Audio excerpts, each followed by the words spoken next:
Good morning, ladies and gentlemen. Welcome to this Synod of Carlisle Diocese. It's good to welcome you. I hope you all had a safe journey. I'm going to invite the Venerable Ruth Newton to lead our prayers and biblical reflection.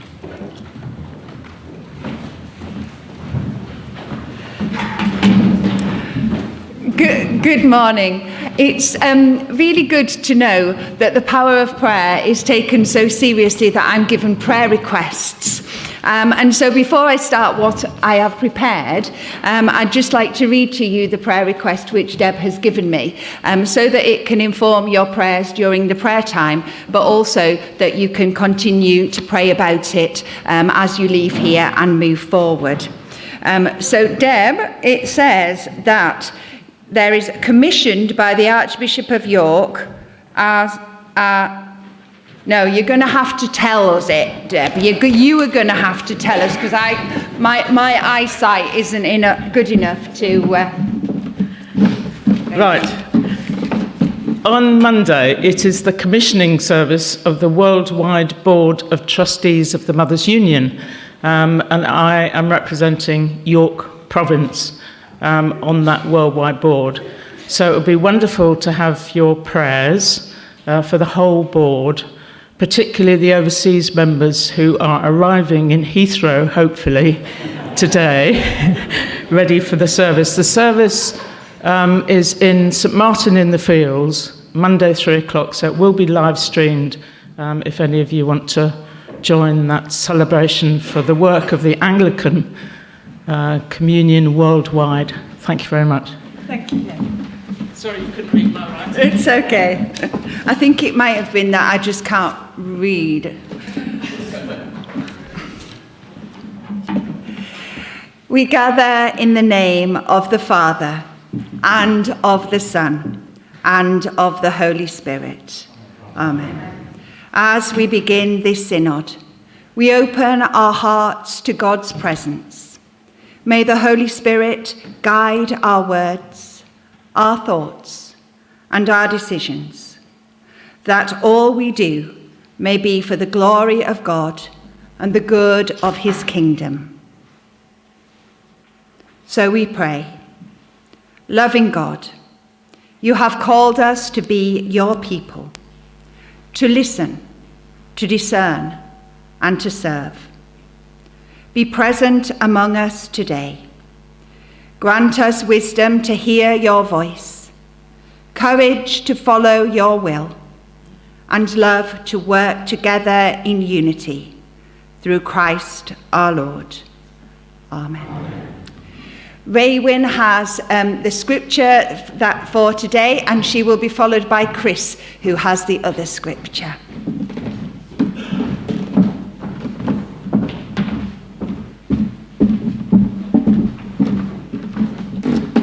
A reading from the Gospel according to St Luke, chapter 14.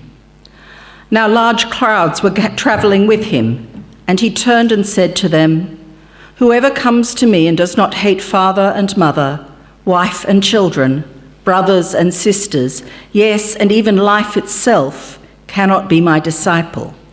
Whoever does not carry the cross and follow me cannot be my disciple. For which of you intending to build a tower does not first sit down and estimate the cost to see whether he has enough to complete it? Otherwise, when he has laid a foundation and is not able to finish, all who see it will begin to ridicule him, saying, 'This fellow began to build and was not able to finish.' Or what king going out to wage war against another king will not sit down first and consider whether he is able with 10,000 to oppose the one who comes against him with 20,000? If he cannot, then, while the other is still far away, he sends a delegation and asks for the terms of peace.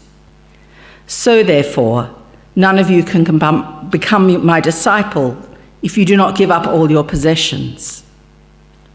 Salt is good, but if salt has lost its taste, how can its saltiness be restored?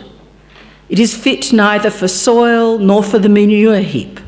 They throw it away. Let anyone with ears to hear listen." The word of the Lord. Thanks be to God.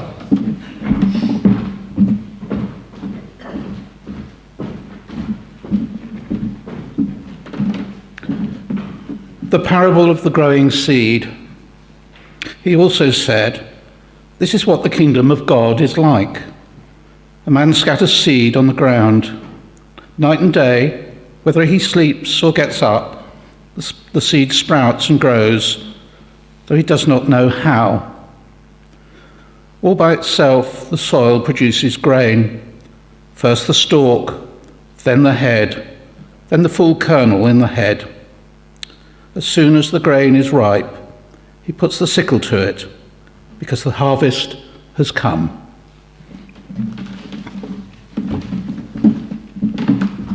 Thank you.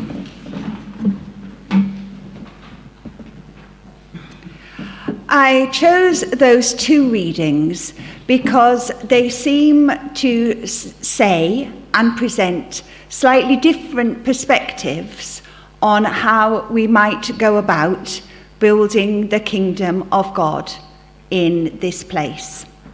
And some of the things on our agenda today, the safeguarding audit, the good news about the dip, and indeed our desire to pray for those who are part of the body of Christ and yet who are struggling, and for them to know that we are praying for them, all seem to me to be about building the kingdom of God. In fact, if my memory serves me correctly, that's what Bishop Rob told you last time that we met as a synod, that we were about the kingdom of God. The two readings balance the sense in which we need to be strategic, that we need to plan, that we need to work out how best to use our resources, not to be overly ambitious, but not to be underly ambitious. That doesn't make sense. Under ambitious. That you do not go to war without a plan, that you do not you do not set off on the Christian journey unless you are certain that you have the resources. You do not put your hand to the plough unless you are certain that you are able to finish.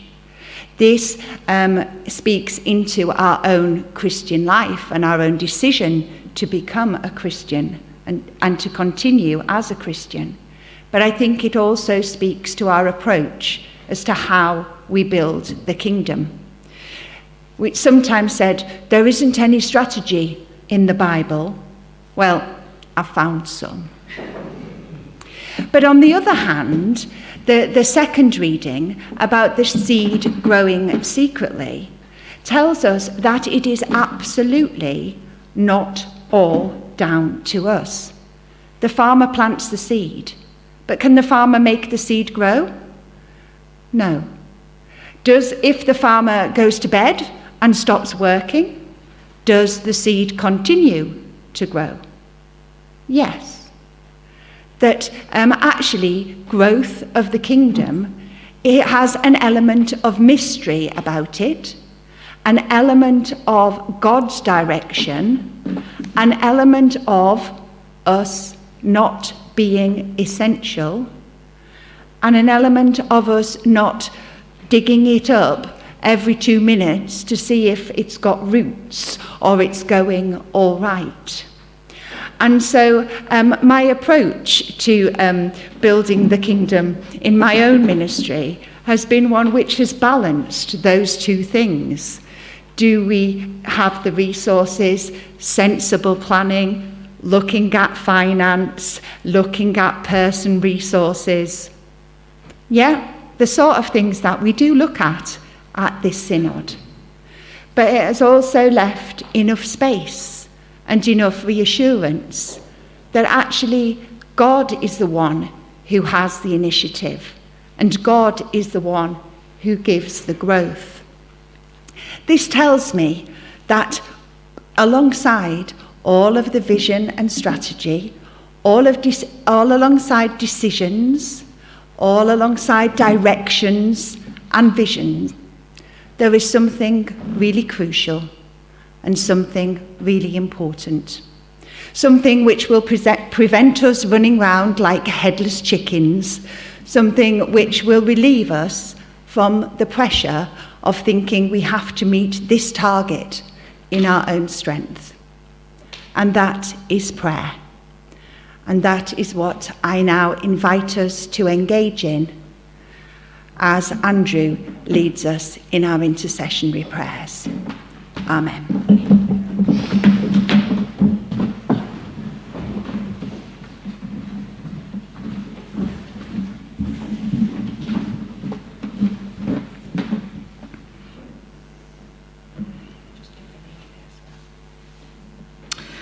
Let us bring before God our hopes and needs for this synod and for the life of his church.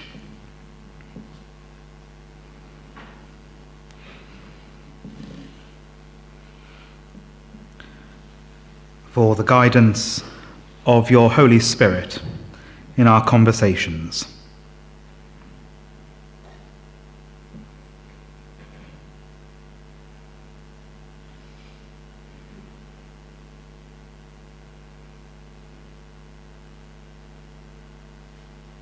Lord, in your mercy, hear our prayer.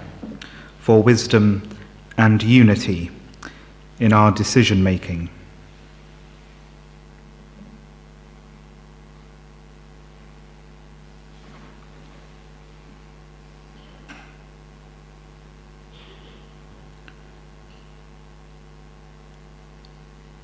Lord, in your mercy, hear our prayer. For the Church of England's safeguarding work, that together we may be a place of safety, healing, and justice for all.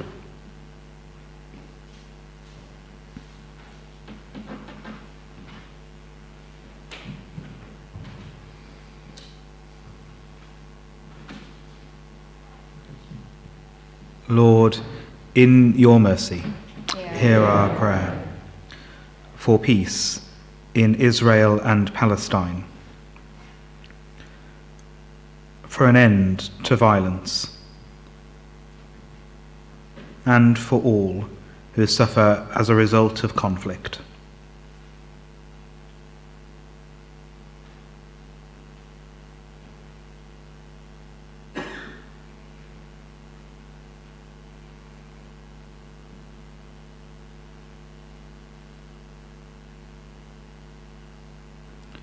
Lord, in your mercy, hear our prayer. For our communities and those whom we serve in your name, especially the vulnerable, and for those in any kind of need.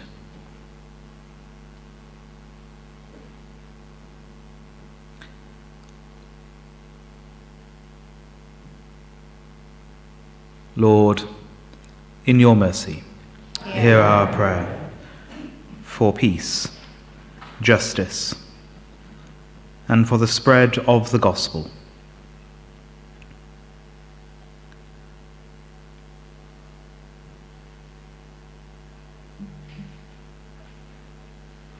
Lord, in your mercy, hear our prayer.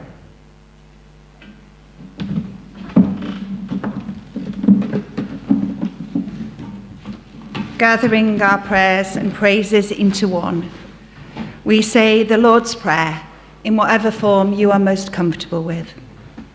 Our Father, which art in heaven, hallowed be thy name. Thy kingdom come, thy will be done, on earth as it is in heaven. Give us this day our daily bread, and forgive us our sins, as we forgive those who trespass against us. And lead us not into temptation, deliver us from evil. For thine is the kingdom, the power, and the glory, forever and ever. Amen. May the Lord bless this gathering and be present with us in our deliberations. Amen.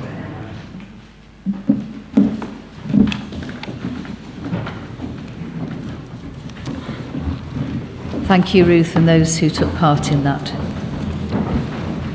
We have received apologies for the absence at this meeting. We have 12 clergy apologies and 13 lay apologies. We come now to the minutes of the previous meeting. I hope you've got those as paper A. Are those who were present or who watched that meeting comfortable that those are an accurate record of what happened? And are you happy that I sign those as an accurate record? Anybody against? Any abstentions? No, thank you. We have 2 abstentions. Thank you very much. Are there any matters arising from those minutes that aren't on the agenda? Thank you. In that case, we will move on to item 4, the annual report on safeguarding and verbal update on INEQE. And I'm going to invite Alan Harder to come as chair of the Diocesan Safeguarding Advisory Panel and present this item. Thank you, Alan.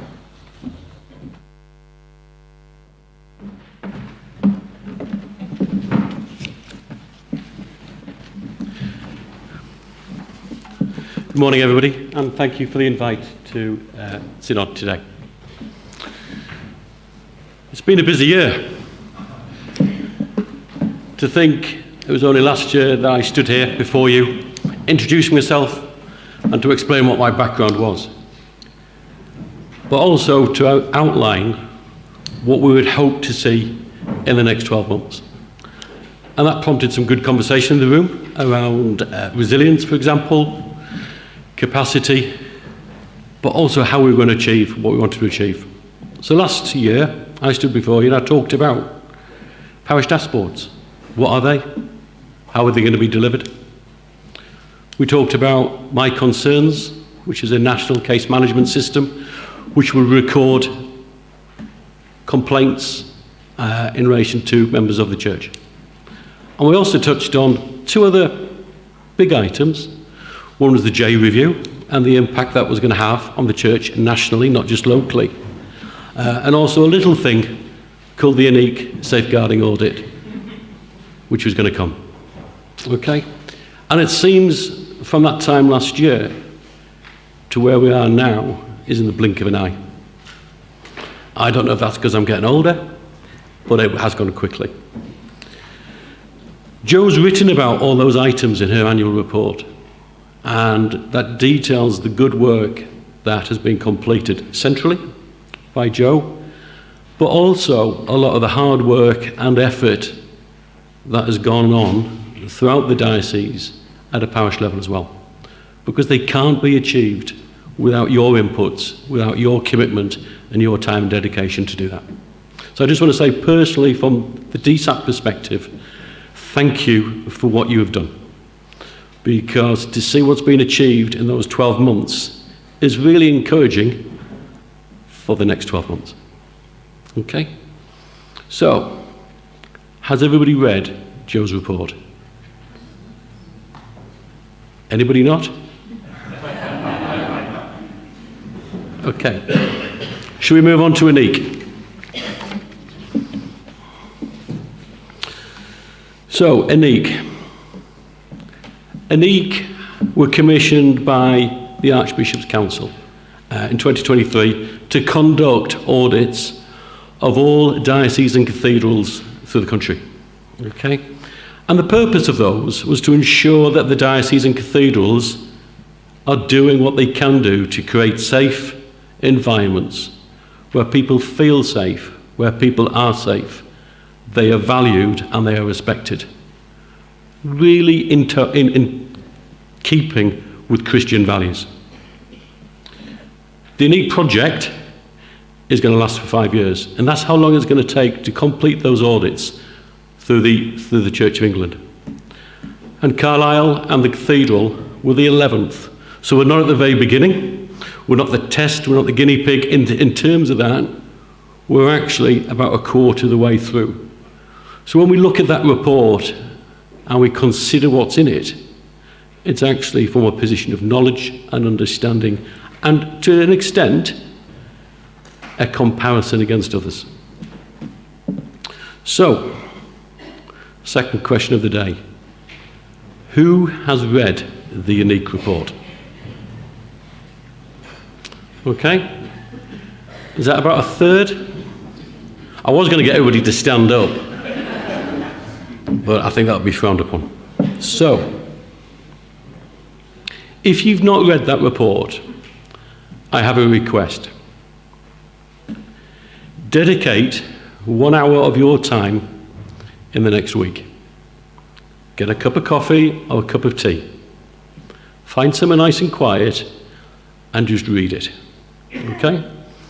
It's only 50 pages in relation to the diocese.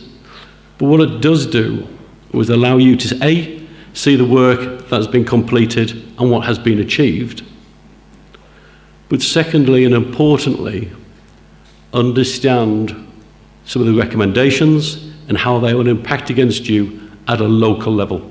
Because it isn't just about the responsibilities for Joe or the bishop, it's our collective responsibility, because we can't achieve what we have achieved alone. So, those who've not read that, can you give me that commitment you're going to do that in the next 7 days? Excellent. Okay, because we've got a list at the back that you can sign and let me know. Okay.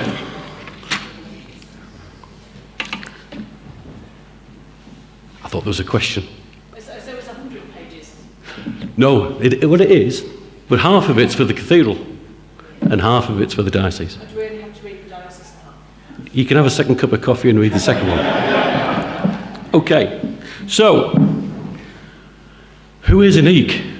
What are they? What do they do?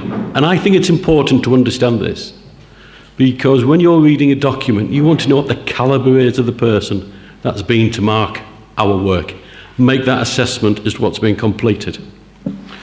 And so I thought it would be helpful just to give you some of the details about INEQE.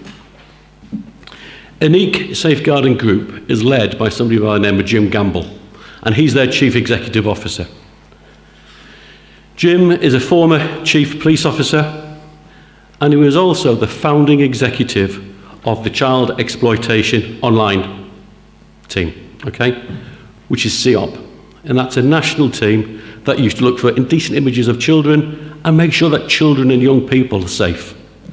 And that team, CEOP, is now part of the National Crime Agency to protect children. He was also the police's lead for child abuse investigations, internet safety, and countering trafficking children. So, operationally and experience-wise, very high level. But he's also been the co-writer for the first domestic homicide review in 2010. And a domestic homicide review takes place when somebody's been murdered by somebody who is known to them, such as a partner, husband, etc. And they were introduced to identify, not as a single agency, but as a multi-agency, to what were the learning. What is the opportunities to stop something from happening again? And significant. But he was also being commissioned by the Home Secretary at the time to complete a review in relation to the disappearance of Madeleine McCann.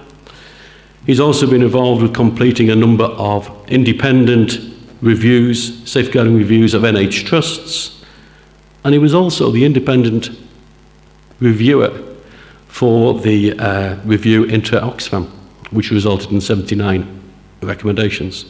So somebody who knows what he's doing. And he's also the chair of 2 children's boards in London as well. So Jim's approach isn't always at the top. He is actually a man who leads from the front, is involved as well, and getting it done. And he was present during this inspection, along with his team on the ground. And I think that is really complimentary, because he's making sure that his standards, his expectations are being delivered, and he can see it.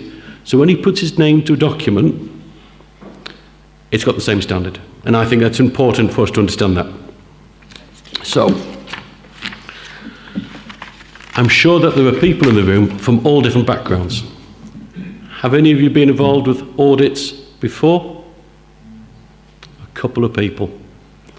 Okay, so I thought it might be useful just to explain how an audit is completed, okay?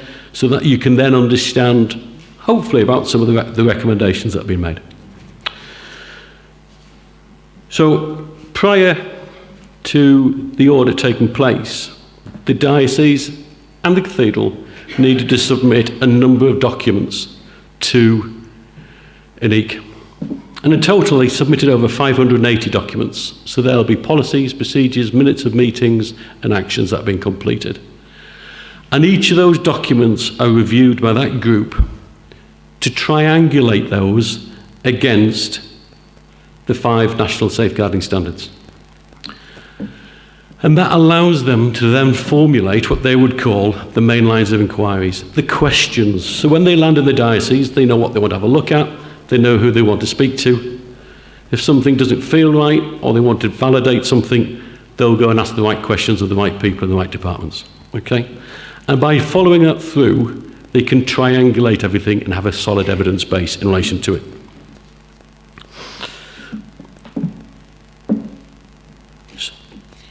When the team arrived, they then conducted a number of interviews, and they spoke to a number of people across the organisation.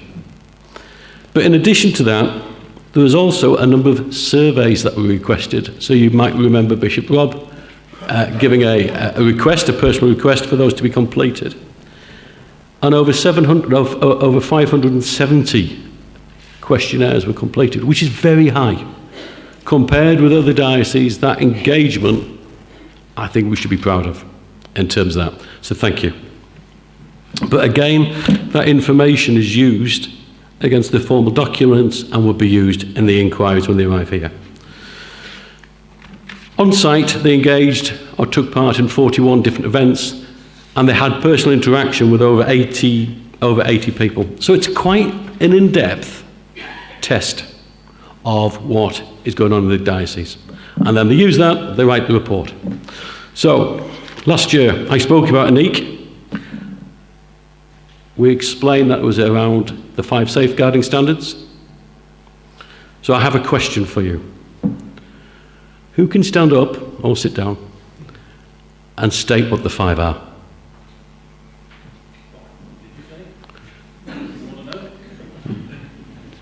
Was that a volunteer, did you say?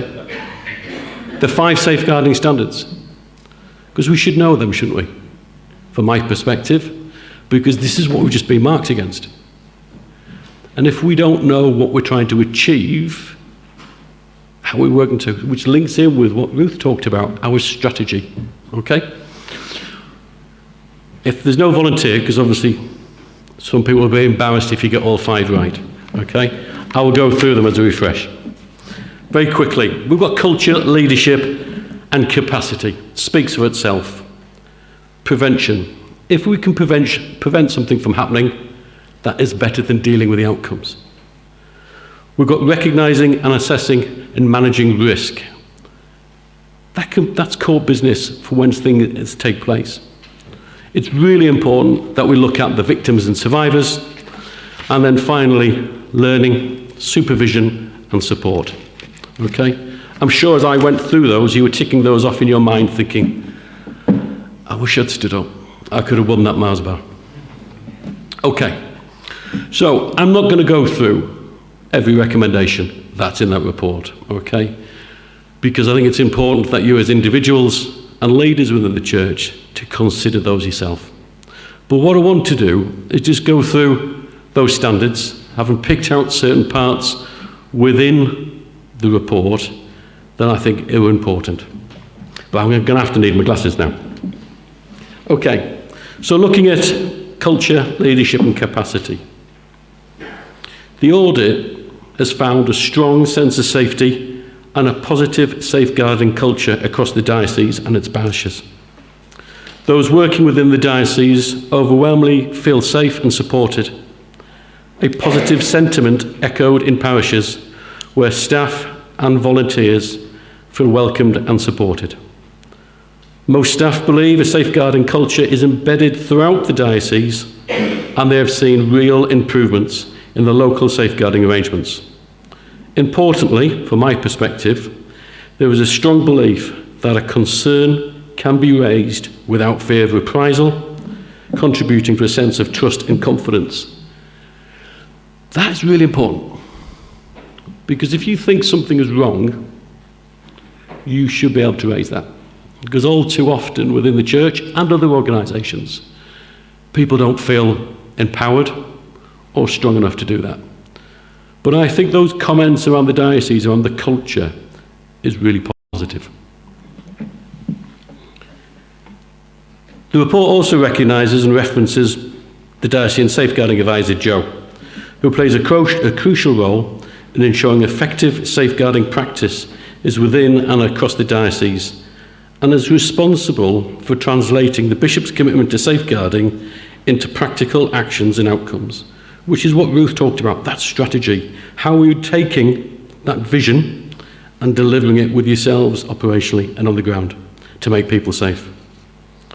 It then continues to say that Joe has been able to embed safeguarding, manage cases, assess and manage risk, okay, as well as coordinating a high level of training, which is commendable. So, let's move on to prevention. The audit team, when they've been here, have recognised the prevention work that's been taking place across the diocese, and they look at and recognise the parish safeguarding dashboards and the good effort that has been made to encourage that participation and rolling that system out to you in various different ways, through emails, the e-news articles, the videos, the online briefings, which have been attended by over 200 people across the church. Now, in terms of the dashboards, you've now got over 179 parishes signed up, which I think is great. That's about 74%. Myself, I'd ask that question. What are you doing about the 26? Okay?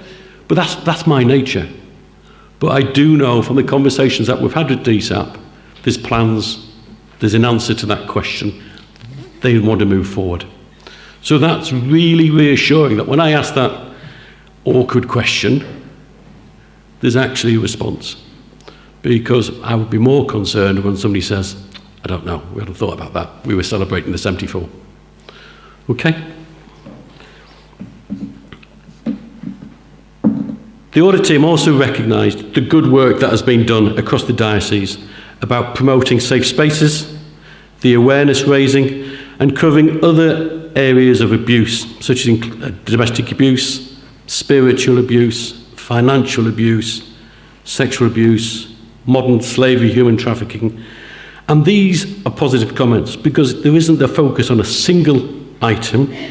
It's all items, it's broad, to give people the skills, the tools, the knowledge to be able to respond. Just moving on to recognising and assessing managing risk. Many of you will know that there will be safeguarding arrangements in place across the diocese to manage individuals and people who need support and to make people ensure that other people are kept safe. So those documents have been reviewed, and when they've been reviewed, the feedback is that they are well defined, they are proportionate, and they've been authorised appropriately. So nobody's taking a sledgehammer to break a nut, it's balanced, because with it being the church, we want people to come into the church and still be able to take part in worship. Of the safeguarding arrangements, they've set prohibitions regarding expected behaviours, but there's also evidence of a multi-agency approach with statutory bodies. And I think that's really good, because you're not alone. No organisation can resolve or manage problems themselves. We need to reach out and work with partners. And I think the fact that the diocese is doing that is positive. And likewise, at DSAP, we have people from other organisations who sit alongside of us to give us their views and from their experiences as well. The audit has also found strong professional curiosity being exercised. Now, I think that sometimes is all too lacking in places, because people don't ask the question, why? What if? What did that person do? Because we should be able to challenge, we should have that professional curiosity, because by doing that, we achieve the results that we want to achieve.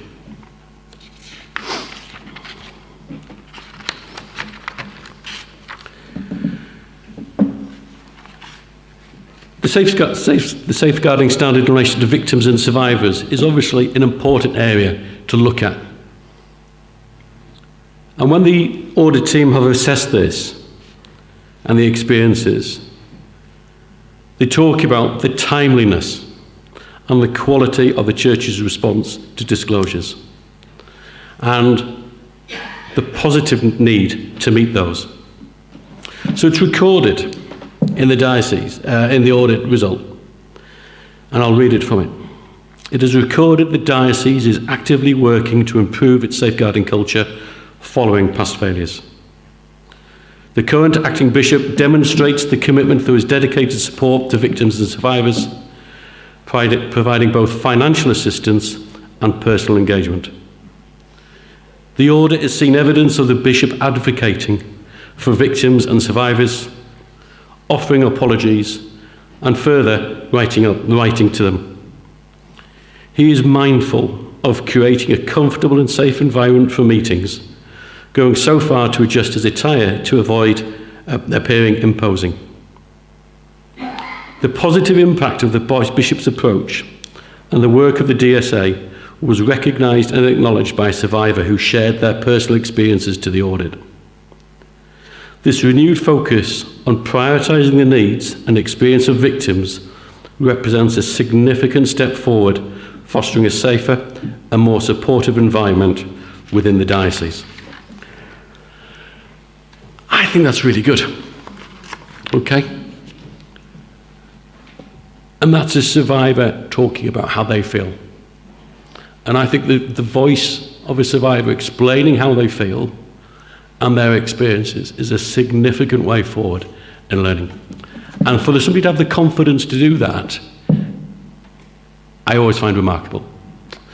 But I think it demonstrates that commitment at that senior level, not only just about survivors, but also the culture.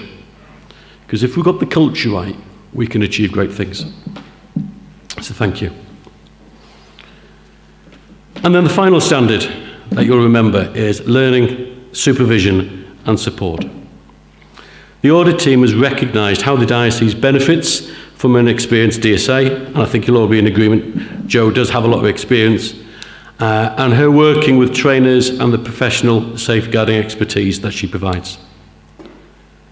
It's an identified strength that's included within the comprehensive strategy in relation to the training. There's strong participation levels at all the levels of training, and the diocese has got good record keeping. And record keeping is really good because it tells us who has been trained, who hasn't been trained, where we need to focus, and the effectiveness of that training. Is it making a difference? And I think I spoke last year about training.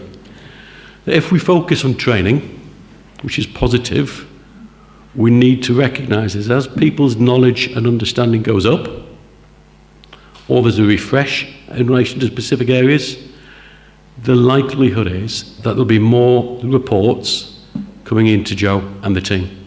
Because it's understandable. If you're aware, you're going to identify it and see it and be professionally curious. As within several areas, the area of capacity has been referenced, and that training remains a challenge. But the audit have recognised that the approach in relation to training has ensured that the necessary compliance has been effectively managed. There's also good recognition for the diocese's training in that it's looking at domestic abuse, but we are also signposting people to training that's provided by other people. So training that's provided by the Children's Safeguarding Partnership and the Adults Board. So we're not alone, which is good. So, the conclusion of the report. The report concludes that safeguarding arrangements in the diocese have demonstrably improved. The culture is healthy, safeguarding is prioritised, support is valued, and individuals across the diocese feel able to report, question and challenge. The progress is due in no small part to the commitment and hard work of many volunteers at a grassroots level, which is yourselves. And that's at a parish and also congregations.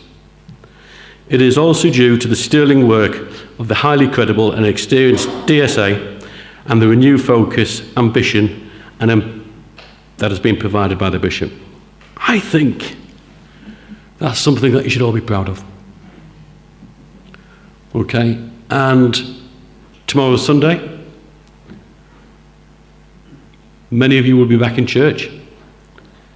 Just have a consideration, if you can, to promote that last couple of paragraphs of the report and pass on that thanks to the people who come to church. Because they will be the people who've contributed to the surveys, the focus groups, and they need to know. Because actually the promotion of what's been done actually is part of that message that the diocese is safer, people can feel safe, and they are safe. So,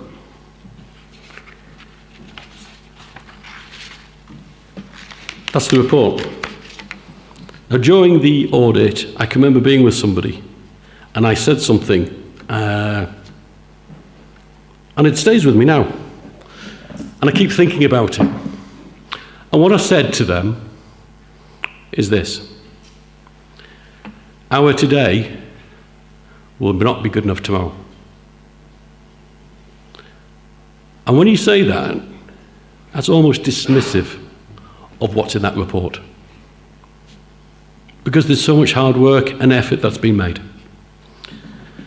But please be reassured, I am not dismissive of what you've all achieved.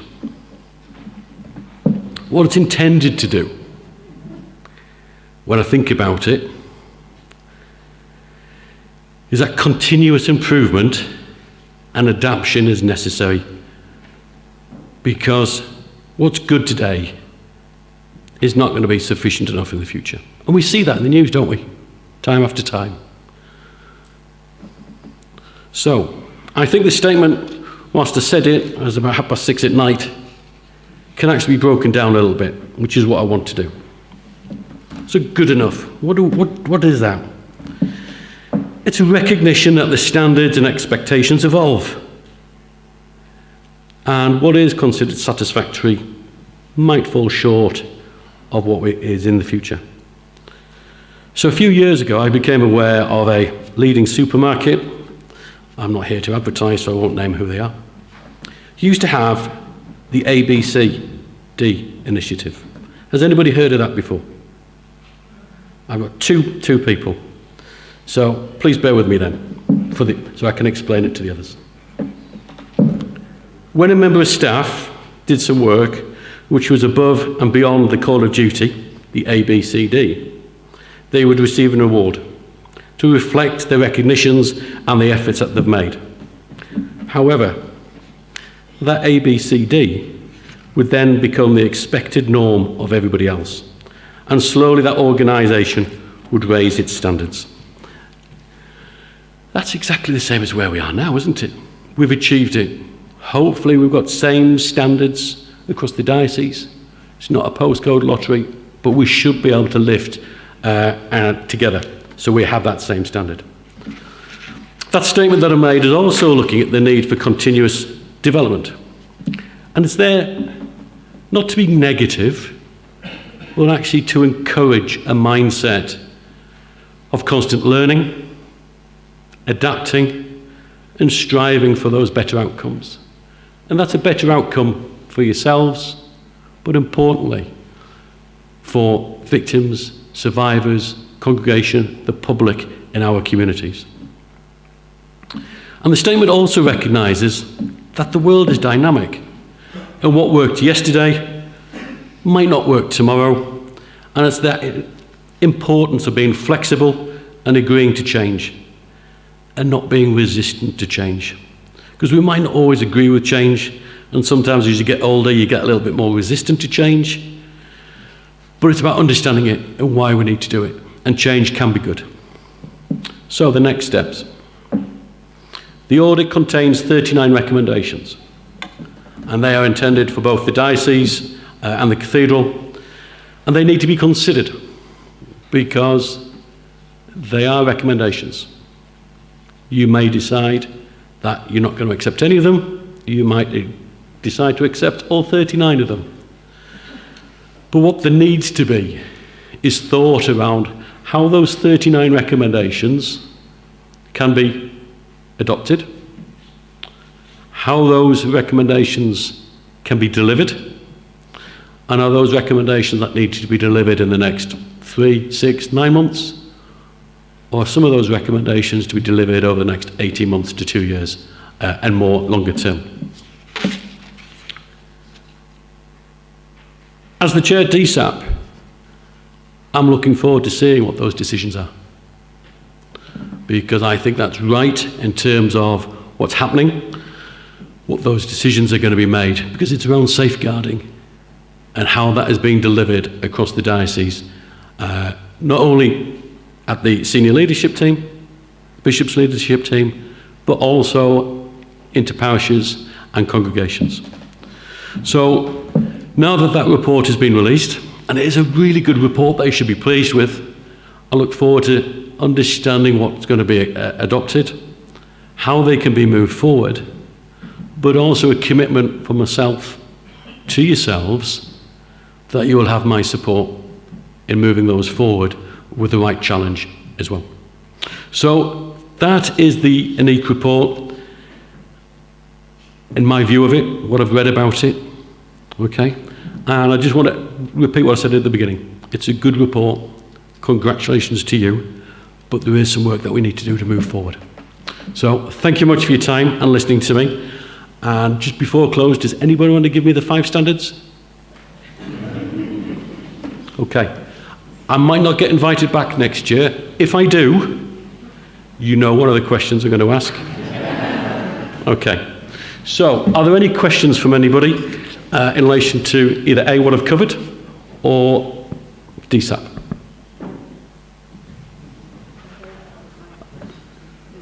Two.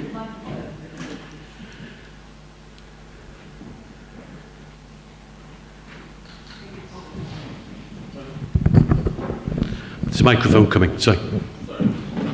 I ploughed through that report. Hello? Hello? I ploughed through that report last night, and I was still thinking about it in the middle of the night. And I thought, what could I do with this report? In a previous life, I wrote reports like that, not about morals, but about people's retail premises. Big books. And I thought, this is going to be a thing that I put in the bookcase. It's too big for me to consider.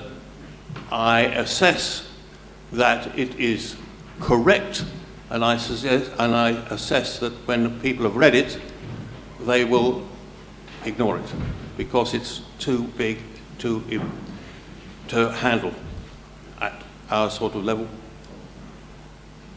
So, what are you going to do to split it up into small blocks which are approachable? We already have some schemes in foot, and it is important that everybody coming into church should be safe and comfortable. Most important. And I don't want to stop that at all. But when I ask our safeguarding officer, as I regularly do with the PCC, has anybody reported anything? Have you done anything? The answer is always no. And because the system is working amongst people reporting things amongst their friends. I believe everybody in my congregation is lovely, safe, and that probably isn't true. But I must believe that if I'm going to worship them. So, how are you going to implement this?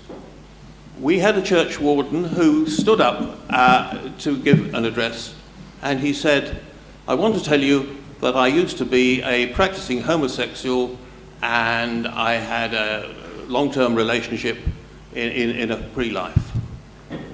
I was not happy because he was a man that I had nominated to be a warden, and I went to the vicar and the safeguarding officer and said to them, I don't consider this is appropriate for a warden. I wish you would take advice from above. They refused to consult whether this was appropriate or not. Okay. Case, I put to you, something happened and nothing happened. So I fear that that may well be the case with how far you've got. It doesn't progress.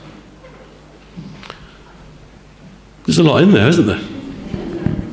Okay.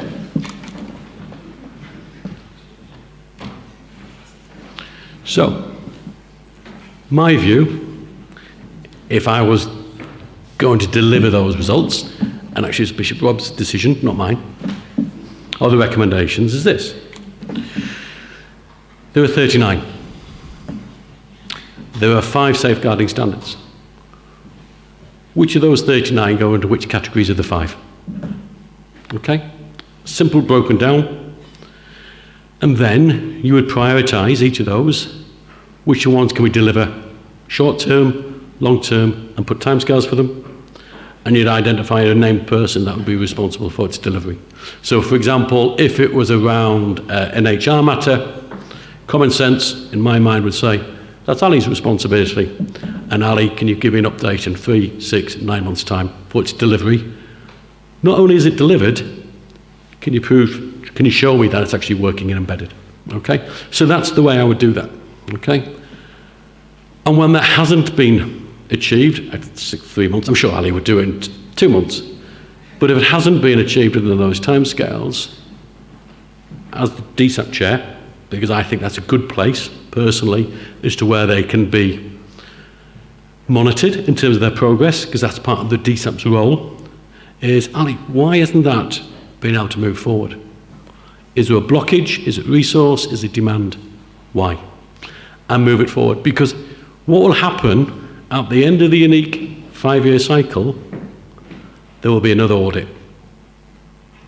There will be another audit, whether it's INEQE or Sky or another organisation, and we know the discussions that took place at General Synod a few months ago about independent external scrutiny of the church will look at what have you done with the 39, what's the current situation, and have they moved forward. So that's what I do. That's how I'd achieve that. Okay? You also talked about something else, which was around, and correct me if I've misheard what you'd said, that you'd nominated somebody to be a warden, but because they were homosexual, you didn't think it was right that they should be a warden. Is that right? Yes, I think that's a couple of years apart, the nomination and the revelation. So, the man who I nominated to be a warden was elected a warden, and he'd been in place for 2 years before he made this statement in church. Which questioned whether I wouldn't have nominated. Okay. So there's 2 things here, isn't there? Okay. So number 1, the fact somebody's sexuality isn't a safeguarding concern. Okay? They are an individual's view of personal views. Because what was right for one person and their personal beliefs will be different to somebody else's. Okay? But it doesn't mean that because somebody's got different beliefs, or that they're from a different race, different gender, different faith, actually they can't safeguard people. Because safeguarding is a set of principles to keep people safe. Okay? Because I've seen in my previous experience that what some people would say is that is the accepted norm has resulted in a domestic homicide where a man has murdered his wife. So those norms or those views don't make it a safeguarding concern, because there are still people who hurt other people, irrespective of where they sit in an individual's views. So I think that's really important to understand what is a safeguarding concern, what is not a safeguarding concern, okay? And how that is responded to, okay? But to go back to the original question of how they would be delivered, that is the approach I would take if I was sat in Bishop Bob's seat, because it needs to be broken down. Okay. We've got a couple of minutes. We've got another question over here.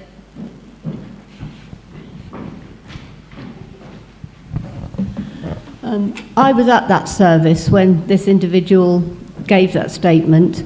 It was apropos of what he was about to say, but he did say at the same time, as I remember it, that that was all behind him. He'd realised that was, wrong. He's been... Please. I don't think this is relevant to the safeguarding audit, and I don't think this is a conversation that we need to be having here. Right. Thank you very much. Could we move to the question over here, please?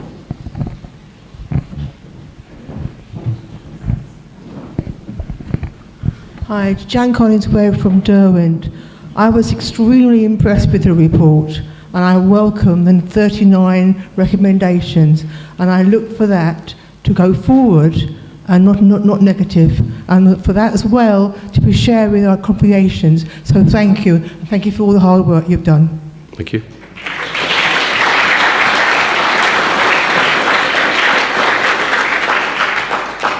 Are there any further questions on this report? No, in that case, thank you, Alan, very much. Thank you. And yes, do pass on our thanks to Joe and all those involved in the INEQE audit, and please do carry on to communicate that with your congregations, and maybe perhaps getting those paragraphs into church magazines.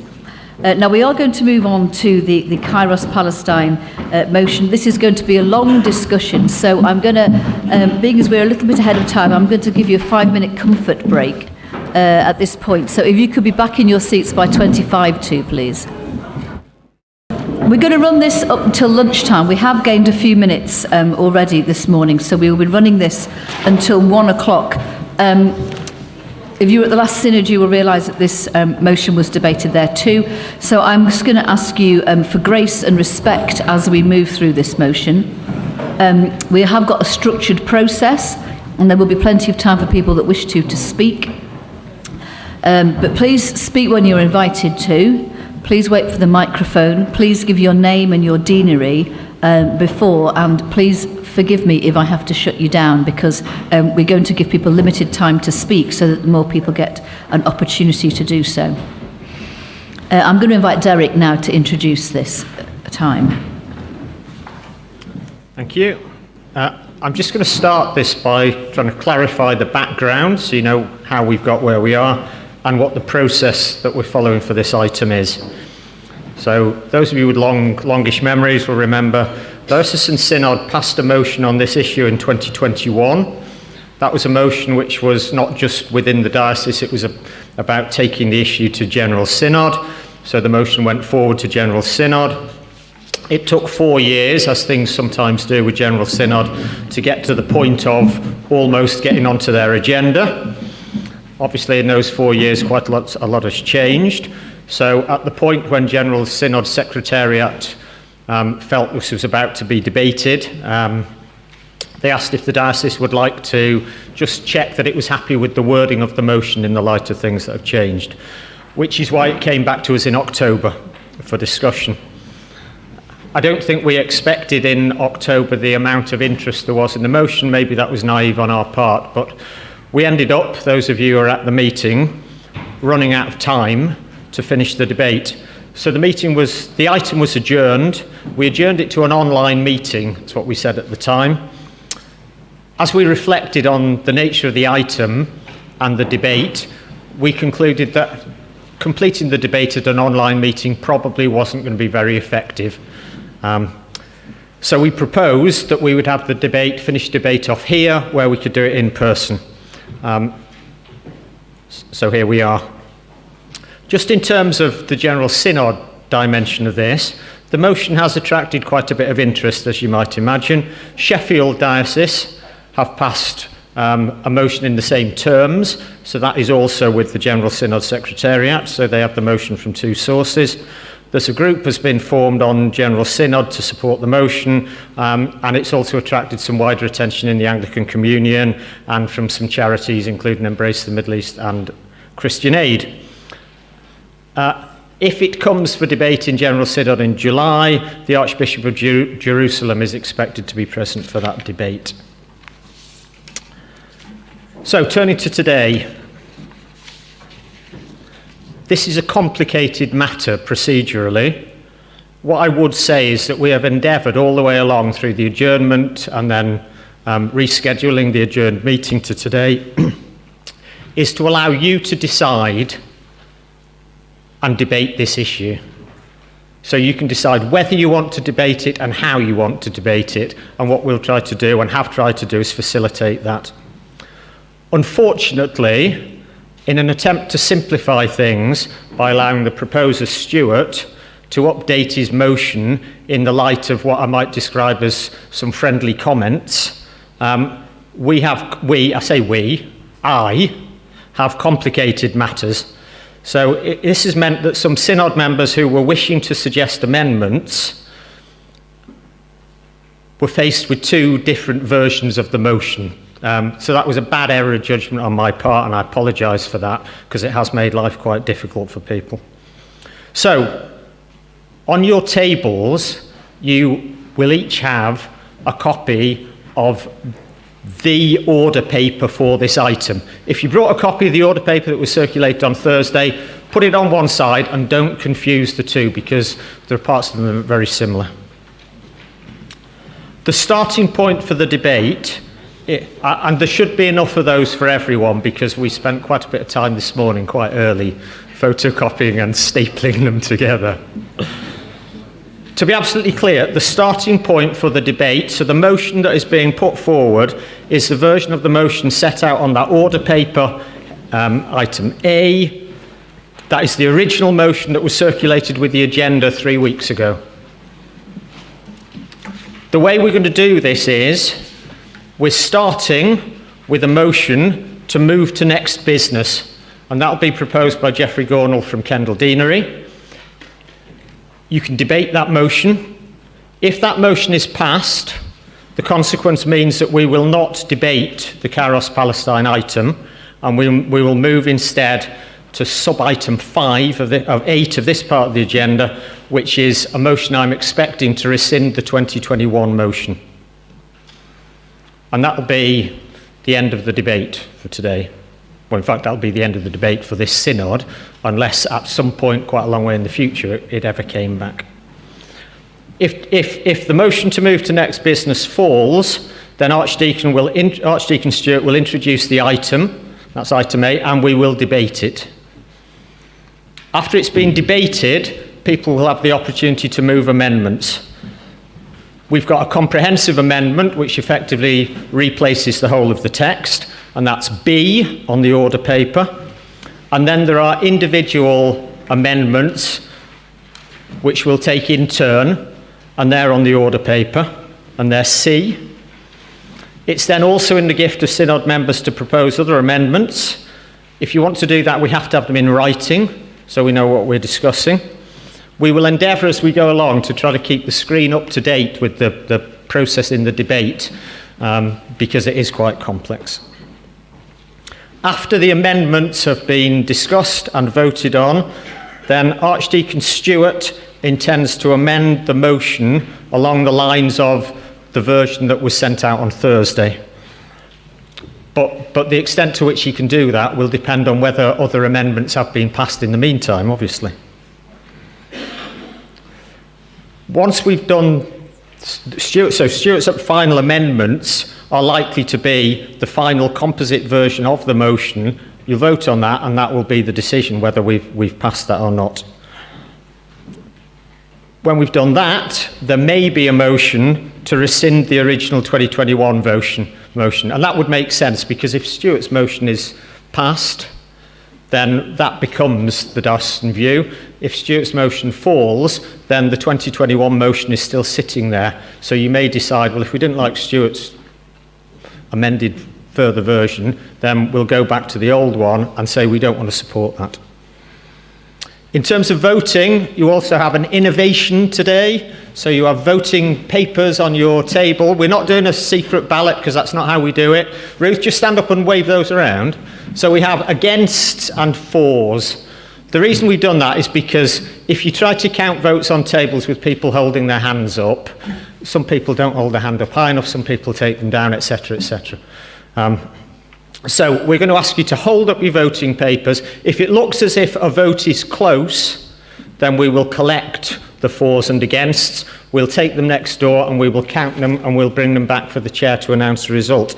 If you have proposed an amendment, or if you want to observe the counting of the votes, you're welcome to join us in the little room round the corner. That's all I wanted to say in introduction.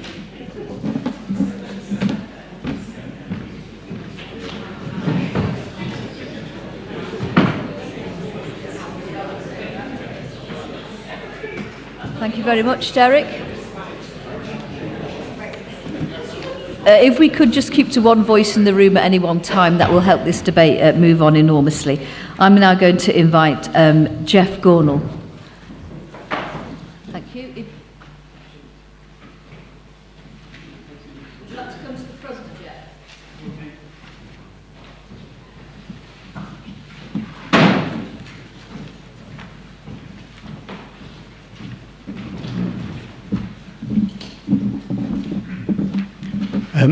Could I first of all ask Derek to clarify a point, which is that in my understanding, Sheffield passed our motion in support of it, and that therefore if the motion is amended here, then their motion has to be amended in support in parallel. Is that correct?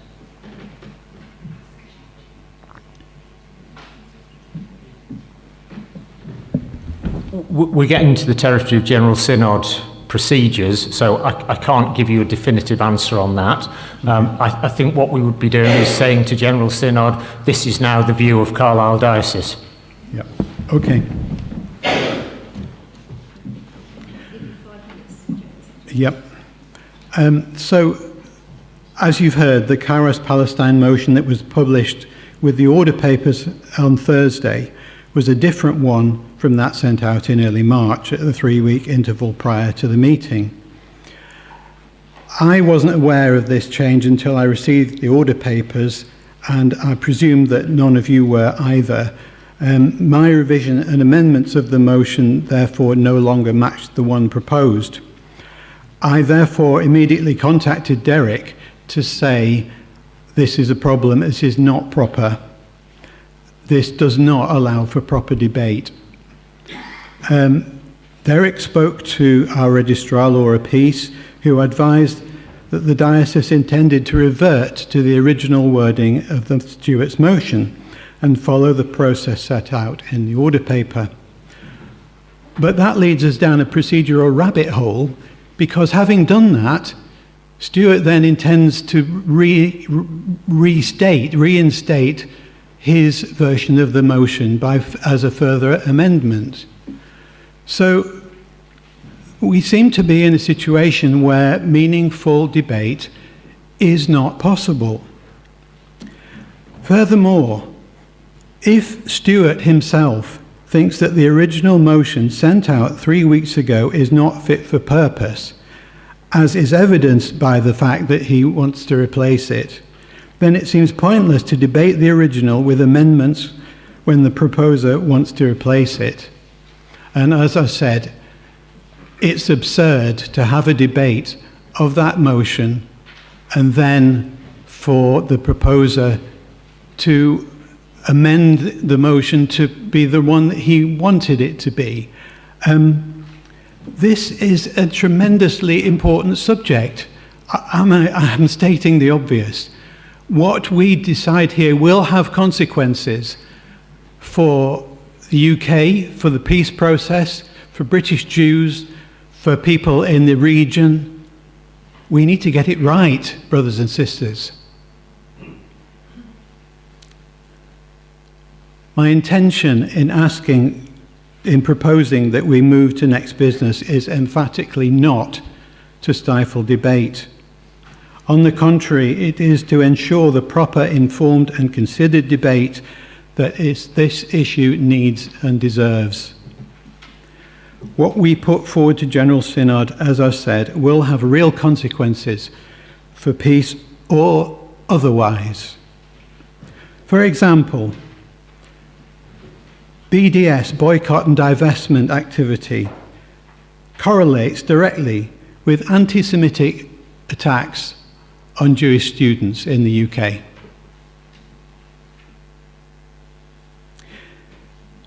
In this case, moving on from the procedural point, the motion has decided the guilt of the accused. Every version of the motion, we had 4 so far, every version of the motion has decided the guilt of the accused without the case for the defence being properly considered. The synodical process, with all its restrictions and complaints, isn't sufficient to debate this issue. Not alone. What is needed is proper debate outside the confines of the synodical process, where speakers, informed speakers, can be invited, questions can be asked, disinformation challenged, and false accusations countered. So I wish to propose we move to next business, and the urgent plans are made for proper debate with proper representation by speakers who have genuine expertise in this subject, who can speak for the defence. How could we turn down the opportunity to do this properly, ladies and gentlemen? We talked about hearing from the Holy Spirit and doing his bidding. I put it to you that this is the Holy Spirit's bidding and the Lord's will. This is what will build his kingdom. Thank you, Jeff. I'm going to invite Stuart to respond to that before we vote. 5 minutes.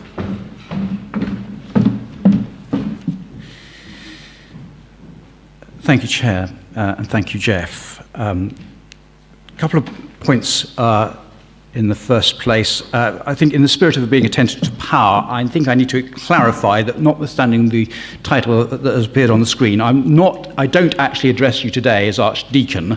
I address you in my personal capacity as General Synod Rep. So if you want to drop the venerable and Archdeacon title and just call me Stuart, that is fine, because that is the context in which I speak to you today. And also, I want to thank Jeff for his passion for this subject and for the amount of care that he shows.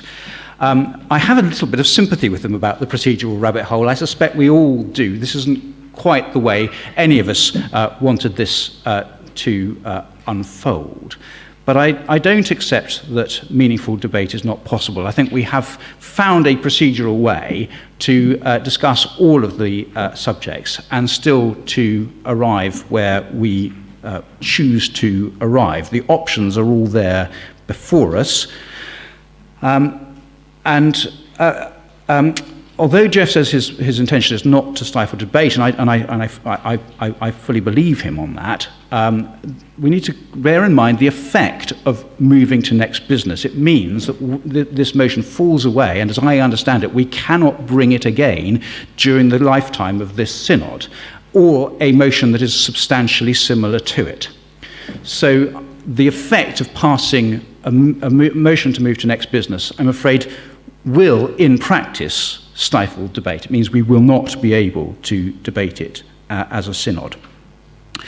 And this is not a matter where silence is a neutral position. Silence speaks very loudly, particularly to the church in the Middle East.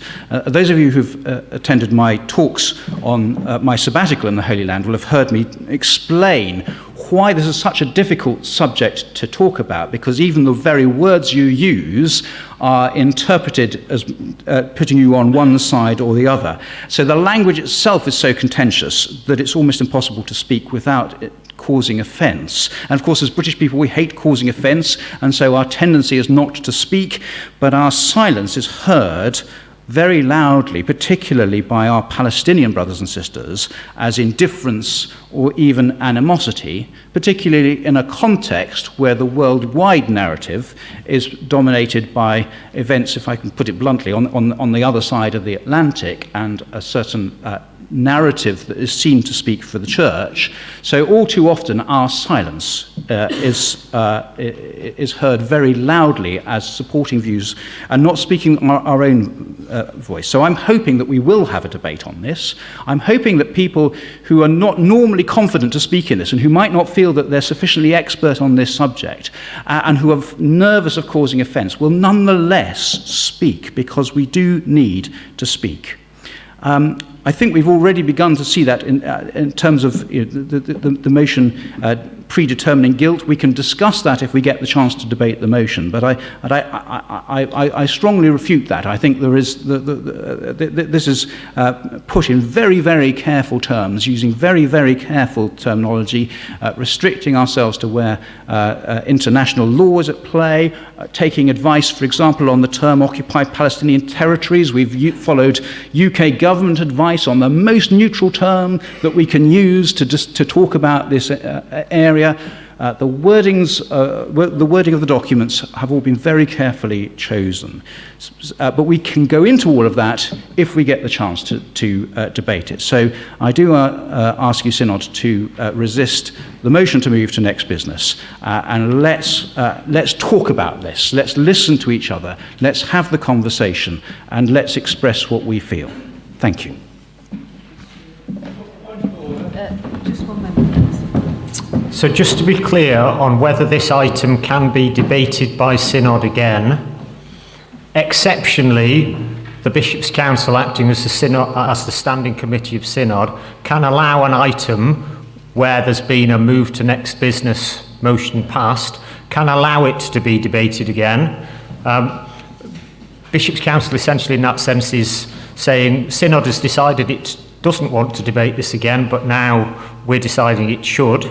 I'm not actually sure whether Jeff is just referring to a debate here, though, because I think what he's talking about is a wider discussion of the issue.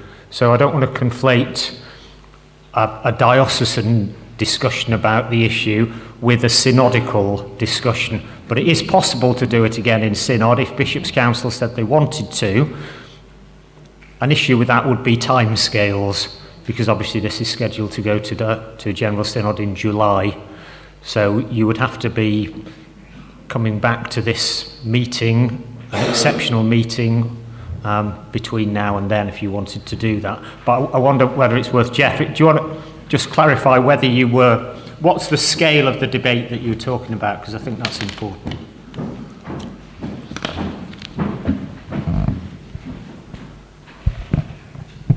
Yeah, thank you, Derek.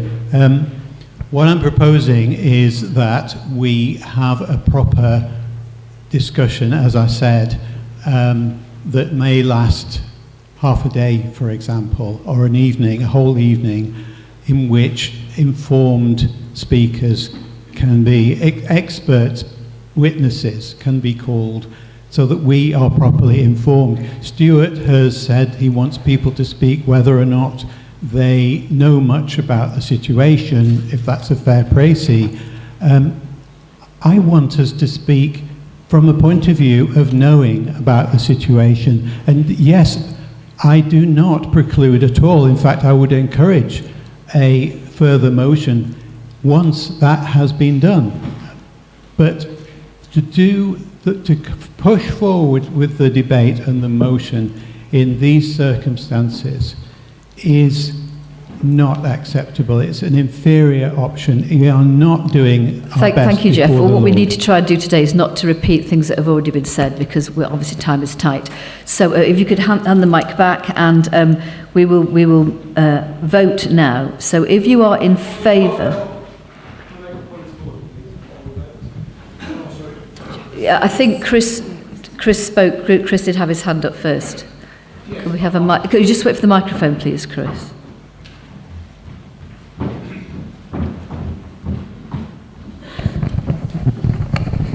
Yes, my point of order is that if we pass a motion to move to next business, then we have to move straight to the next item.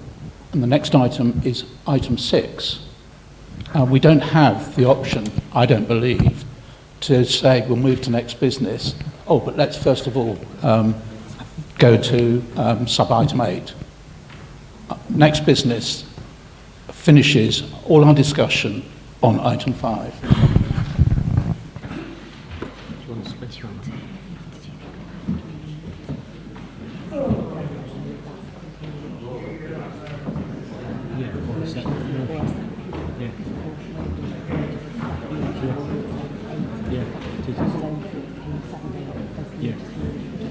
Right. Brilliant. Do you want to deliver that? Do you want to explain that? Chris, in reply to that, consideration was given to that, but we actually think the next item of business is 8. And the reason for that is that the amendments follow on from the original motion, whereas Mike gave separate notice of his motion on the back of the original agenda, which although it's listed as 8, it could be listed as separate point 2. Do we want to bring another point of order? Could you please give your name and your deanery when you speak? Mike Crease, Kendal Deanery. Just that on the order papers that we've been issued today, at the end we have the amendments by Stuart Fife on Part D. Under Standing Order 26.1, 7 days notice should be given for such amendments, and that hasn't happened. Now I understand it's been this rabbit hole where everything's been a bit complicated. Actually, I'm sure that the amendments put there are actually quite helpful and perhaps could be debated and should be debated, but they weren't given enough time, and I certainly spent several hours in the small wee hours last night reading and comparing. So on the light of that, under Standing Order 50.1, perhaps if we're not going to move to next business, we should adjourn this so that we can actually address the amendments given within the timescales that standing orders dictate. So my point of order is that the timescales haven't been followed. Thank you. Laura. There is an ability under the standing orders for a motion or an amendment with the permission of the chair to be taken. So under 27.1.1, Stuart's amended motion has been accepted.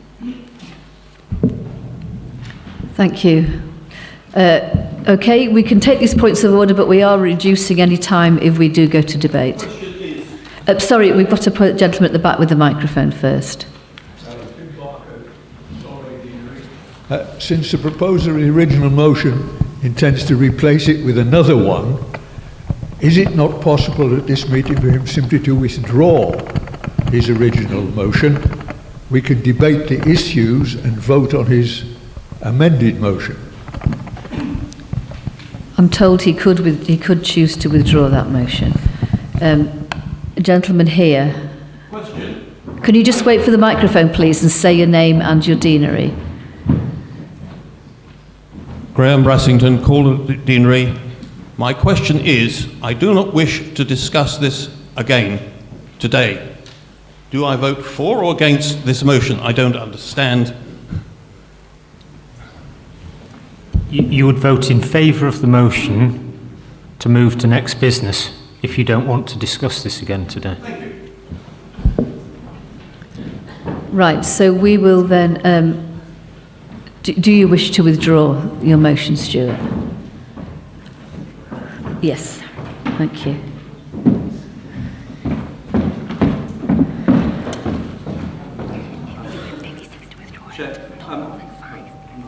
Is it working? Yes. Our rabbit hole now seems to be going slightly round in circles because I had initially expected that what I was doing was withdrawing the motion at A and replacing it with the motion at, is it C? I'm beginning to lose, D. Thank you. And that the reason why A was reinstated was because that was going to be unfair to Jeff and all the amendments that he had brought, which he'd given considerable time and care to, and address various significant points. Now, personally, I'm very happy to revert to what I thought was Plan A, which is to to withdraw the motion at item A and reinstate item D. I don't, however, want to disadvantage those who have proposed amendments and the effect that would have on debate. If Jeff is happy to take those points as an item on point D, then I happily withdraw. But I am somewhat in a quandary on this. I think what Jeff is saying is that this is the very reason why he wants it not debated today. Right. Thank you, Stuart. So what we need to do now, actually, is we do need to deal with the question in hand, which is Jeff's proposal to move to next business. So if you would like to move to next business, would you clearly indicate with a 4? And if you wish to not move to next business and to continue with this debate, would you please hold up a blue against? And would you do that clearly now? It's against, isn't it? Right, so that's not carried. Would you please lower your papers?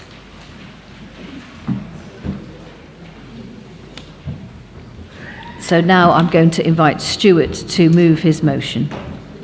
And could you make sure we clearly know which letter it is? I'm not being sarcastic. I mean, I think that's an important point. You say that as though I know. It is, as far as I am concerned, item A. I'm sorry.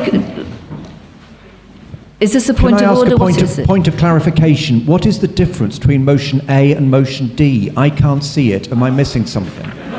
Right, what can we just let's, I'm missing? sure Stuart will make that apparent.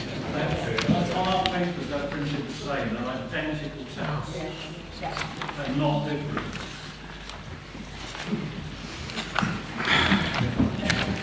It is true. It can't be.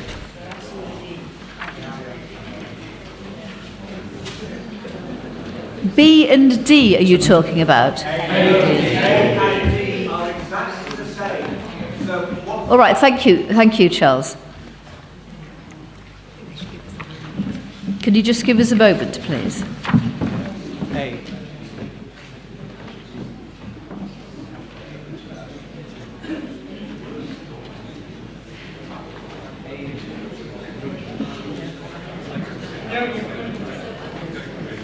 Right, so you actually received A on your original notice paper. So you have got A on the original papers that you were sent.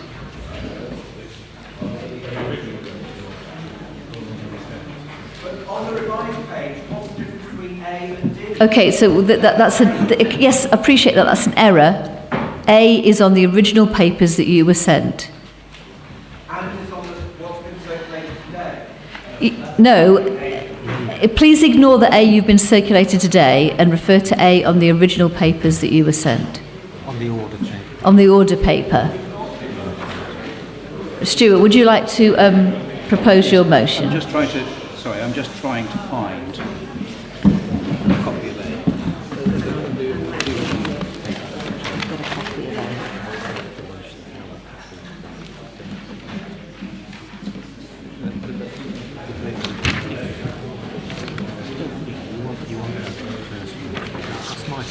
Right, I don't think I've got that. That's this. That's that one. Yeah. That's the A that we're talking about. And that's D.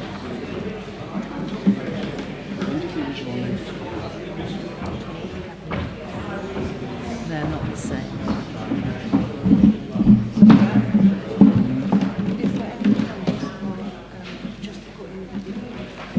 Just put D forward and ask.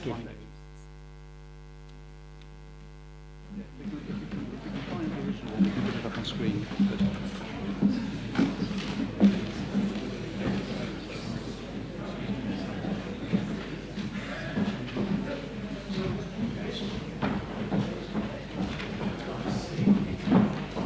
That's the A that's incorrect.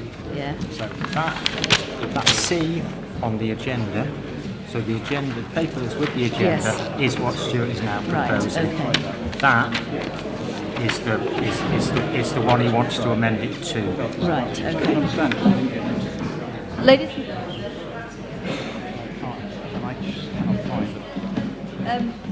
C that you were circulated with the agenda is the paper that Stuart is now going to present.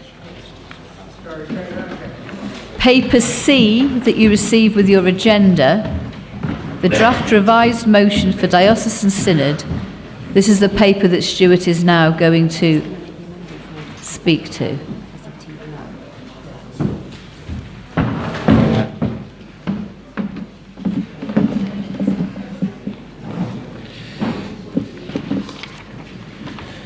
Chair, thank you.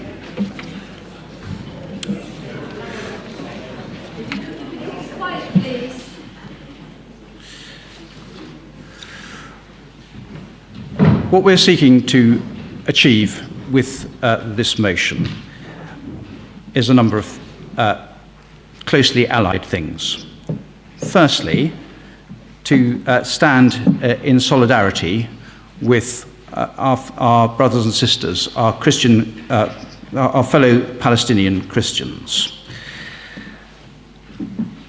I alluded earlier to the fact that they have heard our silence as both something ranging from indifference to animosity.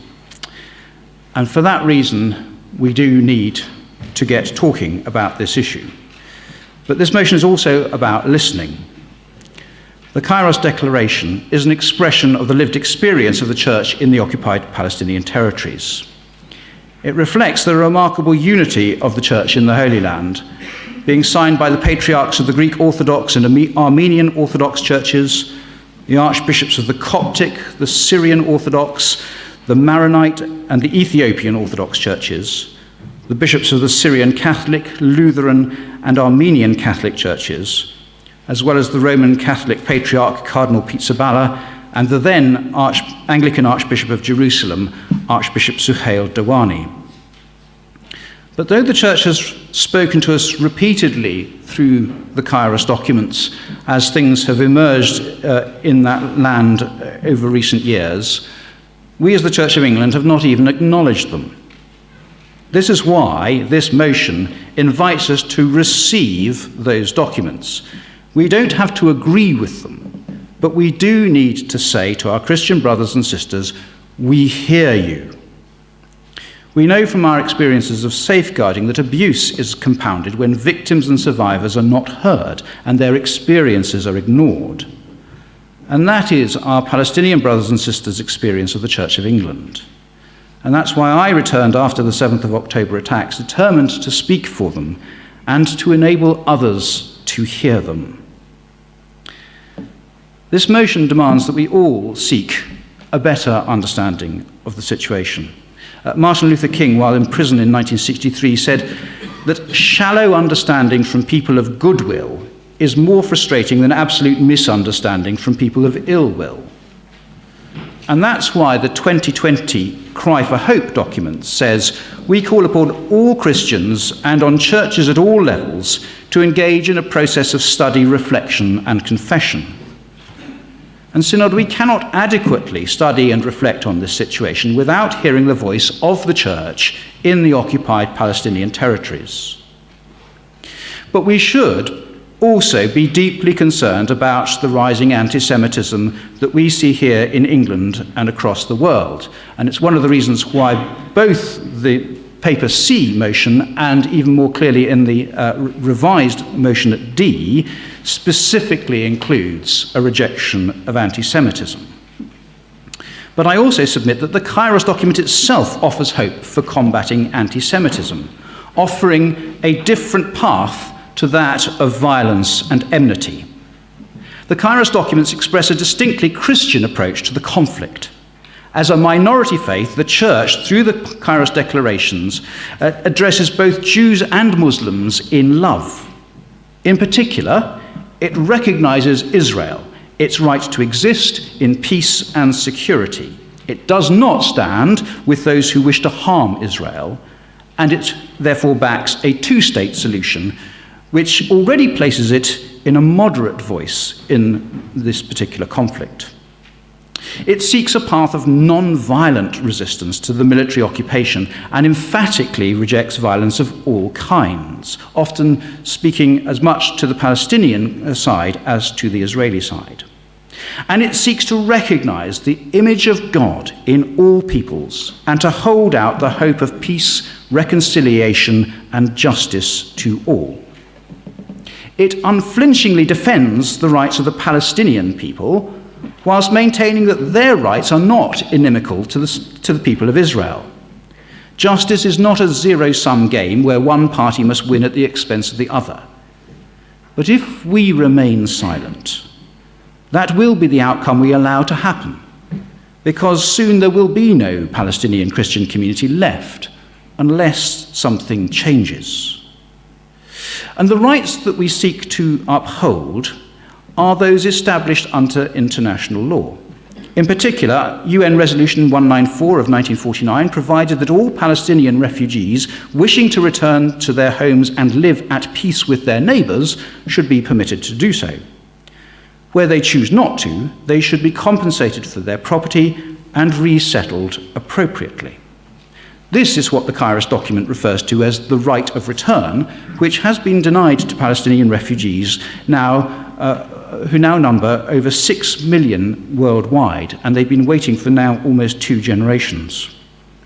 Resolution 242, following the 1967 war, required the withdrawal of Israeli forces from the Palestinian territories, and many subsequent resolutions, including the ICJ advisory opinion in July 2024 and the subsequent General Assembly resolution of September 2024, have declared the ongoing occupation illegal.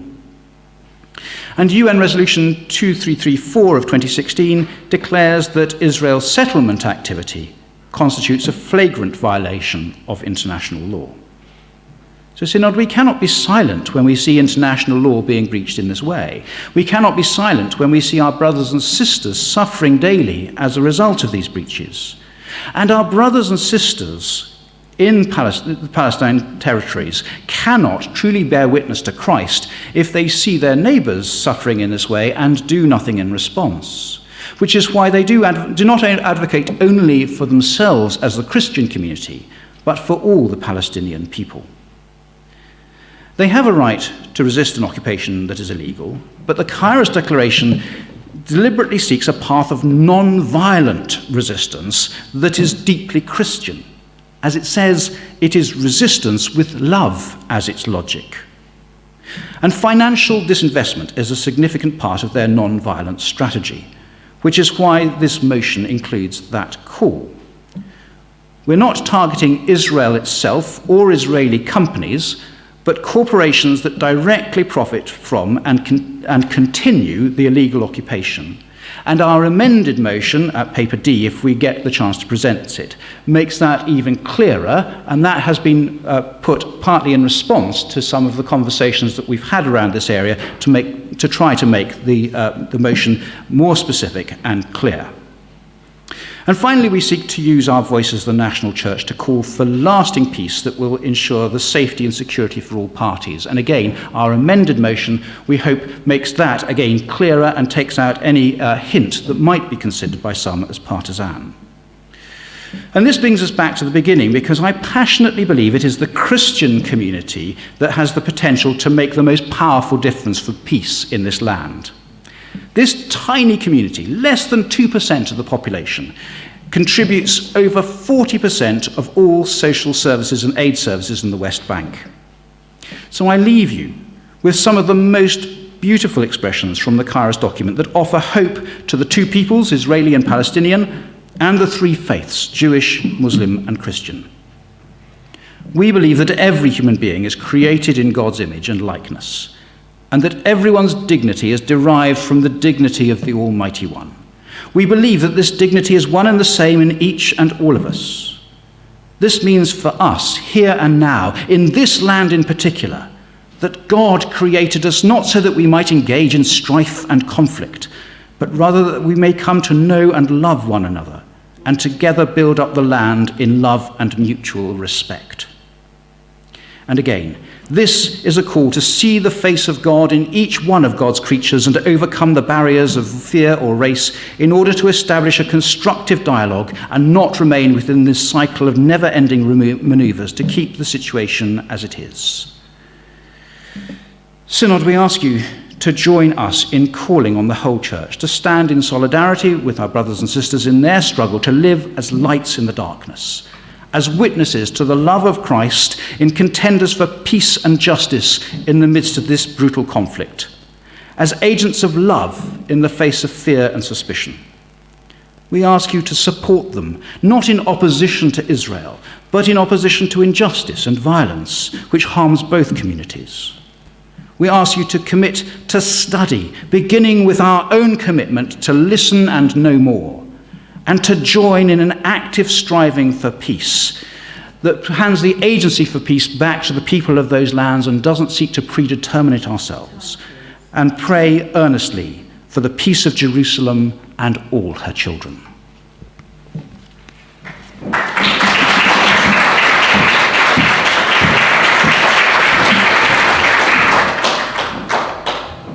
I'm now going to invite those who have expressed a desire to speak, but in order to get there's a balanced debate, I'm going to hear an against and a for, and then I'm going to ask if anybody else would like to speak against the motion. So, Jeff Gornall, would you like to speak for 5 minutes? In terms of keeping to time and not wasting it, if you could speak from where you are, that would be very helpful. Could we got a microphone, please? Please don't repeat points that have already been made, and there's at no point can we make amendments during this debate. We've heard from the Archdeacon that the Kairos Palestine document supports peace. I think he must be looking at a different document than I've read. This document does not support peace. He says that the signatories represent Palestinian Christians. There are 15 signatories. Only 8 of those signatories are clergy. And who do those signatories really represent? We know some of them are clerics and heads of churches, but who do they really represent? Sadly, Synod has prevented you from seeing the comprehensive footnotes that are provided with my revised version of the motion. One of these makes clear that Christians in the Palestinian-controlled part of the West Bank do not feel safe to say anything that doesn't blame Israel for their situation, for fear of reprisals to themselves and their families. So have we really got access to what people are really thinking and feeling? Can we really hear the heartfelt cry of people in those regions? We heard at the last meeting how the Kairos Palestine documents do excuse and support terrorism. They put terrorism in inverted commas. They talk about it as in terms of armed resistance. It's also important to understand their position on Israel. The phrase occupied Palestinian territories, which is not a neutral term, as Stuart has argued, is a very loaded political and contentious phrase, and the occupation, a much used phrase in the Kairos Palestine documents, these are actually ambiguous, whereas we are likely to assume that Gaza, West Bank and perhaps East Jerusalem are meant. Arabic peoples will take them to cover the whole region, including the land of Israel. This is not by accident. It's clear that these documents consider the very existence of Israel as a Jewish state a deep injustice and affront that can never be accepted. It's essential also to understand the effect of the right of return that Stuart's talked about. The Palestinian refugees are unique in that the 700,000 people who left the newly created state of Israel when they were attacked at their formation have now become increased to 5 or 6 million, as he says. Consider How many people are the population of Israel? 9 million? If all 6 million refugees were to, in inverted commas, return, these multi-generational refugees, remember, this would swamp the population of Israel, and it would immediately cease to be a Jewish homeland with no self-determination or safety for what would become its minority of Jewish people. Much is made in the motion of what is called the ICJ ruling, or advisory opinion. The Vice President of the court, a professing Christian, dissented completely from the majority advisory opinion. 3 other judges dissented on the issue of whether Israel's occupation of the West Bank is unlawful. The presiding judge was a long-standing and a repeated critic of Israel. In any common law jurisdiction, he would have been bound to recuse himself. The ICJ is not a judiciary in any sense that we would recognize. It's a purely political organization. The UN, we're told, is a source that we must listen to. The UN appoints the ICJ. Since 2015, the General Assembly has adopted 140 resolutions condemning Israel and a total of 64 resolutions condemning all other countries in the rest of the world. Divestment, in order to pressure Israel towards peace and a change of behavior, presumes that it is Israel that is the obstacle to peace. This will be regarded as inflammatory and anti-Semitic by Jewish people. While BDS harms the prospects for peace, says the Board of Deputies of British Jews, there are numerous projects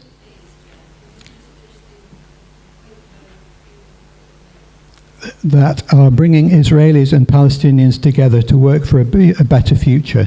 These initiatives break down barriers and create an environment that is not only conducive to peace talks, but also makes it more likely that any agreement can be lasting. It is through supporting and working with these admirable and inspiring initiatives that we can promote our shared aims of peace, security, prosperity and equality for Israelis and Palestinians. Thank you very much. I'm going to invite Val Hallard, who has requested to speak. If we could get a microphone down here, please. Thank you.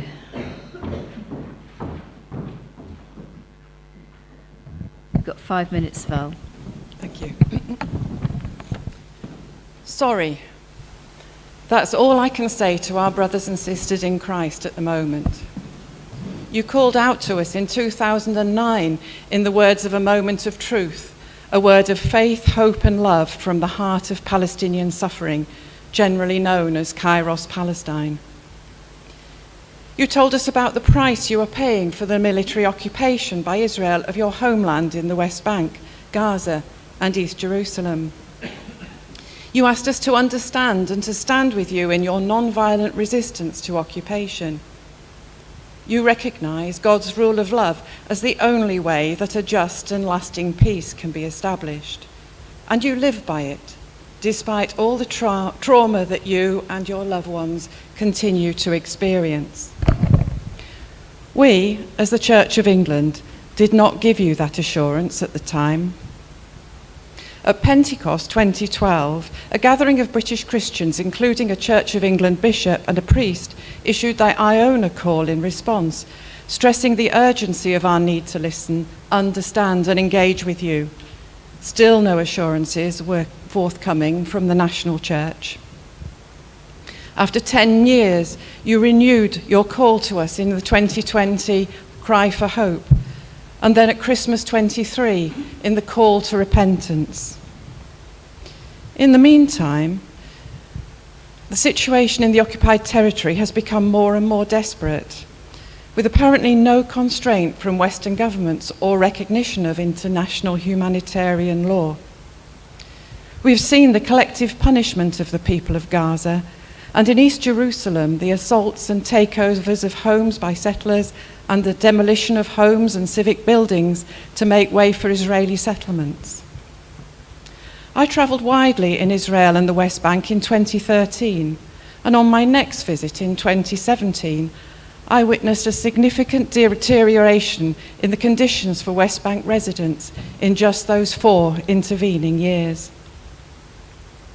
On the 19th of January, once the ceasefire in Gaza went into effect, the Israeli government declared that it was adding the demand for increased offensive activity in the West Bank to its official list of war objectives. To help us visualize what this means, the land area of the West Bank is only 83% of that of Cumbria. Even including Gaza and East Jerusalem, the Palestinian territory is smaller than Cumbria. However, in comparison with Cumbria's population of 500,000, the West Bank is home to 4 million people, including the families of refugees who fled their homes in 1948 and 1967. The complete encirclement of Jerusalem by settlements continues apace, in contravention of the status quo that recognized the rights of the 3 faiths to access their holy sites. There are now 900 military checkpoints across the West Bank, restricting the movement of people, including gates and roadblocks, and the separation barrier continues to encroach on West Bank land and encircle Bethlehem. Israel is preventing West Bankers entering the country for work, and given that the West Bank internal economy is largely reliant on agriculture and tourism, freedom of movement is essential. These constraints have collapsed the economy and are resulting in widespread poverty. Despite this, the Christian community continue to provide services to the population in the form of hospitals and clinics, schools, universities, health insurance, social services. 1 minute remaining. In fact, an estimated 40% of the total provision of services across the West Bank. During my 2017 visit, I took the opportunity to visit the YMCA in Beit Zahor, a suburb of Bethlehem, which is supported by Christian Aid. There I found sport and recreation facilities, project work with women and young people, vocational training for amputees and others with disabilities, psychosocial support for trauma and accompaniment, and support for those experiencing home demolitions. We have so much to learn from the Christians of Palestine about scriptural engagement, mission, and sheer determination to steadfastly live out their calling where God has placed them, expressed as Samud in Arabic. Friends, we don't have any more time to put this off. Our solidarity is needed, and this motion outlines the way that the Church of England and its diocese can listen to Palestinian Christians and engage. Please support the motion and reject the comprehensive amendment and any other call to kick this into the long grass again. Thank you, Val.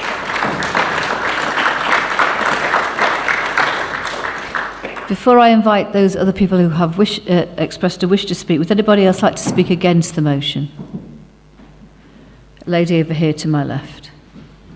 Could you please say your name and your deanery? No, wait, can you wait for the microphone? Nancy Tweddledon from Penrith Deanery, Mungrisdale Church, and this is only my second synod, and the first one was quite scary, and this is really quite difficult. But what I am aware of is the amendment that was put forward by Geoffrey, I don't know any of the people, is actually a very, very wise Christian response. And that's the way I'm looking at it. I'm looking at it very openly, because I don't know. All the emotional detail is important, but it's emotional detail that perhaps could be questioned. And therefore, the idea of getting more information, but we could get more and more and more, but until we actually go before God in prayer and move our emotions to one side and ask God what he says, what he's saying, we're still going to be on very, very, very wavy ground, very wavy ground. I'm sorry, I'm very nervous doing this, but I felt it was really important to do this. And so the other point I wanted to make was that we need to take everything out of the document that shows any political bias at all, and I think that's what Geoffrey's done. I think that's what he's done, having read through it a couple of times.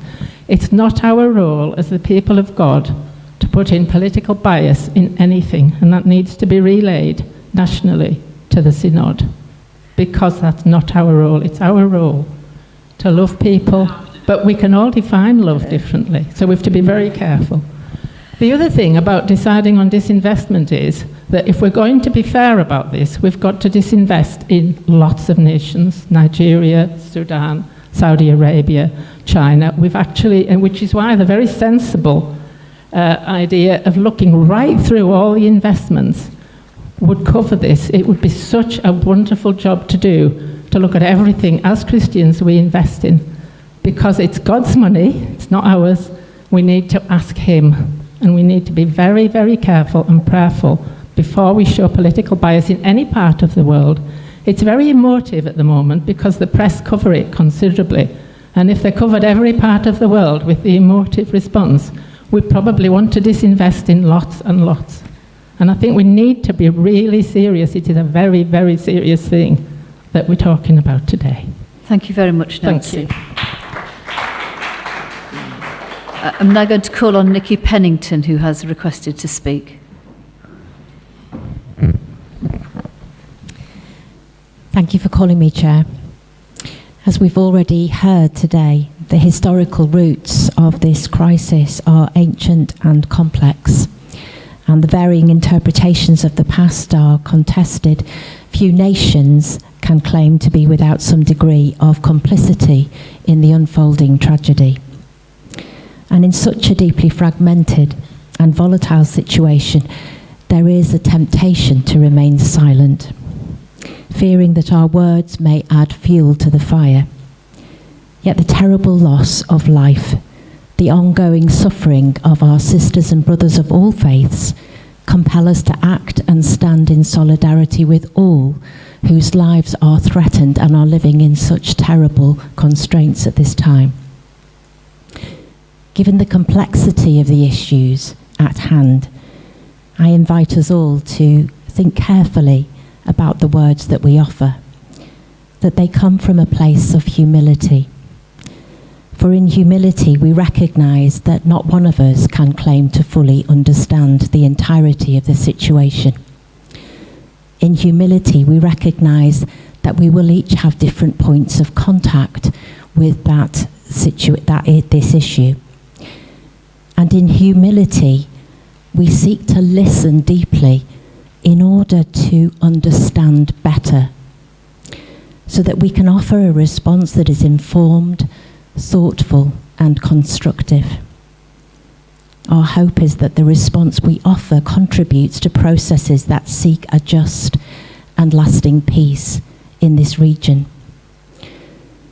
The motion calls us to stand in solidarity with our Christian sisters and brothers in Palestine. And I'd like to offer a few examples of what that might mean from my own experience. A few years ago, I had the privilege of visiting the Tent of Nations, an olive farm owned by the Nasser family, Palestinian Christians who lived on this land for over 100 years. The farm is located a few miles southwest of Bethlehem and is now surrounded by 5 illegal Israeli settlements. Over the years, the Nasser family has faced the demolition of farm buildings, the destruction of hundreds and thousands of ancient olive trees, the expropriation of their land, and they live in fear of constant attack. Despite all of this, the family continues to respond without aggression, and a stone lies at the front of their property on which is inscribed a motto: "We refuse to be enemies." They meet each obstacle, each attack, with non-violence resistance, rooted in their deep faith and trust in God's justice. And they have made their farm a place of education, inviting people from all over the world to come, to listen, to experience and learn about the situation. And through their actions, they model for me the very essence of what non-violent resistance looks like: challenging oppression and violence with steadfast peace, standing firm in their faith and commitment to a better future. And then again, last week, some members of this synod had the opportunity to join a Zoom call with Father Fadi Diab, an Anglican priest in Ramallah, Palestine, who shared his experience, his lived experience. Against the backdrop of gunfire, he relayed that the Christian community is facing increased suffering, As Val has said, thousands forced to flee homes, properties confiscated, work permits withdrawn, daily life nearly impossible, with 900 checkpoints now established in that region. The survival of the Palestinian Christian community is now hanging by a thread. At times like this, we cannot remain silent. We're called to act, to speak out, and to stand with all who suffer. But amidst all the disagreements, there is one thing that unites us, a shared vision of what peace looks like. The Abrahamic faiths hold a common understanding. In the Hebrew Bible, shalom represents a peace that encompasses justice, shared resources, and the flourishing of all people. In the Quran, salam means safety, well-being, and peace for all. And in the New Testament, peace is not just the absence of violence, but the recognition of the inherent dignity of every person made in the image of God. I believe the motion that lies before us offers us some practical steps towards making this vision of peace a reality. It calls us to support non-violence resistance, to stand alongside those who are suffering at this time and work towards a just and lasting peace. I urge you to support this motion.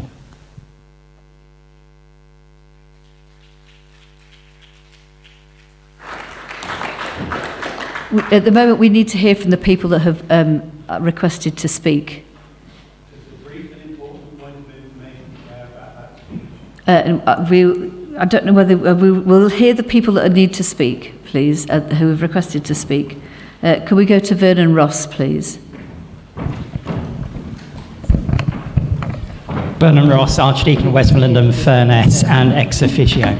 I'm going to speak from a very personal viewpoint. Firstly, I have Jewish heritage, European Jewish heritage. Therefore, the Holocaust is writ large in my family, for good or for ill.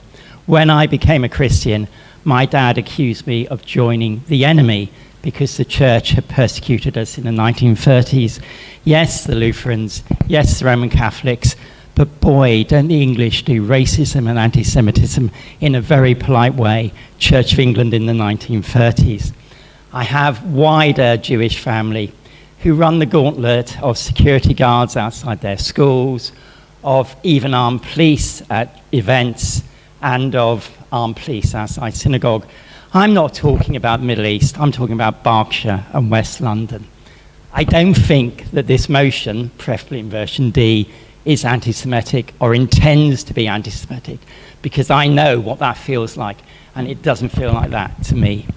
Point B, I'm not a pacifist. I was in the reserve forces. I actually carried a loaded weapon in mainland Britain in response to a terror. That's scary, isn't it? Me with a loaded weapon. But I was a very, very good shot, and I would have discharged it. Bonhoeffer is one of my heroes. He said, and he had great support for my people, he said, sometimes you have to resist evil with force.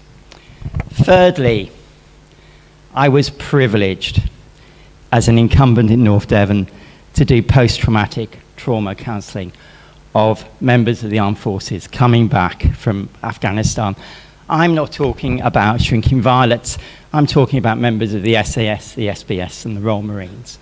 You have no idea the trauma of war. It's not just about the effectiveness of modern weapons. It's the psychological trauma that sometimes people never get over. So just think that in Palestine and Israel, it's women and it's children and it's old people who are being traumatized, both Jews and Palestinians. This has to stop.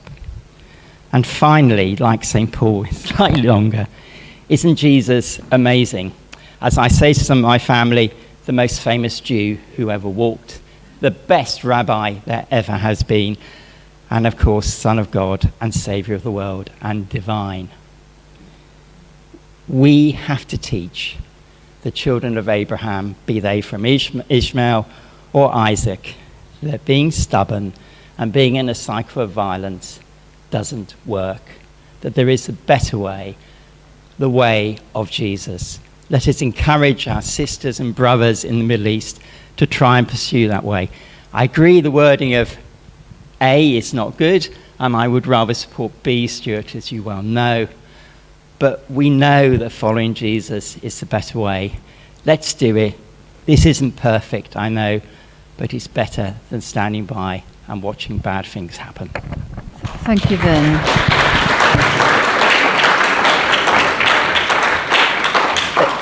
Could we please now go to Jeff? Jeff, you wanted to correct a piece of information. Briefly, please. Thank you, Chair.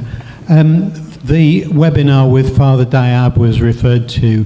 It's important that nobody was told either in that webinar, so far as I'm aware, certainly not in the way that it was publicised, and it hasn't been mentioned now. Father Diab is one of those 15 signatories of the Kairos Palestine document. He is not a neutral witness. Anything he said would be from the lens of the Kairos Palestine document. Thank you. We've also had requests from Christine Burgess to speak, and then we'll be giving people 3 minutes if you'd like to. So Christine, you've got 5 minutes.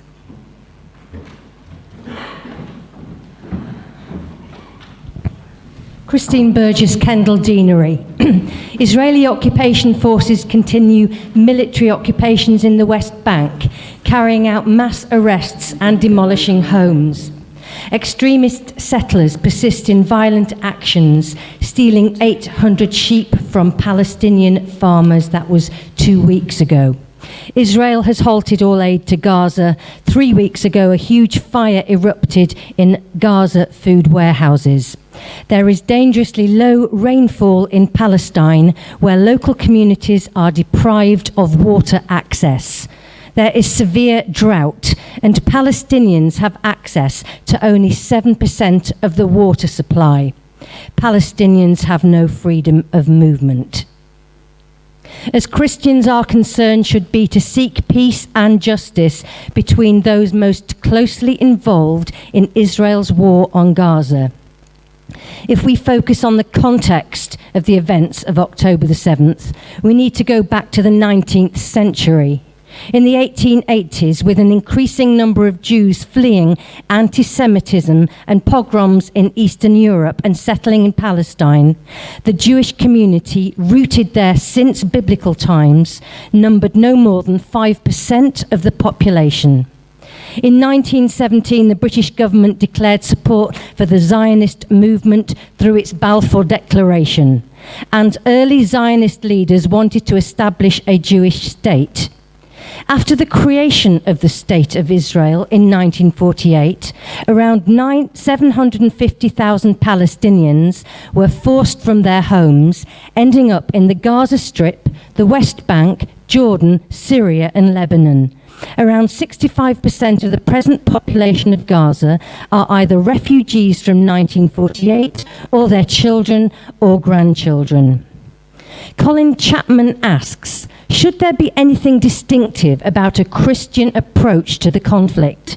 He argues that there must be a connection between peacemaking and addressing issues of justice, and asks how Christian Zionists, who support the creation of the State of Israel for biblical and theological reasons, can find common ground with those who espouse covenant theology, which sees all of the promises and prophecies about the land and the nation in the Old Testament as looking forward to the coming of the kingdom of God on earth.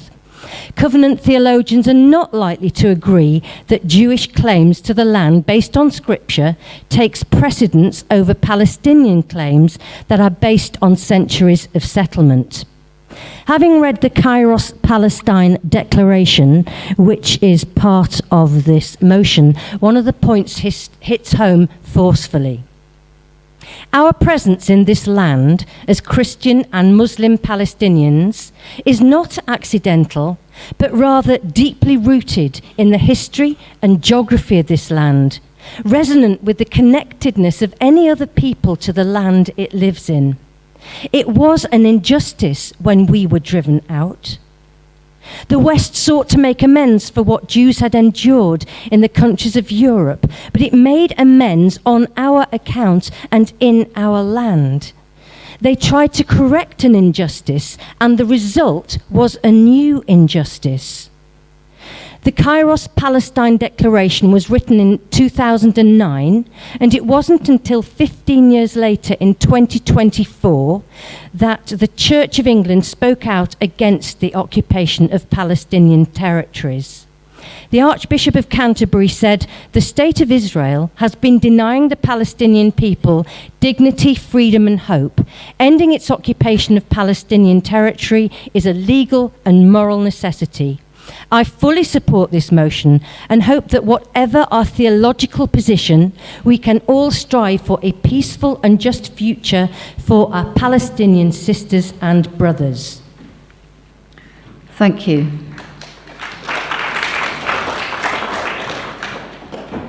Right, given that we are only partway through this agenda item, I'm going to invite other people to speak, but please don't just stand up and say you're for or against, because your vote will show that. And please don't stand up and say things that have already been said. So that given, is there anybody else that would like to speak? And I can give you a minute each. So can we go to Brian, please? Brian Kendall, Deanery, and I would just want to agree with one thing Stuart said at the very beginning in his proposal speech, the danger of silence. And from where I'm sitting, the silence is deafening.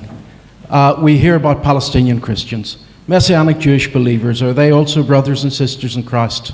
Silence.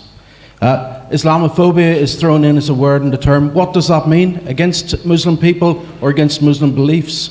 It's a slippery term. Am I Islamophobic when I call people to say the Nicene Creed? Potentially. Silence. I'm disappointed to see that term being used. Silence upon the fact that Hamas have not had and held free elections in the Palestinian area since 2006, since they came to power. Silence. And of course, in the light of October the 7th, there's wringing of hands about evil and violence on both sides, but nothing. Silence on the evil of terrorism, and that's a big thing. No call to repentance. Thank you very much. I'm afraid I'm going to have to stop you there. Thank you, Brian. There was a hand over here. James?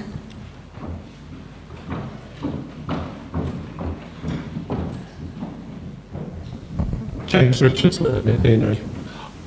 Very briefly, we're not actually being asked to take sides with this motion. We're being asked to look at a document. We're being asked to investigate. We're being asked to inquire and inform and make decisions on that basis. This document, this motion, doesn't invite us to take sides one way or another. It doesn't invite the Church of England to take sides one way or another. It invites us to receive information, to examine, and then to make a decision. If we keep silent and we don't examine, then we are complicit with all the evils that are done on all sides. Thank you, James. But there was one more hand over on this side, and then we'll move to the next part of this. We've got a minute, Mike. Hi there. Well, I'll be very brief then. This is proposing receiving documents that do take a side. You have to understand that in October the 7th, 2023, 4 days later, a statement was produced by Kairos Palestine, which did not condemn the terrorist attack, but rather it mentioned that the root causes of the war were the permanent state of error that Palestinians live in daily from the tyranny of Israeli occupation. This is taking a stand. All of these documents, I wonder how many people here have read all of the documents that are listed here.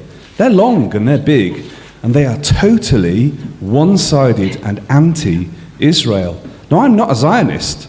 I'm banned from travel to Israel because I worked with Palestinian refugees and had dinner with some Hezbollah people. I can't go to Israel. Got 5 seconds.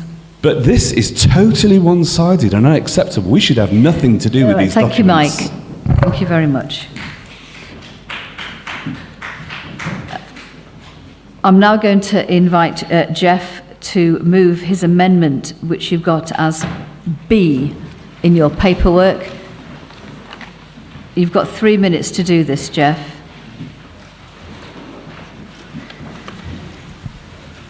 Ladies and gentlemen, we've heard that from one helpful person that my amendment takes away the biased language out of the motion. It removes terms like occupied Palestinian territories. The correct neutral term is the disputed territories.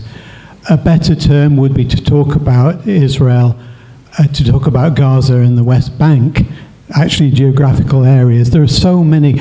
We've heard about international law. Much is made of that. This is, you've heard that that's actually not a reliable resource. It's a political anti-Israel position that we would be supporting, that we are supporting in putting that in the document. There is much in this original motion that is unhelpful, that militates against understanding. We're calling for a discussion on the basis of a document that is full of misleading statements that are anti-Israel, that militate against a proper understanding. My motion keeps the Kairos Palestine document as something to discuss. It also asks for countervailing, balancing documents to be discussed so that people are properly informed, so there's a proper debate. It also suggests that we, instead of deciding on divestment, that we look at the Board of Directors' proposal for a better way, for mutual understanding, for bridge building, rather than attacking Israel as though they are the only obstacle to peace. That's an absurd and ill-informed position, ladies and gentlemen. I put it to you that my motion is a motion that will achieve what Stuart wants to achieve, which is that it's a motion that we can all support, that it will bring a better understanding to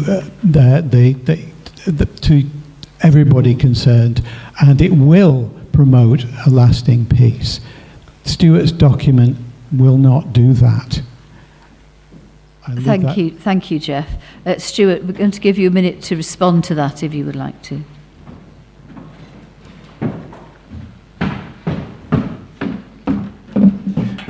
Thank you, Chair. Thank you, Jeff. I appreciate your good intentions in this, but there are reasons why I urge us to resist this. And of course, Jeff gets a second bite at the cherry. If we don't pass this, we get to go through each of the amendments and analyse them in more detail, which I hope we will. He asks for countervailing balancing documents, and Nancy also asked for that. This document actually asks for that, but it asks the Faith and Public Life Division to commend those documents. It doesn't seek to predispose what it is that we will discuss. So by all means, do read the documents that Jeff has suggested. I very much hope that the Faith and Public Life Division might indeed commend those, but it's not up to us to determine for them. They are the experts. They are our theologians, our national theologians. We should listen to them and not predetermine it ourselves. As for disinvestment, the document from the Board of Directors of British Jews, a very good document, but it's talking about boycotts of Israel. We are talking about international companies investing in the occupation. So there are many reasons why I think this amendment is not helpful, and let's analyse all the clauses in turn. Thank you. Thank you. If anybody would like to speak to the for or against this amendment, you'll have 1 minute, and we can take 4 people at the most. You are going to be late for your lunch. I do apologise for that. Thank you. The gentleman at the back. Tim Barker, Solway Deanery.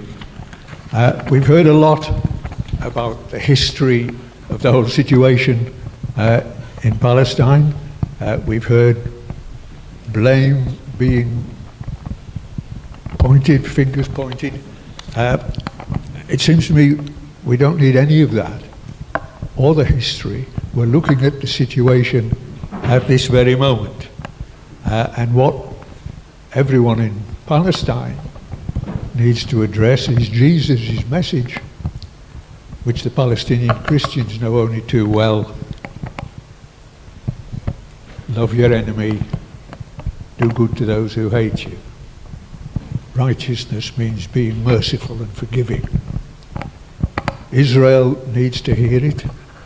God must be despairing of his chosen people.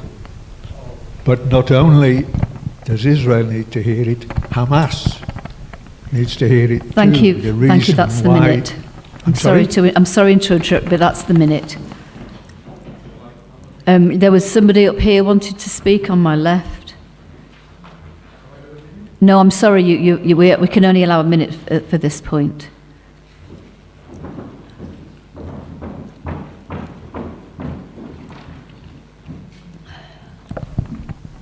Balfour was wrong, and we are paying the price. I urge you I'm not sorry, to could you take just give us your name and your deanery, please? Graham Brassington, Calder Deanery. Balfour was wrong, and we should not interfere in the aggravation between two Semitic peoples. There are people here, and clearly from this, that don't actually understand what anti-Semitic means. It means anti-Semitic people, and the Jews are not the only anti-Semitic people. Semitic people. There are Arabs and Palestinians are all Semitic. We don't fully understand, but we do understand that there is a war and that we should support anything that calls for an end to it. Thank you. Thank you. We're now going to go to a vote on this amendment. So, we're talking about comprehensive amendment B. So would you please hold up for or against clearly now? Against. Yeah, yes. Thank you. We are against the amendment. Thank you for voting. So now we're going to invite Jeff to do these. Yeah? Individual. Yeah. Right, Jeff, we're now going to move to your amendments 1 to 7. I think we'll just take each one of these and then vote on it. Without debate. Stuart needs to respond to Point 1. At all points in the document, including the briefing note, remove the occupied Palestinian territory, a politically loaded term, with a geographical, factual term, the West Bank and the Gaza Strip.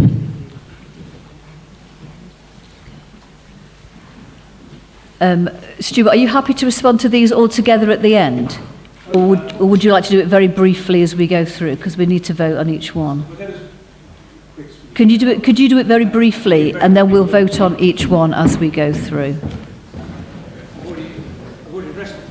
The occupied Palestinian territory is the UK's government's advised term for dealing with this as a non-politically loaded. It's used in the UN, it's used in all the legal documents, so that's why we've chosen it. The West Bank and the Gaza Strip does not include East Jerusalem, so I ask us to vote against this. Thank you. Could you please indicate whether you're for or against Amendment 1? Okay, that's against. Would you please propose Amendment 2? We lament the tragic exodus of Christians from the Middle East, including from Israel and the occupied Palestinian territory, and pray for their return to their homelands. We commit to understanding their plight, engaging with the tragic current situation of conflict in Israel and the occupied Palestinian territory. This part of the document is incorrect. It's factually incorrect. There is no... the numbers of Christians in Israel have actually increased. They enjoy religious freedoms that no other country in the Middle East has. So the Christians have increased in number and prospered. So I propose that we replace this with, we lament the tragic exodus of Christians from the Middle East and pray for the situations in these lands to improve, such that Christians feel safe to live, flourish, and increase in number. Note that that is a much better and more positive aspiration than simply returning to homelands. We commit to understanding their plight, engaging with the tragic current situation of conflicts in the Middle East. Thank you. Stuart? This is where our procedural rabbit hole has slightly let us down, because I agree that Jeff's wording is actually an improvement, but we have improved it even further in option D by removing reference to the population shifts entirely. It's not the main focus of the motion in any event, and it's best just not to go down that rabbit hole. So, and bearing in mind that if we accept Jeff's amendment on this point, even though it improves it, we're then stuck with the original motion, which, as he's already pointed out, isn't even what I want. So the best way is to resist this particular amendment and to vote for my amendment D, which covers the same point. Thank you. So would you please indicate whether you're for or against amendment 2? Thank you. That's against. Would you like to propose amendment 3? Reject anti-Semitism, Islamophobia, and all forms of prejudice based on religious affiliation and ethnicity. Replace with reject all forms of prejudice based on religious affiliation and ethnicity, including anti-Semitism, anti-Muslim, and anti-Christian sentiment. Thank you, Jeff. Stuart, do you wish to comment on that? So, same comment. Just to say that taking into account what Jeff said earlier about Islamophobia, I'm not sure that I entirely agree, but if it helps, I would be very happy if we reject this amendment for him to put in an amendment, which I believe he's allowed to do on point D, to replace the word Islamophobia with anti-Muslim sentiment. So if we voted against this, I would accept an amendment for him on item D to replace Islamophobia with anti-Muslim sentiment. Thank you. Would you please indicate whether you'd like to accept before or against Amendment 3? That's against. Thank you. Amendment 4, I will let you read for yourself. So Jeff is moving that. So would you like to respond to Amendment 4? Stuart? Oh, sorry, my response, sorry. Yes, response. Sorry, yes. It's just too long to read. I think I said this earlier. We are asking for the Faith and Public Life Division to commend the resources that will allow us to engage critically with the Kairos documents, not just to accept them at face value, but to look at all sides of it. And I really take to heart what Nancy said earlier. She's one of my heroes now after the way she spoke earlier. But that's precisely what we're asking for. Let's have the information so that people like Nancy can understand better and can engage with this and have more courage to speak up as she did. So let's not prejudge it by saying what we should study. Let's keep with the original wording and ask the Faith and Public Life Division to guide our discussions on this. Thank you. Chair, I do wish to speak on this amendment. But we've got the amendment there, Jeff. We need to move these through. The document puts Kairos Palestine, the motion from Stuart puts Kairos Palestine as the only document that we should look at. Yes, it asks for other documents to come from the Faith and Justice team, but we as Carlisle would be putting forward this one document which is one-sided and unhelpful, damaging to the prospects of peace. We should not be doing that. So would you please vote on this amendment? So that's against. So now we're at number 5 now. Right. You've got number 5 there. Is there anything you want to say very briefly about Amendment 5, Jeff? That the International Courts of Justice rulings or advisory opinions are not valid for reasons I've already explained, that disinvestment is not helpful for reasons that I've already explained, and that my amendment is much preferable. It is not likely, unlike the current motion, to cause rifts, as has happened in the past with the Jewish community, and it is more likely to bring about peace. Thank you. Would you please vote? Would you like to respond to that? Sorry. Firstly, in relation to the ICJ, there's a lot we could say about that, but except to say that if we go down the path of undermining the ICJ and the UN, we undermine the whole fabric of international law. Israel is still a signatory to the ICJ. On the disinvestment point, we have consulted the NIBs on this, and they have policies on this, which include engagement. They are very, very expert in dealing with this situation. We're not telling them what their policy should be. We're asking them to look again at their policies in the light of recent events, and it includes engagement first and disinvestment as a last resort. We're asking them to look specifically in the light of recent events. In accordance with your policies, is now the time to disinvest. We're not seeking to change their policies, but Jeff's amendment would, and I don't think it's for us to presume to lecture them on what their policies should be, Thank you. I resist. Would you please vote for or against? No, you want to, clarification? Just a correction, the ICJ is not, Israel is not under the jurisdiction of the ICJ, because in 2000 they signed the law of courts, but they did not ratify it. Point of order, that was the ICC, the International Criminal Court, not the ICJ. Right, thank you, we've just spelt it wrong. Would you please vote on that amendment? Okay, so that's against. We move on to Amendment 6, which you've got written in front of you. Jeff, do you want to comment on this? Sorry. Amendment 6.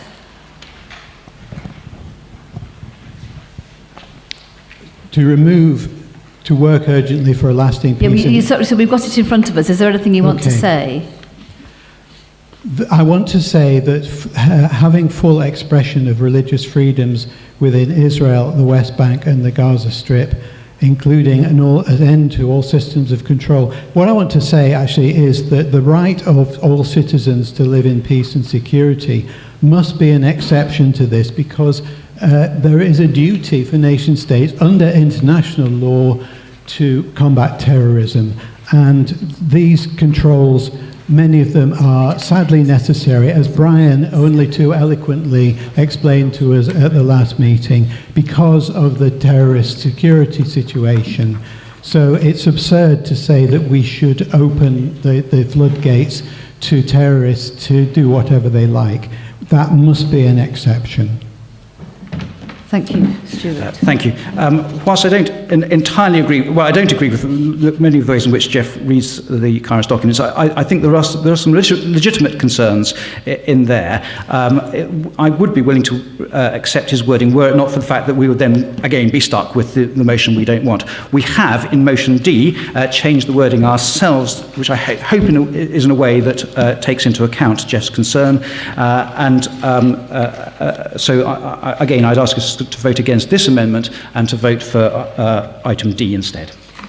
Can I invite you please to vote on this amendment? That's against. Thank you. We move to Amendment 7. Jeff, would you like to comment on this? Yes. Thank you. This government has recently resumed funding to the UNRWA. This means that support, that government aid is being filtered through to people who support terrorism, to terrorist groups, factions and organizations. This is not acceptable. This amendment seeks to address that. That is our God-given responsibility. Thank you. Stuart? Thank you. This introduces a whole new item to the motion, which is not part of the original. I think the wording is difficult, because how on earth does a government avoid indirectly ensuring aid falls into the hands of terrorist groups?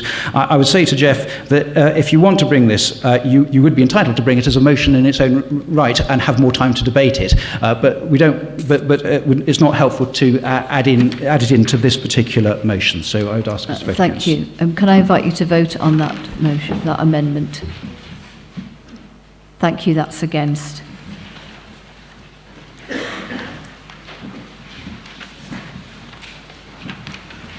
Before we move on to inviting Stuart to bring paper D, there was an amendment that you wanted to accept of You wanted to make a change to that? If Jeff is willing, would like to propose it, I would happily change the word Islamophobia with the words anti-Muslim sentiment. Jeff, are you happy to propose that? I would like to propose that you replace the word Islamophobia and anti-Christian sentiment. That needs to be in. It's a shame we haven't had a chance to discuss this before. There are two separate points. I mean, I don't think any of us in this room would disagree with wanting to resist anti-Christian sentiment. I think part of the difficulty is that in the context in which the church operates in Palestine, Jeff's already alluded to it, a very tricky relationship with its Muslim neighbours. And one of the things that it is trying to do is to say very clearly, we are Palestinians too. You can't ignore us.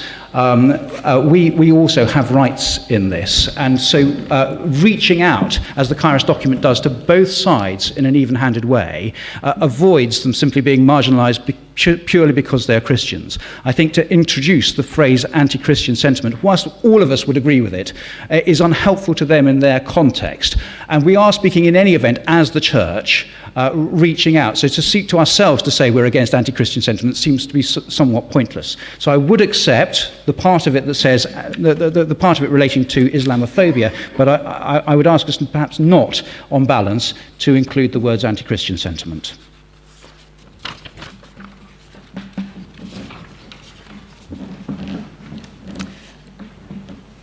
Is it in order to invite Jeff to amend his amendment?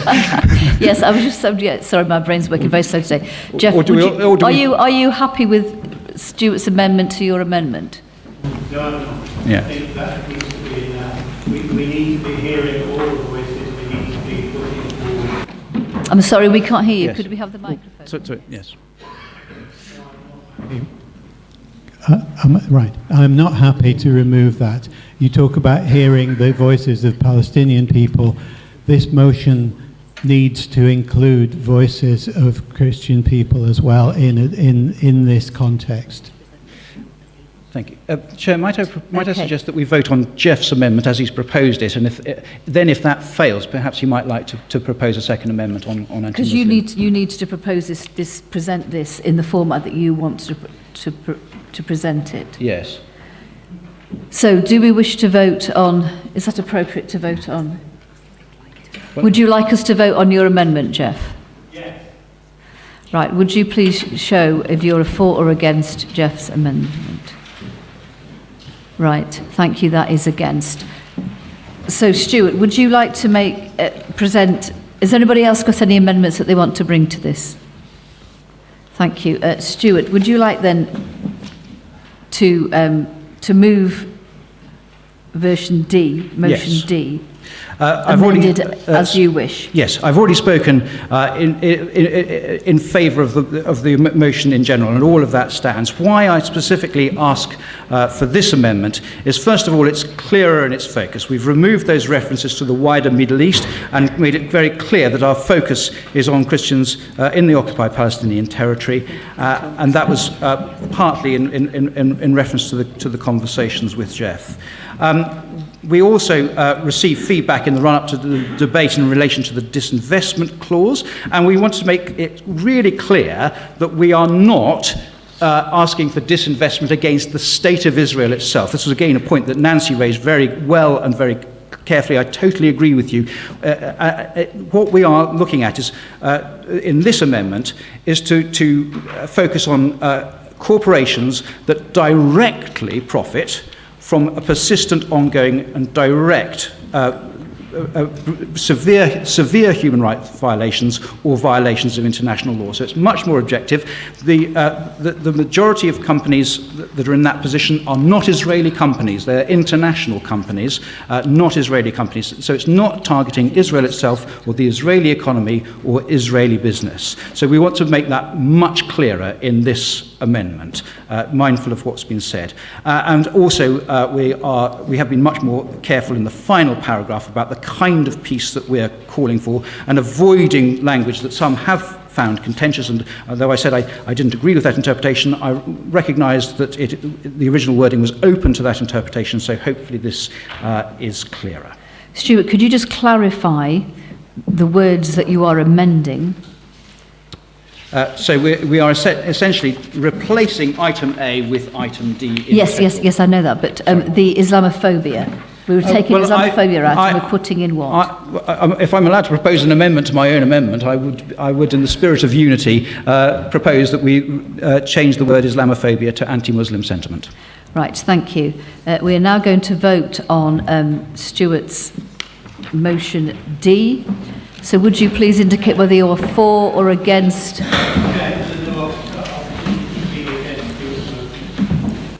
That's no, we don't have the opportunity to do that, do we? Do we? It doesn't say it on here, it just says to go to... Well, if it's an amendment, then people can debate an amendment, can't they? I think yes, they have the right to say... So it's going to be a time constraint. Okay. Right, okay, thank you, Jeff. Yes, I can give you 2 minutes. This motion from Stuart still puts the Kairos Palestine document centre stage.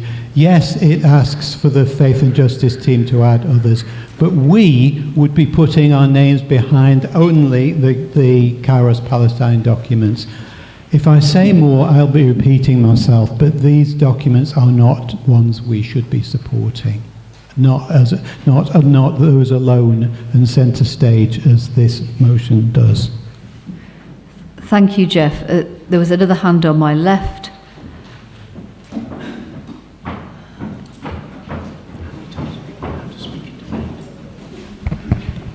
Graham Brassington, caller Deanery. I must request, before we vote for the next time, somebody to tell me what the motion now is, because I've entirely lost the thread of what has been proposed. So now we are going to be voting, unless anybody else would like to speak, on motion D, where the word Islamophobia has been replaced with the words anti-Muslim sentiment. Thank you, Vernon. Thank you, Chair. It's just a clarification. We've got for and against, but we haven't got any abstains. So no, abstentions won't be counted in I these just votes. wanted clarification. Thank you. Ladies and gentlemen, would you please vote for or against motion D? Do we need to actually make it formally a counting vote? If it's not clear, we will do that. We will collect the papers and count them. If it's completely clear, no problem, but I think that the Secretariat of General Synod did normally ask for the number. Thank you, Chris. We'll do that. Would you please raise your hand with your vote, and those will be collected from you. Are you collecting them? You're not collecting them? The results are in, ladies and gentlemen, if I could have your attention. The votes are 59 votes for motion D and 7 against. The abstentions will be calculated against the register of people who are here. So therefore, that motion D is passed. I will now call upon Mike Crease. Do you wish to speak?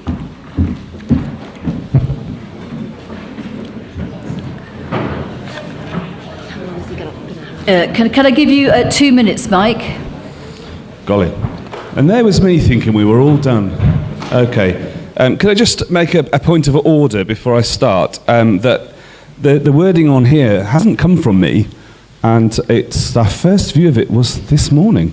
So, however, there was discussions on the question of whether or not the motion as a whole, as was actually appropriate in terms of, simply the fact that it has been passed back to us by those people at General Synod, because there has been a big war since these documents were written, and how that actually plays out, and the fact that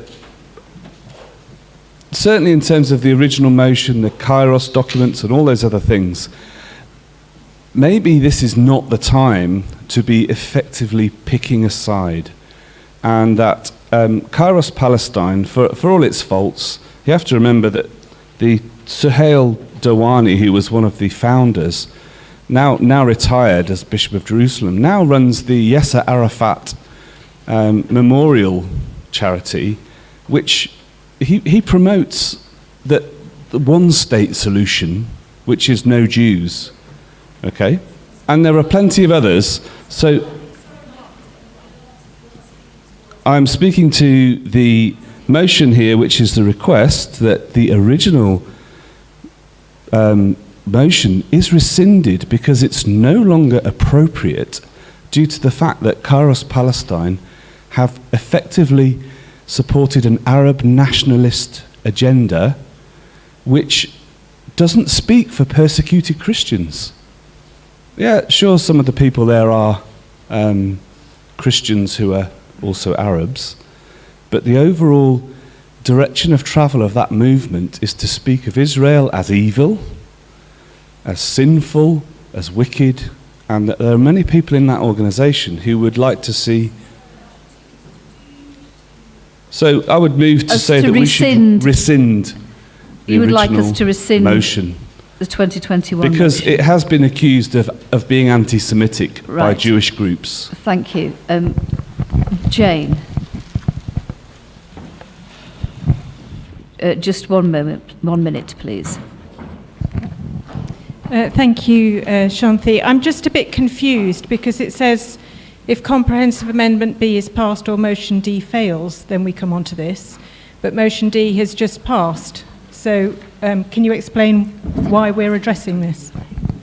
So strictly speaking, this is a separate motion. We will be informing the General Synod Secretariat of the motion that was passed, D.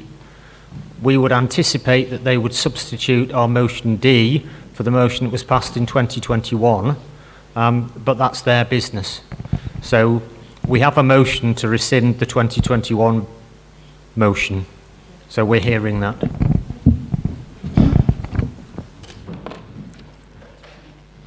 Down here, please. Thank you. Just 1 minute, please, Stuart. Thank you, Chair, and thank you, Mike. I'm sorry you didn't get more of a chance to speak on the main motion. We're not clear exactly procedurally what effect this would have in terms of General Synod, but we are clear. We are clear that this would send a very, very strong message to General Synod, to those who have supported it, and to the Church in the occupied Palestinian territories. So I urge us to vote against. I hear Mike's points about how the original motion was received, and that's why we've just passed this amended motion that I hope is now going to be much clearer. And I think having passed this amended motion, we should stick with that and not seek to unpick it and open another can of worms by rescinding the original. Thank you. One more point down the bottom, and then we need to vote.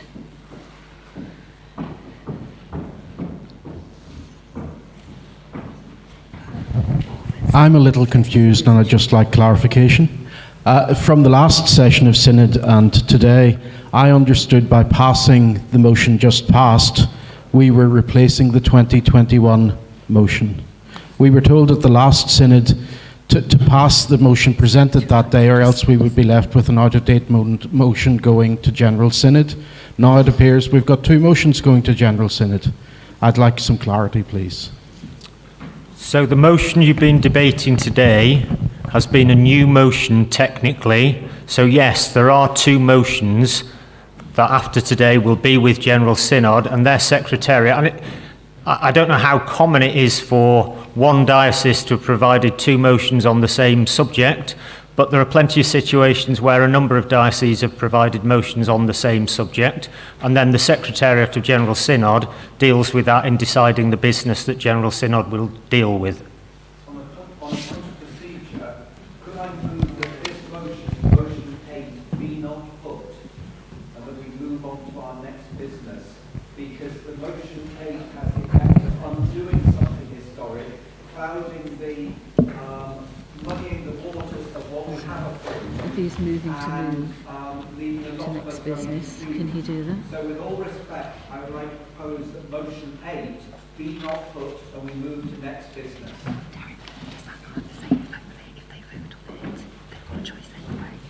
Yeah. Yes. Go to the vote. And Okay. it's still in there. We're going to the vote. Yes. Or whatever the correct terminology is. I think we go to the vote. And then Synod will then decide ultimately which paper they want, which motion that they want to take to Synod. We will vote now, and then General Synod's Secretariat will decide which motion is given to Synod.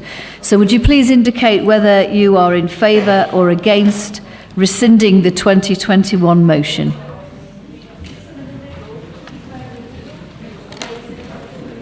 Sorry, can we just hang on a minute? I think there aren't enough papers. People have been very hungry. Has everybody got the paper that they wish to vote with? Right, that's all right. If you abstain, that's fine. Okay. Could you please vote whether you wish to vote in favour of rescinding the 2021 motion or not? Could you indicate now, please? Need to collect them. Do you think that's close enough, Derek? Do you think we need to collect them? Yeah, go on. Could we collect those, please? Ladies and gentlemen, we have a result. There are 41 against rescinding the 2021 motion and 17 for, so we will not be rescinding the 2021 motion. Both motions will go to the General Synod Secretariat, and they will decide which motion is put forward to the General Synod. And I think we'll just pray and then we'll have lunch. And if I could ask you to be back by 2:05. So let's just pray. Loving God, continue to draw us together as fellow Christians and as member of the church in this place. We ask you that you'll bless the food that we are going to consume to our bodies, keep us mindful of the needs of others, and give us peace in our conversation. In Jesus' name, amen. This is the Board of Finance meeting in the diocese. Reason is that you're all members, as in non-financial shareholders, of the company that operates the diocese. So we're the legal entity, and you're the members of it. So you elect the trustees, etc., etc. I looked at my diary in the middle of last year, and I thought, right, spring, lengthy foreign holidays. Unfortunately, in the autumn, you had a different idea, so I'm still here. But there we are. Since I am, let's crack on. Chair's remarks. Contrary to my usual habit, which is to just play it off the hoof, I thought I wanted to keep concise today, and also because of the agenda, there's some pretty meaty items there which deserve as much time as they can get. So I'm going to try and keep this really brief. So I've written down some notes. Don't like speaking to a speech, but I've got one. Following the autumn triennial elections, we lost John Edwards, who retired, and Nigel Robson and Peter Yates, who had been co-opted.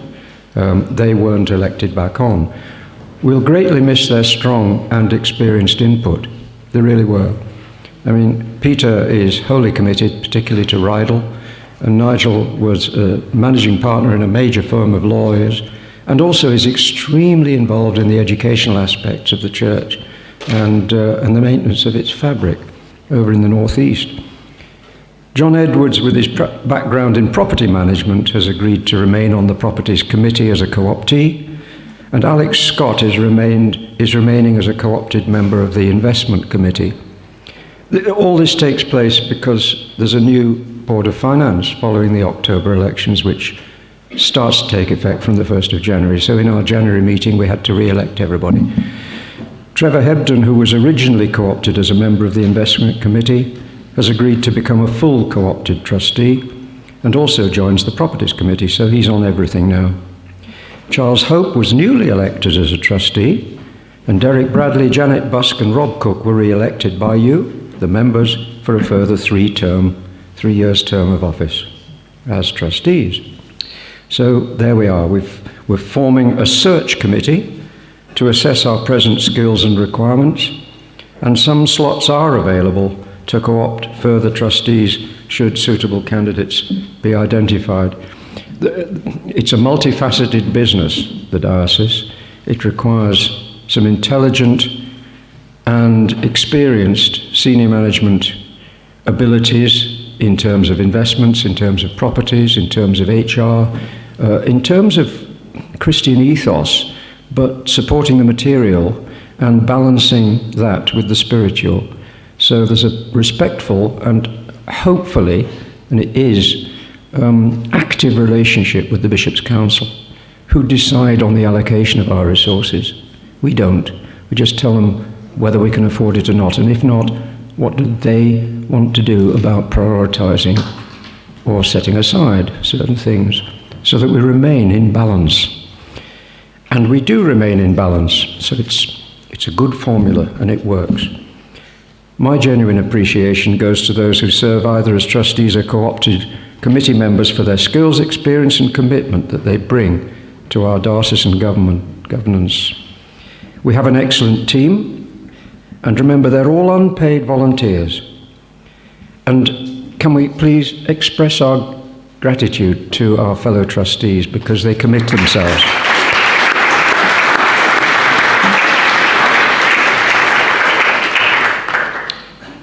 We run a financially successful diocese, so I think that appreciation is well noted, and thank you very much.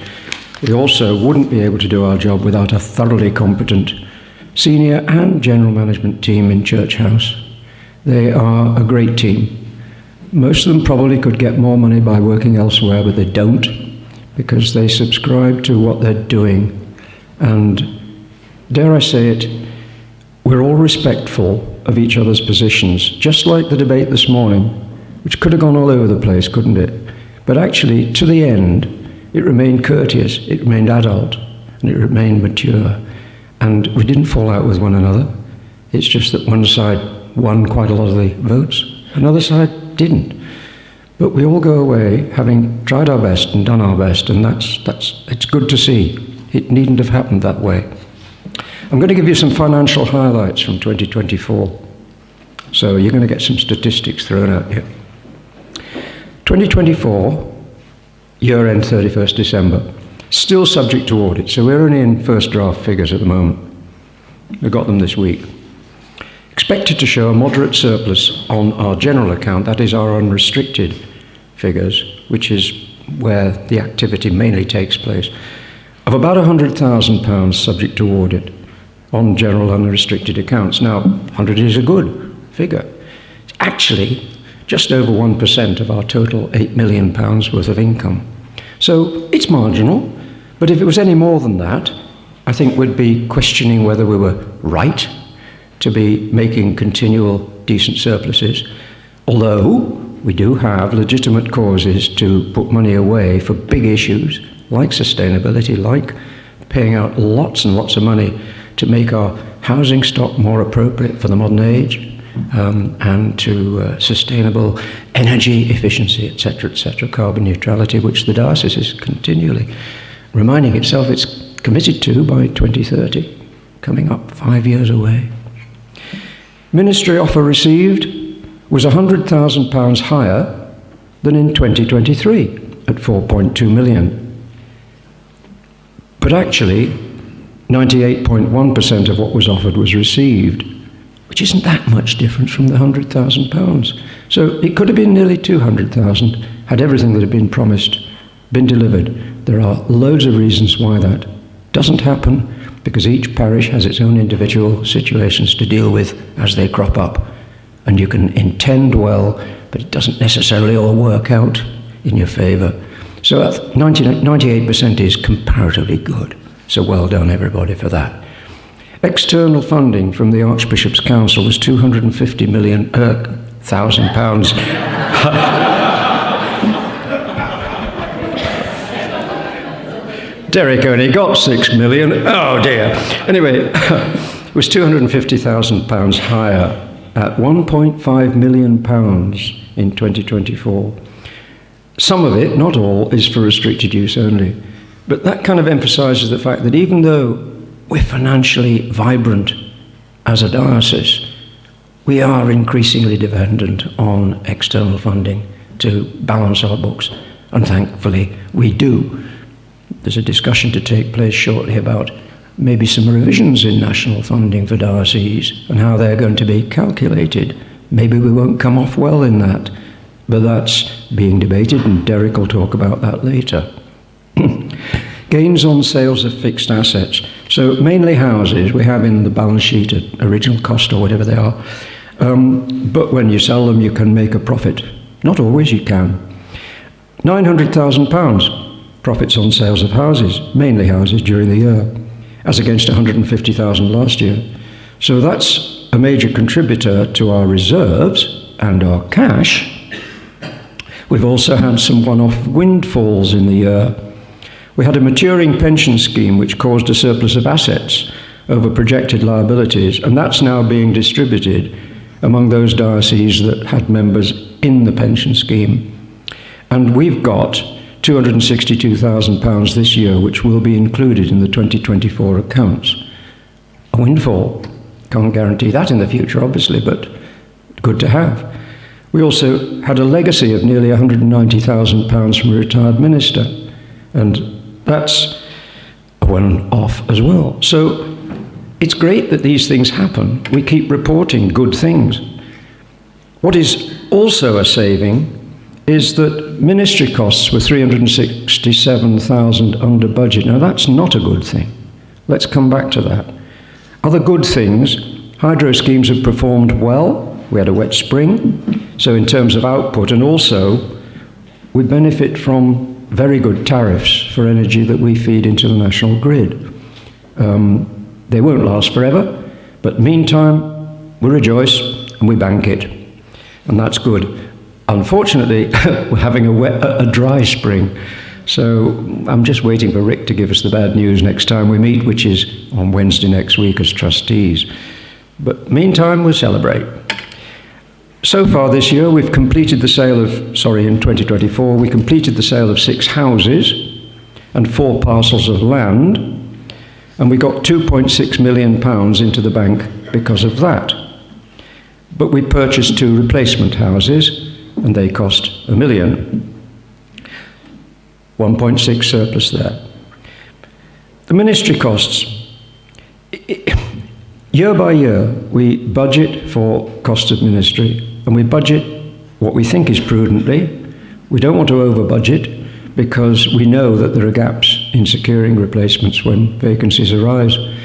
So last year, Derek stood up here and explained why we were going to lengthen the gap between what we expected as the average vacancy. We didn't want to, but it was reality. So even though we stretched that in our revision of our budgets, we're still underspending. And you know how difficult it is now, even in this diocese, with its attractions. It doesn't seem to attract many applicants, or in some cases, any. Brampton Deanery, my own benefice, we advertised twice. Total applicants, 0 first time, 1 the second. Fortunately, we were able to make an appointment. But that's the way it is. And so, even though we allow for what we think is an overstretched length of time for a vacancy, we're still underspending on the money that we've provided. But all in all, we've had a good year financially. We'll report to you the audited results when the Synod meets in June. We don't expect there to be any major changes. The audit starts at the end of March. And the balance of the inability to recruit fully stipended ministry is that it seems to me, I don't know whether I'm fully qualified to make this comment, but it just seems to me from the evidence, there's a lot of energy being put and success achieved in gaining more participation in forms of ministry from either non-stipended, partially stipended, house for duty, or even lay forms of delivery and sharing the load. And that must surely be an essential part of the mission community concept, which is, I think, in some places slow to take root, but in other places doing very well. And our archdeacons are doing all they can to increase its penetration and success. Looking forward to this year, the year we're in, we're continuing to rationalise our assets base and dispose of surplus to requirements, any assets that we see we could make more money out of by reinvesting the proceeds. But we're also trying to actively get rid of housing which is inadequate, and if necessary replace with stuff that's more modern, more efficient in terms of management and running costs. So during this year, we've got pending sales of land and housing which could realise a further £4.6 million. But we're also seeking to acquire alternative housing in 5 locations. So there's a lot goes on. We like to look upon ourselves as running the balance sheet of a successful enterprise, but as I said earlier, it requires an active partnership between the bishop and his team and the finance and their management of the secular assets. And in this diocese, it works extremely well. And I'll leave matters of national funding to be dealt with by Derek, and also the big bid that we've all read about, the success, £6.8 million, which I know Bishop Rob's going to talk to. And in the meantime, get to the guts of the agenda, which is, do you please accept and approve the minutes of our last meeting at Synod in October last year? Do you approve them? Thank you. Does anybody not? Right. I don't think there are any matters which arise which we haven't covered. They tend to be reports of the past rather than actions for the future. And then we ask you to receive the minutes of September the 18th and 20th of November of the meetings of the trustees on your behalf. And from them, you should get a very concise version of, a detailed and concise version of what we all get up to on your behalf. So do you receive those? Thank you very much. And are there any questions? James. James Richards, Deanery. In relation to the minutes...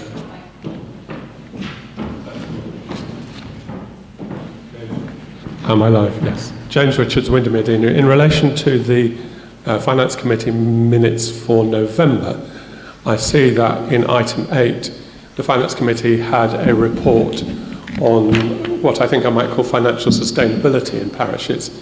The presentation is alluded to, but nothing about its content appears in the minute. I wonder if you're able to say a bit more about that. I will have to refresh my memory on that. Derek or Rick, are you conversant with these matters more than I am at the moment? Because otherwise I'm going to have to waste your time reading it through.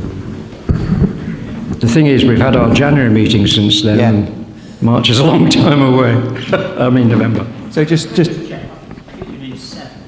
do, yes. Oh. Yeah, so this is a piece of work that we undertook last year, and Chris Angus worked... Chris is here, yeah. Chris worked really hard. Many of your parishes submit their financial returns every year to up onto the national database. Some of them don't, which is please encourage them to. We also ask for sets of accounts to try and get as good a picture as we could of the financial situation of your parishes. Now, we did this about 4 years ago. Again, Chris worked incredibly hard in the aftermath of the COVID outbreak, just to get a sense of how robust or not are our parishes, looking at levels of income, levels of expenditure, reserves, etc. And last year, Chris did a piece of work rechurning all those numbers. We had a preliminary report to the DBF in that meeting. I think Chris is still working a bit on the final version, and we already learned a lot, but we've got to learn more from it. and also how to take that forward and make it something we do on a more regular basis. So in some ways it's a little bit still work in progress. What it will show is, on the whole, over the period of the sort of last 5 years, is that our unrestricted reserves across the parishes in total have been increasing, which is interesting. There's a lot more to it than that, but that was certainly one of the take-home figures. And Chris was quite keen to look at the impact of big building peril, or for want of a better word, and how we know that's big in our minds, but actually trying to go down below that and look at the actual figures on the expenditure on our church buildings, and the impact that that's had. So there's lots of really interesting stuff on that. We just haven't quite got it finalised yet. But Thanks, Rick. There are a number of factors that add to that, in that it's not mandatory to send accounts into Church House, but we do encourage people to do so. So I think we get a... Well, all right. Correction. You are supposed to do it. Some of you don't, but I suspect most of the people in this room do. So we can only deal with the information that we have. And secondly, we know that quinquennial inspections of churches are not always up to date. And recently a key architect died very suddenly. So that is an issue which is being addressed. It may be that some parishes just really don't know the state of their buildings and are cautious on that. So you can only deal with the information you've currently got. But thanks very much for the question. And I'm sorry I was trying to read 8 when it should have been 7, but there we are. I didn't succeed in either. Any other questions? Thank you, Graham. You referred to the sale of church houses. Yes. And the excess over cost. It seems an odd thing to value over cost. They might have cost something years ago. In a conventional accounting sense, you can revalue your properties and your fixed assets. But we don't do that every year. The housing market, in some cases, has been very active, and we've achieved above asking price in quite a lot of cases. It depends which houses we sell. If we've held on to some for a long, long time, the valuation will probably be put on current use value based on historic costs, however the auditors choose to do that. Neil Andrews could provide the information to each archdeaconry or each deanery, if they so choose, as to how each house sale turns out. We also sometimes can sell land for development purposes, which increases its value by a significant amount, but you wouldn't revalue that on a prospective basis until you knew jolly well that A, you'd got planning permission, and B, that there was a sale impending. So the previous year there was 150,000 surplus, not big. This year, unusually big. I don't know what this year will be, but yeah. I would suggest that you should have a current valuation open market for the houses you've got, so that you realistically know what you're doing. It would not take long to set up, and I'm not thinking of anything more than what do you think a 4-bedroom house is worth in that area. But it would give us a realistic picture of what we're holding, and arguments that I hear in other forums where people discuss the sale of clergy houses with no clue as to what they're worth at all. Right, so the process that we go through is we do get periodic valuations.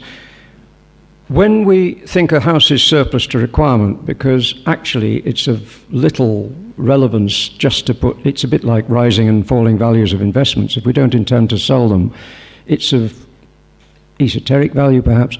But when we have a house in frame or a piece of land that we wish to dispose of, we will get a professional valuation done at that point in order that we can satisfy the Charities Commission that we are getting best value. And that will act as a guide price when we go with agents to the market. So some gains are surprisingly high, but in most cases, I don't think estate agents or valuers would just say off the cuff, oh, a 4-bedroom house in such and such a place is worth about that. I don't think we'd be able to bank that knowledge into an auditable sense on a pair of set of accounts. And I go back to my point that knowing that wouldn't necessarily influence whether or not we would try and dispose of something or not, because it's the use value and whether it's appropriate that we keep it in terms of ministry have to pay the running costs, etc. You know, big vicarages in Natland and Home Eden and old Victorian piles. We're getting rid of those if we can, but we then probably have to reply, and we wouldn't in both those cases, we'd have to go out into the market and pay current value for replacement houses, which probably aren't that much different in value. So we might realise a book surplus, but most of it goes back into replacing the asset that we've just sold. Rick? Is this going to be up? You are currently holding a large number of properties let because you can't fill them for the time being, and there is no way that we should be deciding on what to do with them if we don't know. Graham, with respect, when you're valuing a house, and I'm sure you will know a bit about this, if you're renting something out, that tends to influence the value of the property, which is one of the reasons why we try to sell them unless it can be justified keeping them. If we're getting £1,000 a month rent, £12,000 a year, on a property that's worth £700,000, that's only a return of 1.5%. And then we have the running costs to pay when they're unoccupied, and the repairs when tenants leave, and you won't necessarily get end-to-end tenancies. So we're doing it on 6 months basis. If we were to value a house on a tenanted basis, and then on a vacant basis, and then back into a tenanted basis, I'm not sure that we would achieve a great lot. Can I just add on? Just to give you some confidence, there is an ongoing valuation process for insurance. So it's certainly not the fact that we don't know what our houses are worth. And obviously, any decisions around renting out or sale, we get more formal valuations. But our property team do know the value of their houses. We choose not to revalue them on the balance sheet because the charity sort gives us a choice as to whether we do or don't. We would have to jump through certain hoops of valuation every 3 years, which incurs costs. So there's no actual benefit to us in putting on the annual statutory accounts. But there's a difference between our reporting a set of accounts and active management of our properties. And I can give you a lot of insurance, as Jim has, that the value of our properties is very actively and sensibly managed. So there's no sense of we don't know what our properties are worth. So I hope that helps. Well, you are sitting on... Graham, I rather think this is becoming a very focused discussion on a topic which may not be of huge interest to everybody in this room, and I've been nudged by the lay chair, by the chair of this synod, that I need to wind this up. Perhaps it's a discussion that can take place in a smaller group at another time. Are there any other questions? In which case, thank you very much for your attendance, and meeting closed. Can you sign the minutes? Can you sign the minutes? Is that all right? Thank you, Jim. We're going to move on now to God for All, and I'm going to invite Bishop Rob to come and address us. And before you ask, yes, I will tell you if you're running over time. Good.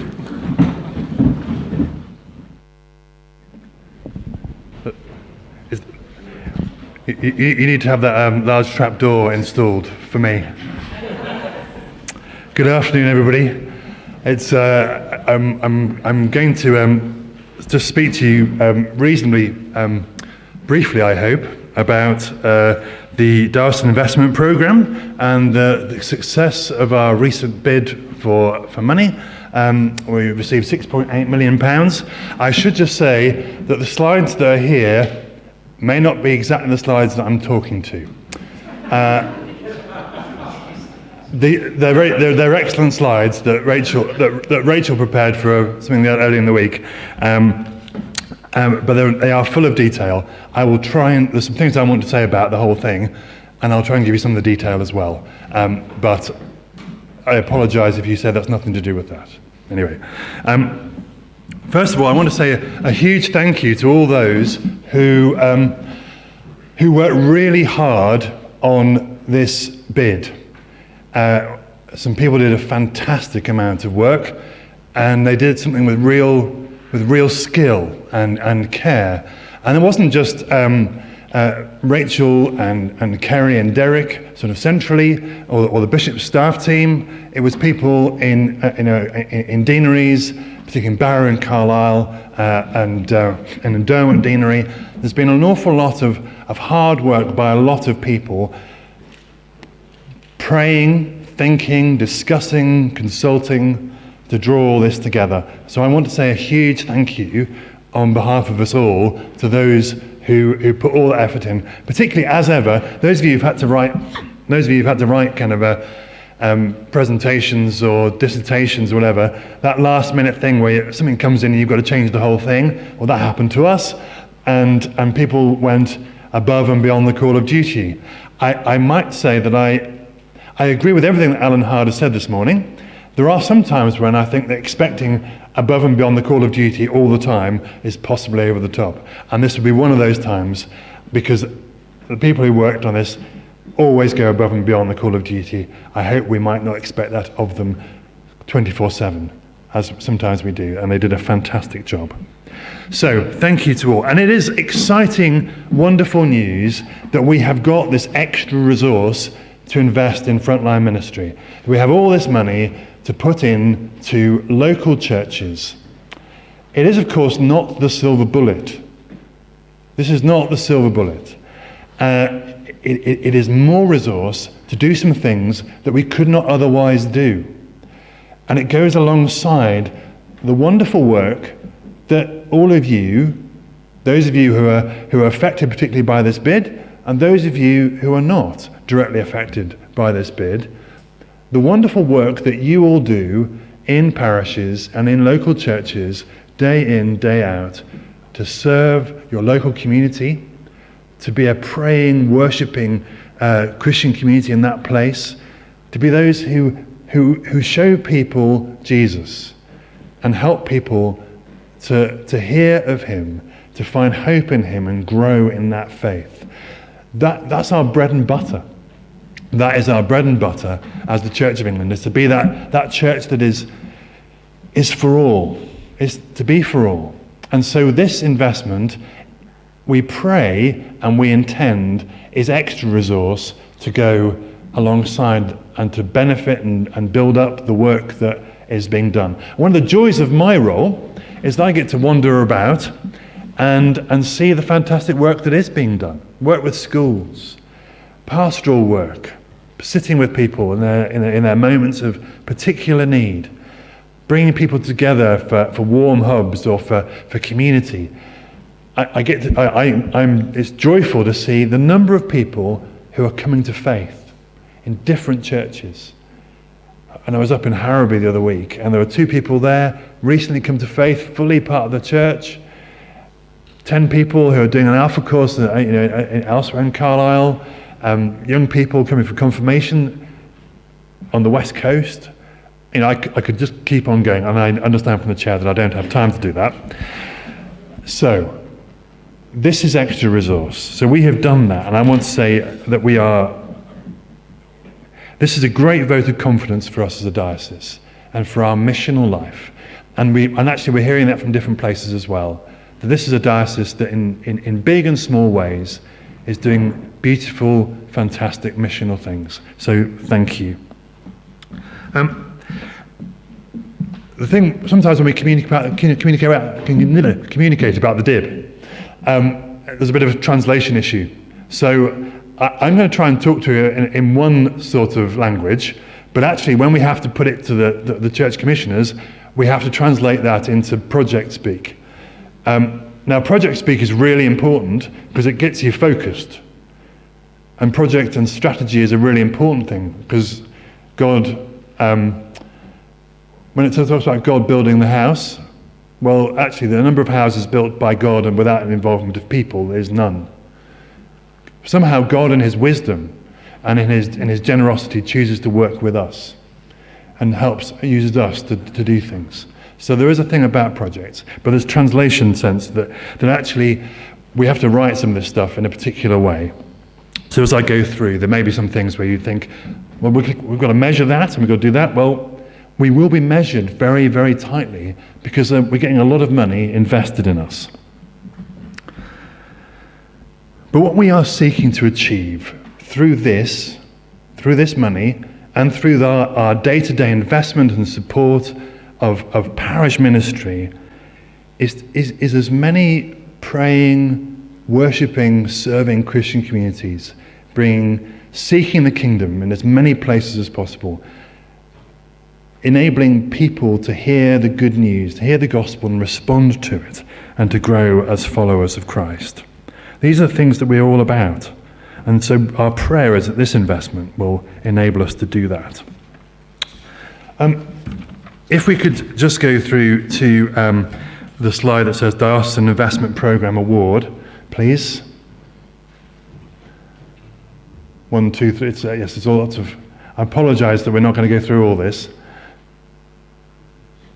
I mean, if we could have the whole of that slide, that would be great. Thank you very much. So, the project itself had it was one programme with 2 projects. Firstly, one called Growing in Mission, and the second called Growing Younger. The Growing in Mission one is the significantly larger part of the project. And you need to know that it's not the only work we are doing. So alongside the parish work that everybody does day to day, and the work in mission communities, we are also, there's a whole lot of work that Raywin and Rachel and Nikki and other members of Rachel's team are doing about to do with encouraging local mission, enabling local mission, seeking and growing, enabling vocations across the board in all sorts of ways. So if you think this is the only thing we're doing, it's not. There's loads of other things that we're also doing. So these are the 2 things. And our programme outcomes are to be a younger and more diverse worshipping community. We want to increase the number of new worshipping communities. We might call them churches, but worshipping communities might be sometimes as a group of people who are on their way to being a church, but they're a good way of sort of describing all the different sort of things that we do to gather people together to learn about God and to pray and worship and grow in faith. We also want to increase the number, the diversity and the leadership capability of our people. So there is about we're looking for general vocations. We want a general view of vocation that all of us have a vocation. Some of us are called to build the church up. Most of us will be out in our workplaces, in our communities, doing ministry and mission and life as Christians in those places. But we're looking to grow a number of leaders that we have. We're looking to diversify the number of leaders. I believe that God is calling people across this county to be ministers and leaders in his church. And sometimes we can be very, very narrow in where we look for that. But actually we know that I think about the West Coast, there are some amazing people who might not feel that they've got the gifts or the ability to do these things, but they do. I look around and I see some of you here. But there are more. Those people that I think God is calling. How are we going to encourage and enable and release them? So that's part of our program is to do that. And we're going to measure this through 89 new worshipping communities.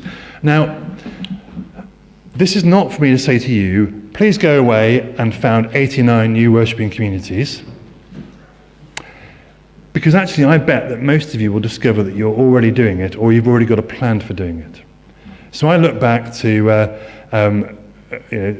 Kendal, and there was some work that started to draw together families with children who have particular educational needs.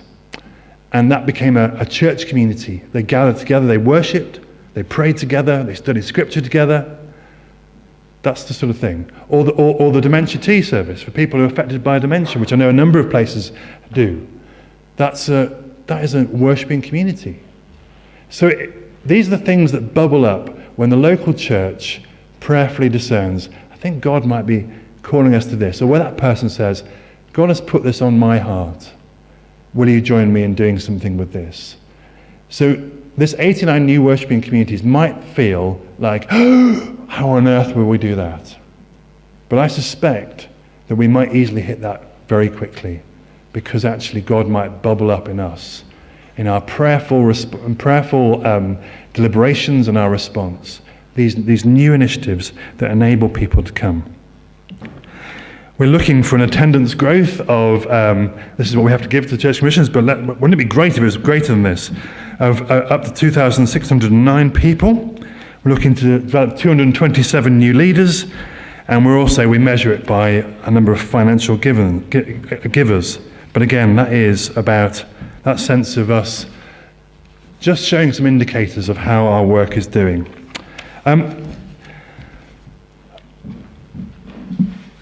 The £6.8 million will be used in particular ways. And I want to say very quickly that there will be many parts of the diocese which will say, well, where's our chunk of this? And I would understand that. But we have had to earmark it for this project. And our purpose and prayer is that this is the first phase. There are some things which we're doing initially which we hope will prove a point, and then we can go back again and get some more funding so we can do it in more places. So this is kind of an initial go. But also that we believe that certainly through some of our church revitalisation and planting, as we move back into some areas that perhaps we feel like we've withdrawn from, that the benefits of that, through new people coming to faith, coming into ministry, will then feed into other places. People will feel as they grow in faith, actually, God's no longer calling me to be in this community. I'm going to move and join that community so that I can serve there and be part of that. So over time, our prayer is that God will grow us in faith and number, and that will spill out into other things. So this is phase one. There will be a phase two when we've tested some stuff out, but also we believe that over time this will benefit lots of people. So very quickly, the different parts are, firstly, we're looking to plant and revitalise some churches, particularly in Barrow and in Carlisle. We've worked with the deaneries there to identify particular places there and to support some of the work and to bring some new people in to do that work.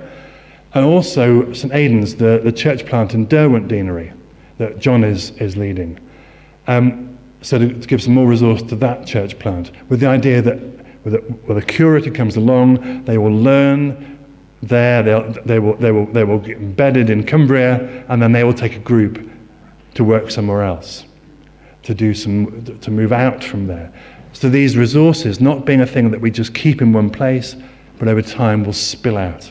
So church planting in Barrow, looking to move on to estates, that sense of that call of God on us to look for the lost, the last, and the least. So to Barrow, to the west and south of Carlisle, the estates there, and to Derwent Deanery.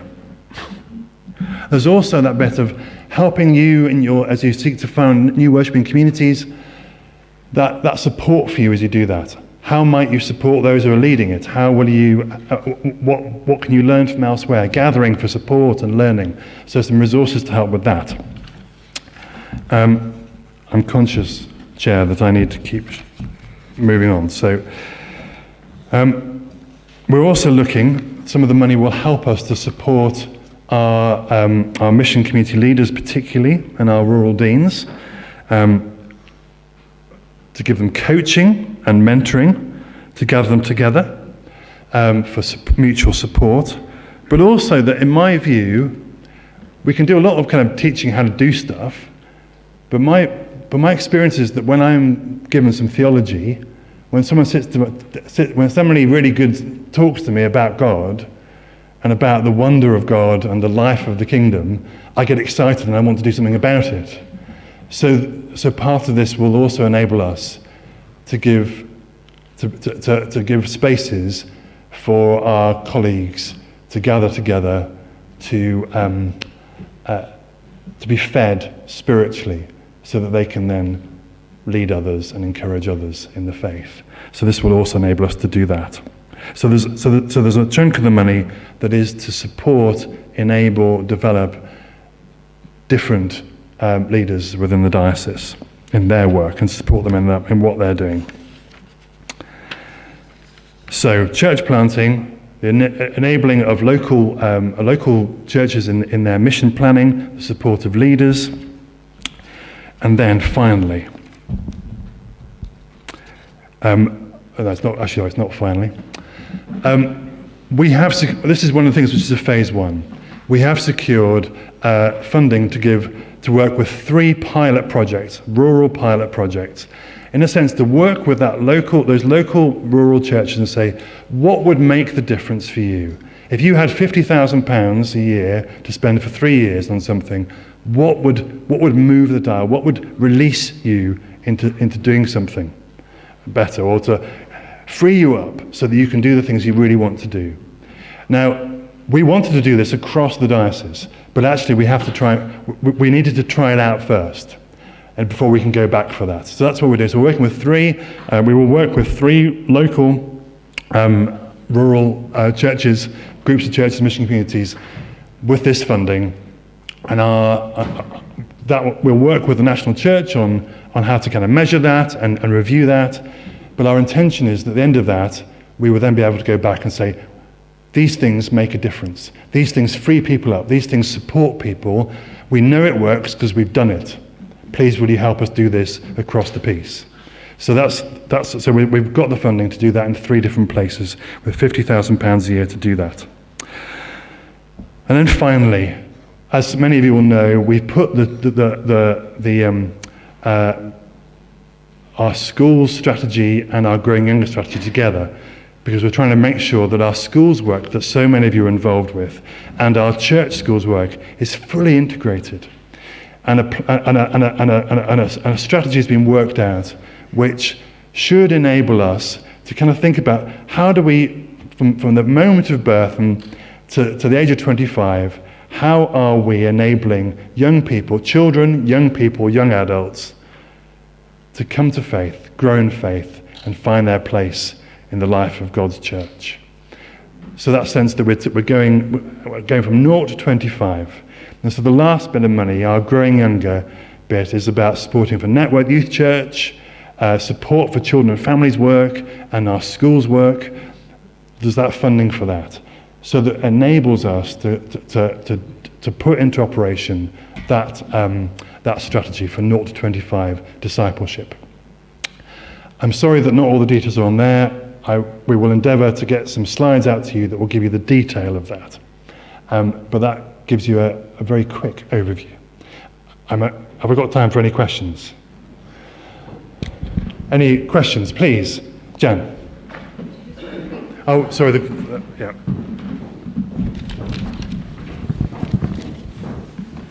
So it's Jan Collins-Webb from Derwent. As I've recently been involved with the chaplaincy, I'm just really asking, is there any money to support the chaplaincy or the older people vulnerability in the area, because they really do need us? Yes, thank you. So the money at the moment, the money in this bid is basically earmarked because that's what we have to show to the funders, and they have particular criteria and other things that they want to see. We do, however, he says tentatively, that does mean that we might have bits of money to support other things.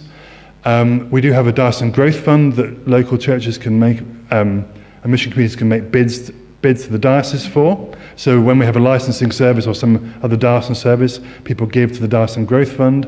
We're really keen for new initiatives, for support for good things you're doing, to receive bids for money into our local pots of grant-making pots.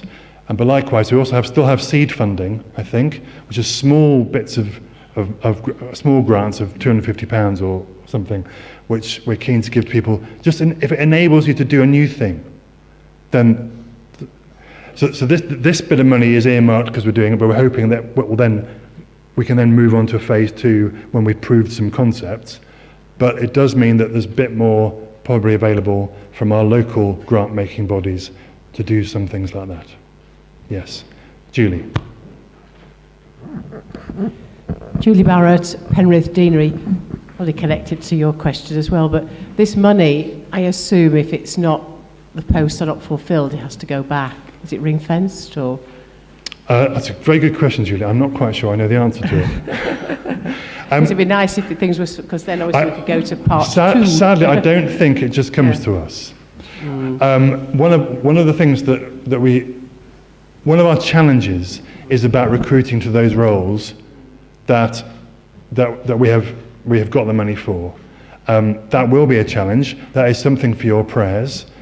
We do have some strategies for how we will recruit. Jim was right to say that we sometimes struggle to recruit. My prayer is that over the coming year and a couple of years we will see a reverse of that. But some of that is about the proactive work that some of us will need to do about going and finding people. We are also growing our own. That's a big part of what we're doing. But yes, yeah. Nikki. Just conscious that terminology is changing all of the time, and I'm just wondering whether you could just explain a bit more about what you mean by a new Christian community as compared to a fresh expression, which was kind of had various criteria laid down in it. Yes, thank you.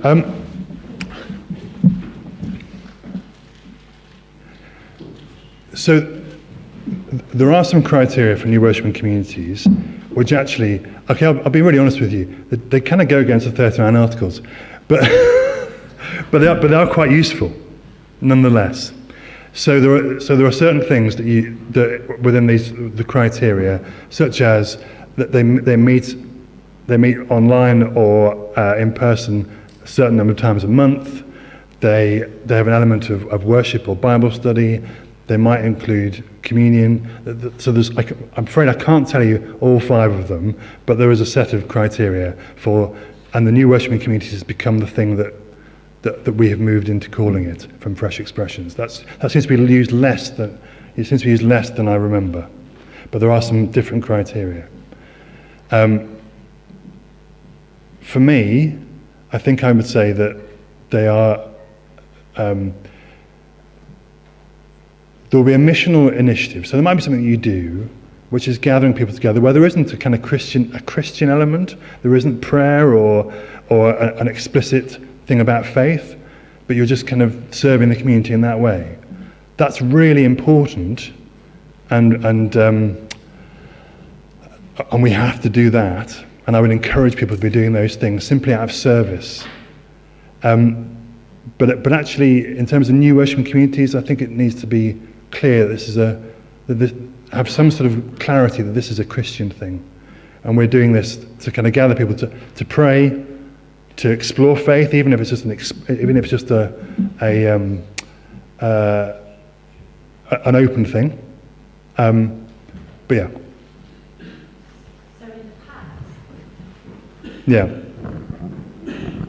So in the past. There was an element when we were talking about fresh expressions that there needed to be a degree of financial independence from local churches. That's no longer part of what's considered in this terminology. I wouldn't think that, no, myself.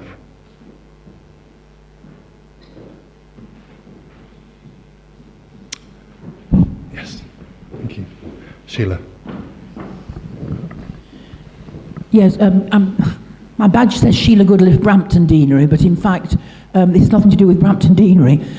I stood down last year as the Vice President of Churches Together in Cumbria. We're very much working ecumenically. But the Anna Chaplaincy funding is been obtained over the few years via outside award-winning bodies who are very keen, quite rightly so, on linking in with the Charity Commission as to how we spend it within certain specific areas. Yes. Yeah. It has gone off very well and developed in the south of the county in particular. And I think still, although I say I'm not involved directly now, certainly the chairman of that group and development there is part of the another church, I think it's actually the Catholic Church, but they are very working collaboratively, not with one particular denomination. But there's still the linking in the treasurer of Churches Together in Cumbria, Kath Dodd, would still be able to link in with that. And they have appointed somebody to actually take forward developing, because it has not it's not developed well in the north of the county. There has been peculiar, but developments there, but not in the same ways it's been able to be rolled out across the south. Now, my replacement as vice is also a mission community leader, and he's obviously got his hands full at I think Kirby Lonsdale. So it's about manpower, woman power to spread, to actually develop these initiatives. But certainly, I would certainly support what Anna Chaplaincy on its wider basis is doing as much as it can at the moment.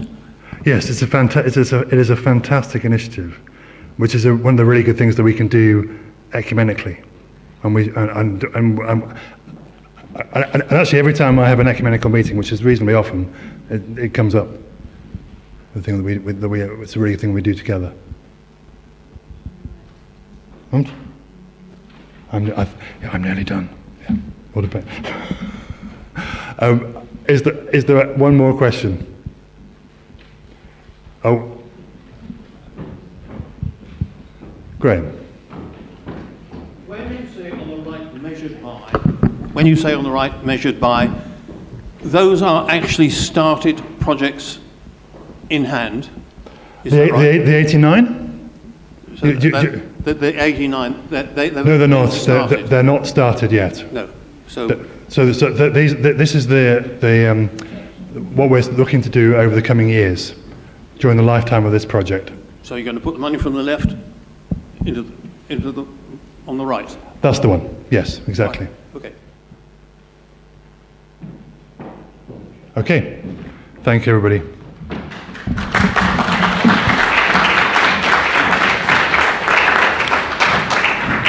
We're going to move on now to item 8, the future financial settlement, and I'll hand over to Derek Hurton.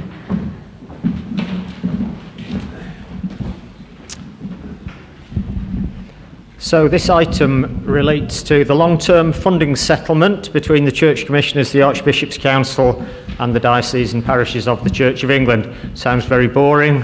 I love this sort of thing, as you know. There are two parts to this, really. Not of this item, but two parts of this issue.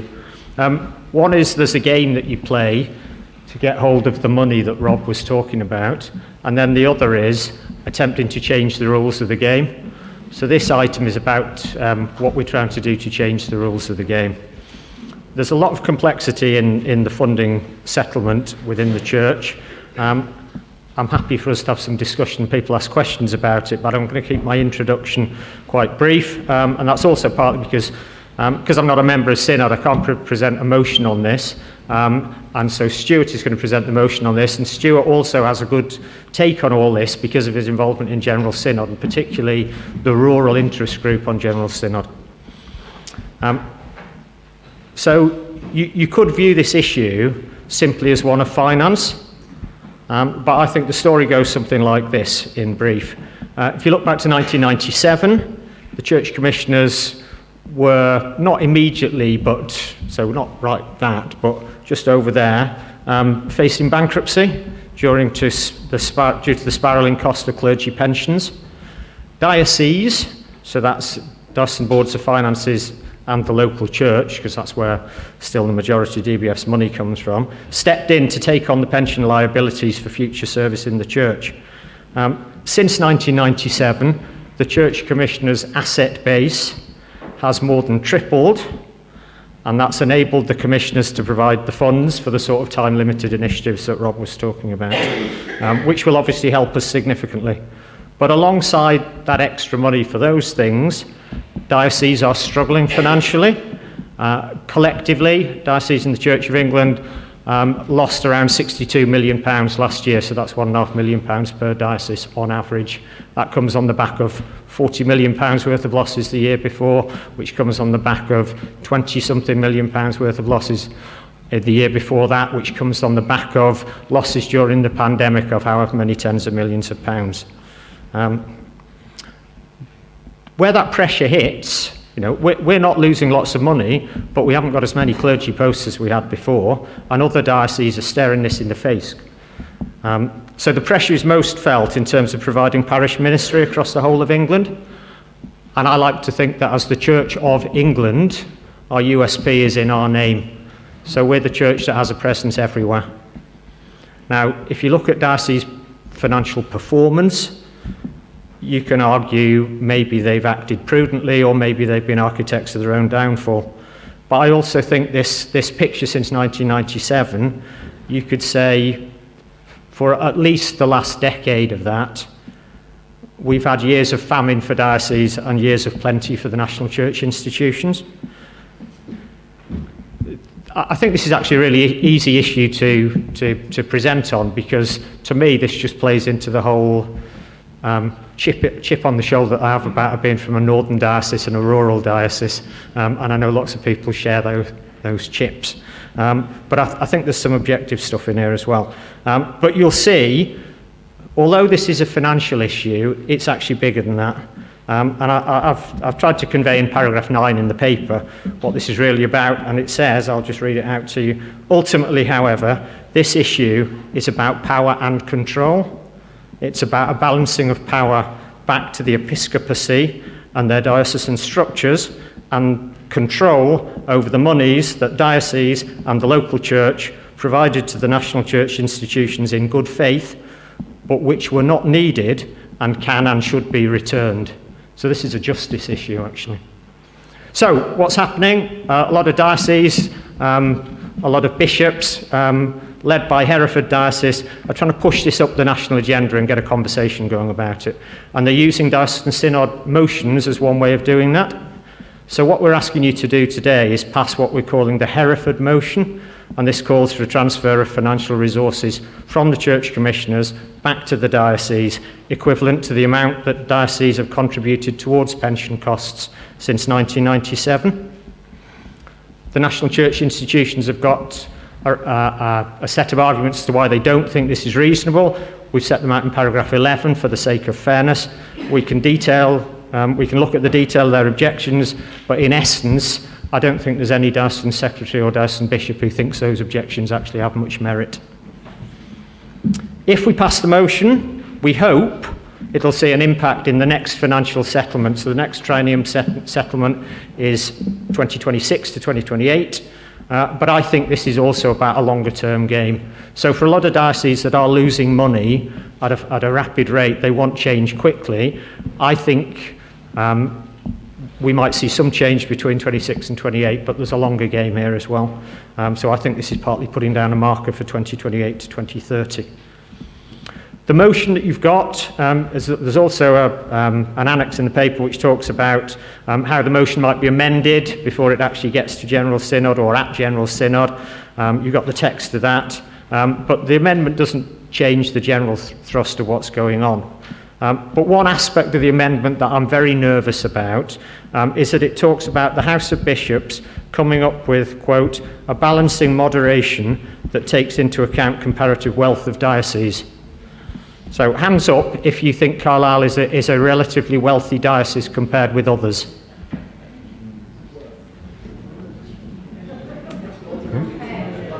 I mean, you can measure wealth in different ways, can't you? Hands up if you think Carlisle Diocese is the 4th wealthiest diocese in terms of assets per head in the Church of England. Well, you're wrong, but people nationally think we are. That's how we're assessed. So that way of measuring us is already influencing how much money we're getting for various funding streams from the national church, and it's counting against us. I fundamentally disagree with the analysis there and the underpinning assumptions that sit behind that, but that is a way in which we're regarded. And so I am counselling Stuart, as this goes into General Synod, to be very wary of words that we might agree with, that wealthier dioceses should contribute more and poorer dioceses should contribute less, wealthier dioceses should receive less and poorer dioceses should receive more. But I think there's ways of determining what wealth and relative wealth is. So that's my brief intro. Stuart's got another sort of perspective on this, which he's going to present, and then some conversation questions, and then we'll move the motion.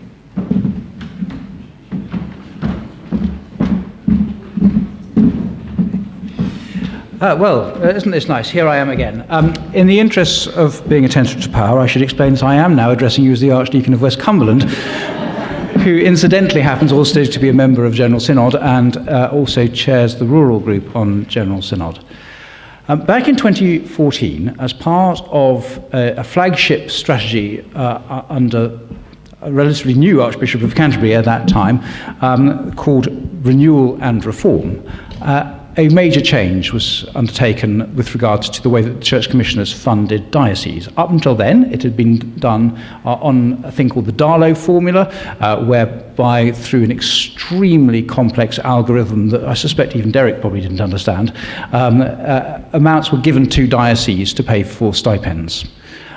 And the rationale, I suppose in essence, was that simply giving money to dioceses to pay for stipends was reinforcing a system that was leading to interminable decline, and that simply funding the parish system was not going to change our course. And I paraphrase very, very significantly and in a somewhat loaded way, but I still think that was fundamentally the rationale behind it. You're very welcome to go back and read the General Synod documents behind it. If you would like to add to your reading material, it was a paper called Resourcing the Future. And so they replaced the Darlow formula and took back all the money that the Church Commissioners were giving to dioceses and split it into two halves. One through the lowest, what was called the lower... The low-income funding stream, so they gave half the money to the poorest communities in Britain, and that money does go to dioceses without any strings attached particularly. The other half went to set up a fund called the Strategic Development Fund that dioceses now had to bid for.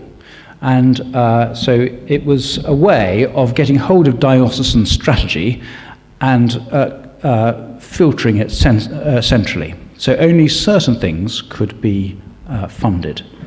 Now, many good things have been done through the Strategic Development Fund. We ourselves benefited for that significantly through a grant for the God for All programme. A review about 3 years ago looked at what would have been good about it and not so good about it, and a new process has been, a successor process called the Diocesan Investment Programme has been set up. One of the issues with the Strategic Development Fund, particularly from the rural perspective, was that towards the end they stopped considering any application from any rural areas and targeted only the major centres of population. And in theory, the Diocesan Investment Programme has reversed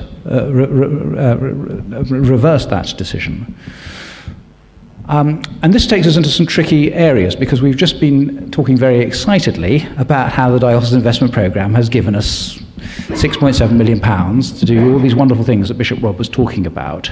And in one sense, voting for this motion is not a particularly nice way of saying thank you to the Church Commissioners for that money. But for all that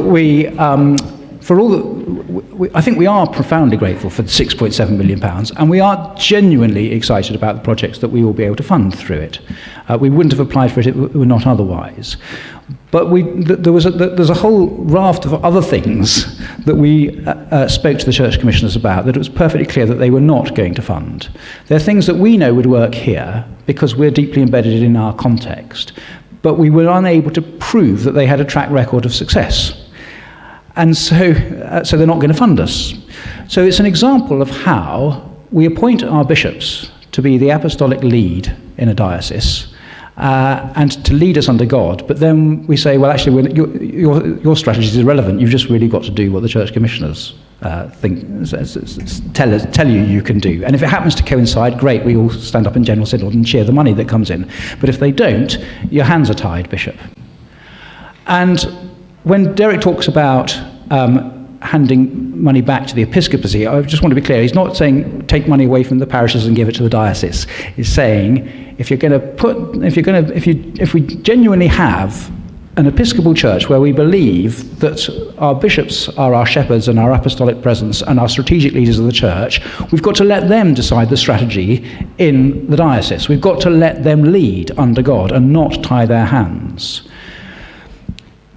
Alongside that, whilst I think 10 years ago we would all have said that we can't just carry on doing the same thing interminably and expect a different outcome, it was entirely right to fund innovation and new ways of doing things. What was not right was to systematically underfund our bedrock ministry in parishes, because that fundamentally undermines our ecclesiology, as Derek said, as the Church of England, as a Christian presence in every community.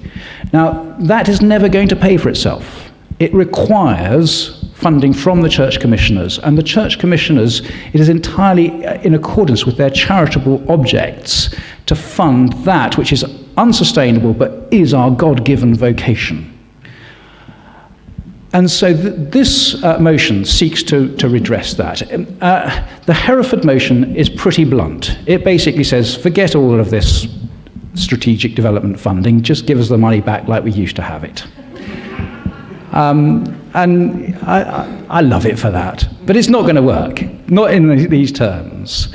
But at its heart, it is saying something that needs to be said. So even if it was just this motion going to General Synod, I'd still be asking you to vote for it today. Just in terms of process, this is the sort of other side of the coin from what we witnessed this morning, where we were the lead diocese on the Kairos motion, and Sheffield supported us. And we've amended the motion, and Sheffield is now just going to have to live with it. Our process is we back the Hereford motion as it was originally planned, but you've already had notice in the papers that there is going to be an amendment, which is far better, and which I will be very largely supporting, with the exception of that one clause that Derek referred to. What is different about the amendment that will be proposed, and that I know Hereford will accept, is that instead of just saying, take all the money away from the church commissioners and give it to dioceses, because we know that some dioceses like us are very good at looking after their historic funds and increasing them. Other dioceses are incredibly good at just wittering it away. The church commissioners, by contrast, are very good at raising funds. So we don't want to take the money away from the church commissioners. We want them to be raising the funds, but we do want to change the way in which they distribute those funds. So that's where the amendment comes in, and that's what I, both as a synod member and as the chair of the rural group, will be supporting. And if you pass this motion, know that I, on your behalf, will be supporting that amendment when it gets to it. Derek does make a very good point about the clause in the amendment that seeks distributions based on historic assets, because that also is rather too blunt a tool. It disguises the fact that though we are one of the poorer dioceses, we've been really careful with our money, and we have carefully increased our historic assets with things like Derek's amazing water turbine that generates a lot of money for us when it's raining. And so we've been really careful with our assets, and in order to build up our capacity to deploy ministry at the front line. We shouldn't be penalised by that just because other dioceses have chosen to witter it away on things that haven't borne fruit.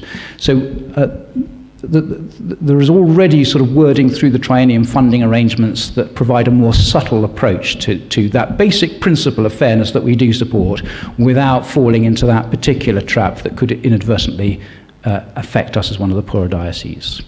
So I hope it's clear, and I hope you probably maybe understand the amendment process better, having navigated your way through this morning, and understand why it is we're asking you to support this motion in expectation that the better amendment will eventually land on the floor of General Synod. Thank you.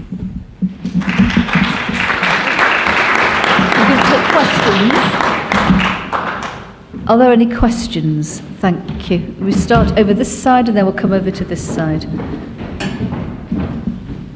You remember to say who you are and where you're from. Jason Dobb, Barrow Deanery. Apologies, I'm referring ahead to item 10 here. It would appear that the Archbishop's Council is destined to be replaced. So is it appropriate to reword the amendment in line with that, or would that be premature? Thank you. It's a very, very good question. The way that we've already passed the motion actually to set up a new body to replace the Archbishop's Council, but all the assets that belong to the Archbishop's Council will be passed to that body. So in essence, this motion would take effect as though it referred to the new body automatically. Thank you.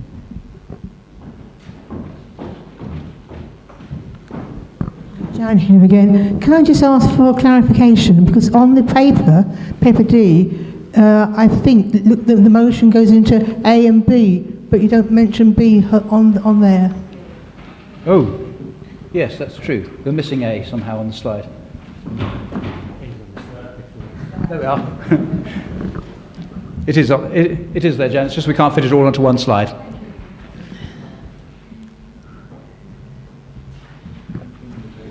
This isn't a question, it's just some comments. I'm really heartened to hear and to have read this motion.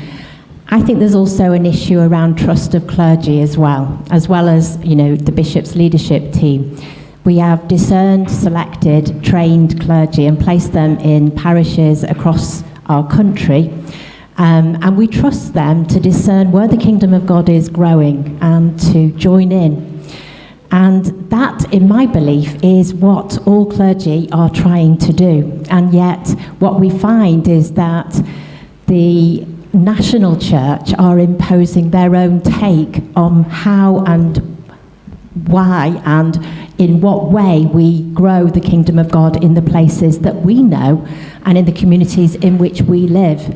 Last General Synod, I shared that in my parish, we have two churches that have now closed and one that is in danger of closing.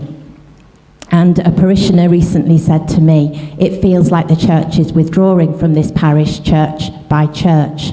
And that was heartbreaking because on the West Coast, these communities already feel isolated, ignored and overlooked. The buildings, yes, in many ways, they are an incredible financial burden, but they are seen and perceived by their communities as sacraments in stone. They witness and testify to God's presence in their midst. Only yesterday, I took a funeral of a local celebrity whose claim to fame was that he could drink 40 pints a day and smoke 200 cigarettes. I'm not quite sure whether that's actually entirely feasible, but anyway, the church was full, and many of those people, as I looked out across that congregation, I hadn't seen them in that church before. What an incredible, precious heritage we have in our parish system. A system that reaches into the hearts of those communities and invites them and offers them places of welcome and hospitality where the significant events of their lives are honoured, respected and prayed for. And we have this amazing privilege of sharing God's unconditional love in these places. They may not be part of the new kind of buzzwords, but this is a ministry that has been going on for centuries. And yes, it might not be financially kind of sustainable, but we need to honour it. And this motion, it seems to me, really enables us to continue to invest and sustain in this vital work that we do.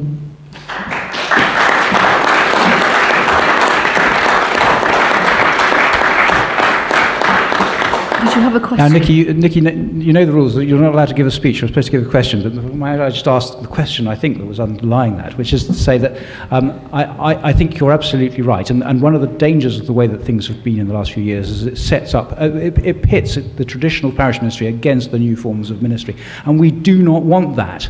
And we want to say, yes, we've got to do both. And we've got to recognise that lots of really good pioneering is happening in parish ministries.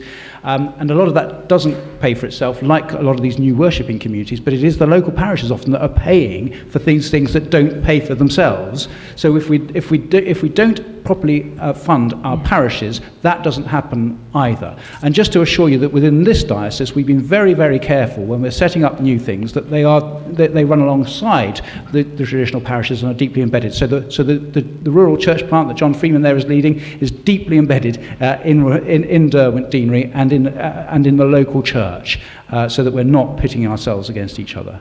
Thank you. Sorry, can you use the microphone, please? We are doing both. In our parish, we have, according to Bishop Rob's definition, 5 new Christian communities that are growing. This isn't an either-or, it's a both-and it's happening in the parish. Thank you. That's an excellent supplementary question. Are there any questions? Just at the front here and then at the back. Thank you. And then we'll need you to move the motion, Stuart. Graham Brassington Calder. In A, you wanted to get the pension fund contributions back from the church commissioners. Who pays clergy retired pensions? Do you want to answer that one? Yes. Well, so yes. So there's a central pension board that pays those pensions. Yes. So then we can't really reasonably expect to get the money back we put into the pension fund if we are not paying the clergy. Okay, so if you think of the number of pots of money, the pensions board is where diocese parishes have put the funds. That's cool. Clergy pension fund's funded, which it wasn't before. Over here, church commissioners said we can't fund clergy pensions anymore. We can't put that money effectively into the pension scheme because we're running out of money. 97 to 24 is 27 years, age of my son. In that 27 years, not only have we put this money into the pension pot, so it's fine, pension pot's fine, no deficit. Over here, the church commissioners have gone from whatever it was, 3 billion pounds worth under management to 10.6 billion. So we're saying, okay, we don't want that money, the money we directly put into the pension scheme to come back out, because the pension scheme needs to be funded. It's just the commissioners should have put 2.6 billion of this 10.6 in there. We've had to put it instead. So we'll have it out of the church commissioners' pot, is how it's. Thank you. Thank you. Bishop Rob. I can't say no, can I? Andrew did have his hand up first. Oh, sorry. The risk of creating a culture of deference. I think it's a really good, sort of thing. I go before him. But anyway, I just want some clarification, really. So what you've described, Stuart, is that in the past, the church commissioners and the Archbishop's Council have held the money, and therefore they've directed the strategy. And with the DIP, they're directing things still because we have to go back and say we're ticking all these boxes and then they'll release the money. So they're still sort of in control. What, if I understand you correctly, you're saying is that they would actually have to release some of, not just the money, but actually the control? Or are they still going to hold, right, great. So they're releasing control, not just the cash. Just to say on the point of control, I mean, I think our experience of dealing with the investment board has been largely positive. I mean, a lot of their strategic input to us has been extremely helpful, and we've really benefited from their expertise. So this is not a side swipe at them. It is more to do with who gets to finance the strategy. And again, I'm not envisaging that this necessarily means the end of the Strategic Investment Board. There might well still be things that we apply for innovative things. But we are saying, in terms of redressing the balance, resource the diocese properly and allow them to do their own strategy in their own context, where they know the context, they know what works. Back them, and also let's let Episcopacy be what under God it's supposed to be. Thank you. If you could have the mic to Bishop Rob, and then we'll ask you to move the motion. Thank you. Forgive me, this is not really a question. I think I just wanted to say that I want to echo all that Nikki said.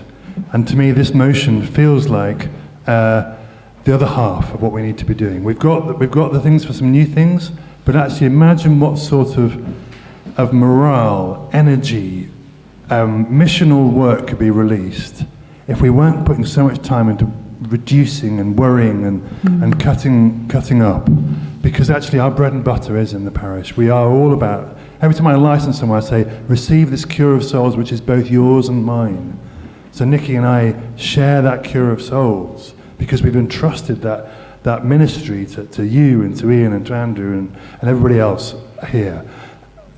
This enables us, I think, to resource that precious ministry alongside new things that we do. So I just want to say that this really has, I'm really behind what we're trying to do here.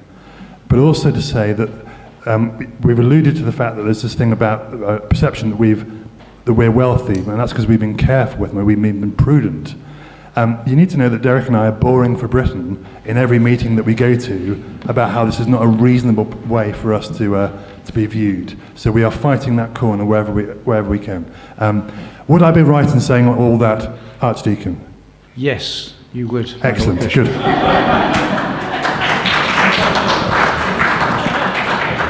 Would you like to move the Just one more. Would it be right in saying, Stuart,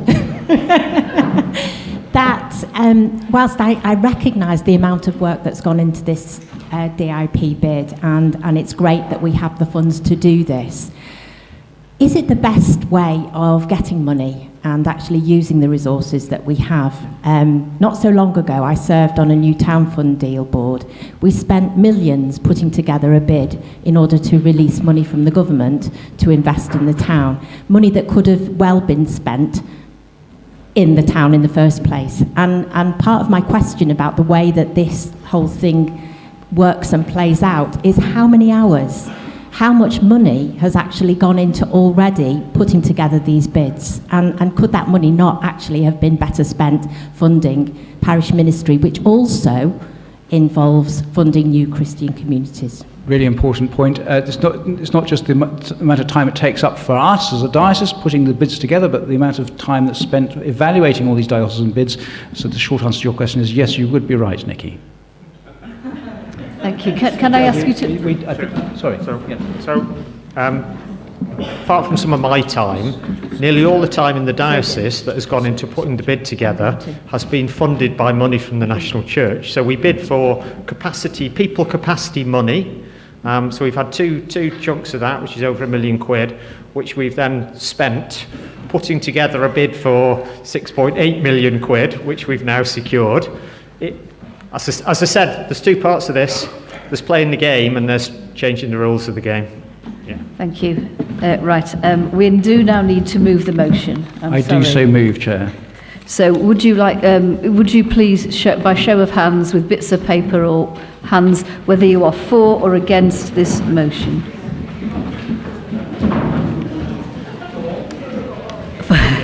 For. Thank you very much. That motion is passed. Thank you very much, Stuart and Derek.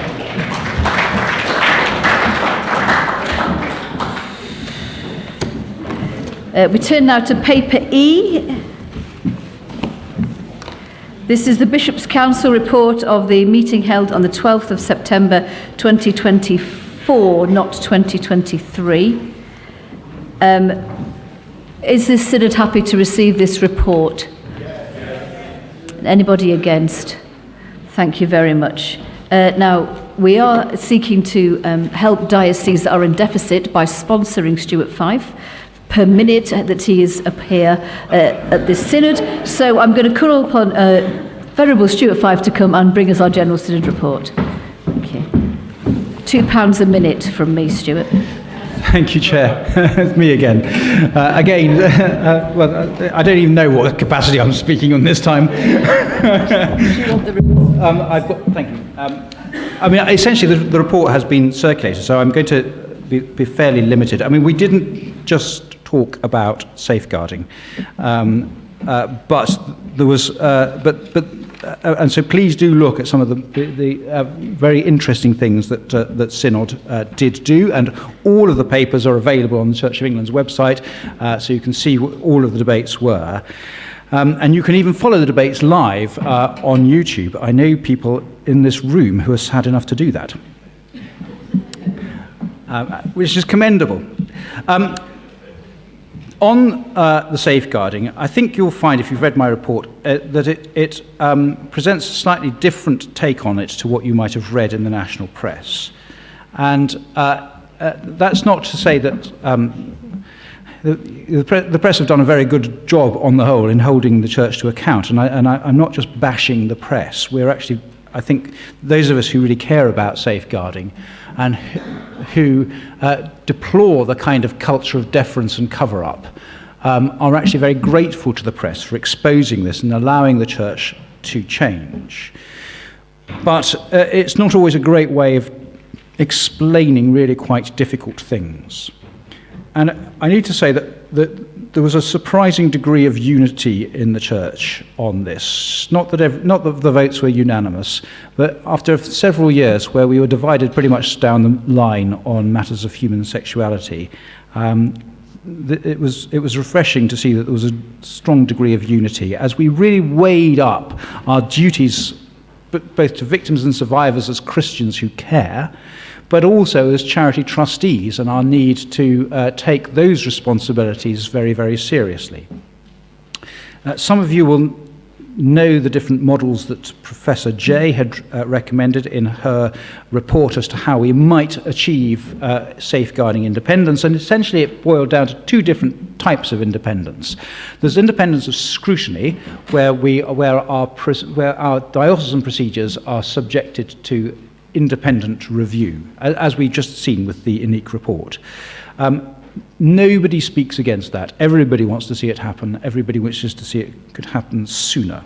Then there's the question of operational independence, and that came down to the fact that there's a significant body of survivors who are just so frustrated with the way that the church has dealt with them that they've essentially given up hope that the church will ever get this right and want the whole thing passed over to an independent body who will operate safeguarding instead of the Church of England. And if you've listened to those frustrations, you can entirely understand why they would want that.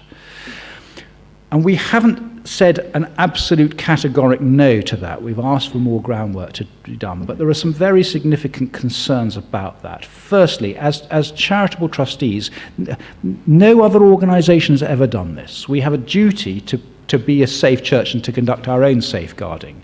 So it's under current law, it's not even open to us to do that. It would require a change in the law. And there is no guarantee that the government would make parliamentary time available to change the law to allow the Church of England effectively to make up for its past safeguarding failings. It's highly questionable whether they would do that. Even the Member of Parliament who spoke in the debate didn't indicate that the government was willing to do that. But secondly, it's a very risky thing to hand over your operational safeguarding to an independent body where you don't know how they're going to perform, and it's a one-way street. You can't just take it back if you don't like it, because that's the whole point. They're independent. So I can imagine a conversation with survivors where a few years down the line they're complaining to Bishop Rob because the independent body isn't handling their safeguarding claim in the way that they wanted, and say, what are you going to do about it, Rob? And come on, Bishop, you do something about it. And he'll have to say, I can't do anything about it because you told me to make it entirely independent. I have no control over it anymore. And then we're back in the same position of the loss of trust that we're in now. So Synod weighed these things very carefully and listened to the heartbreaking stories of survivors. I wish we could move faster on this, but actually I think part of the issue is that we've tried to move so quickly and we've tripped ourselves up over and over again by trying to move too quickly. And we listened very carefully also to a great weight of safeguarding experts who told us not to go down this route, and actually slower is better, even though it's even more frustrating. So I'm fairly confident, and I think most of General Synod is fairly confident, that we made the right decision, even though we had to bear some pretty bad press on this. But it's not going away. We've achieved some really great things just in one Synod by introducing independent scrutiny, passing a new clergy conduct measure that's going to provide much more accountability to clergy, a new governance structure that already simplifies it, because if you've ever tried to complain about the Church of England, just even knowing who to complain about is incredibly difficult, because who knows who's in charge of the Church of England. And we've got 2 new safeguarding codes of conduct about how we handle allegations, and also bringing religious communities more firmly into the safeguarding framework. So we've done a lot in one synod. We were very close also to passing the abuse redress measure, which is long overdue. There was a significant amendment that still needed to be made to that. We're expecting that to come back in July. But in 1 year, we will have achieved an enormous amount of safeguarding. But we are under no illusions that we've reached the end yet. There is still much to do, and we are still listening. And if we got it wrong on safeguarding, on operational independence, we still have that opportunity to come back and revisit that decision.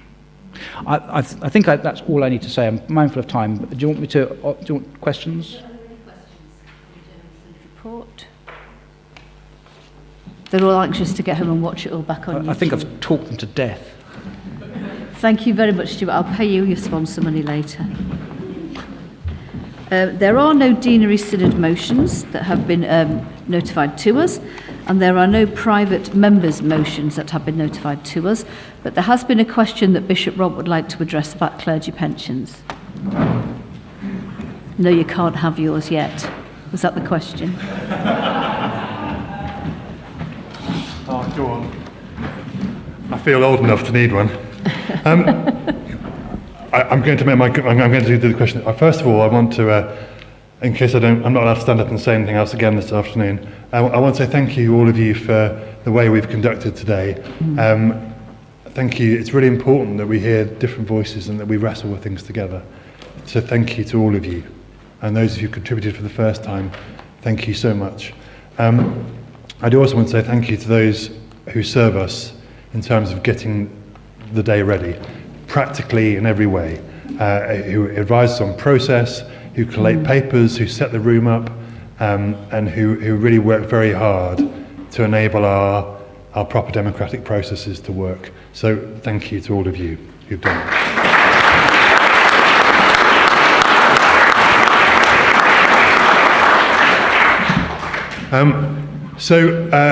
Clergy pensions, that will apply to many people here who will have a particular vested interest in clergy pensions.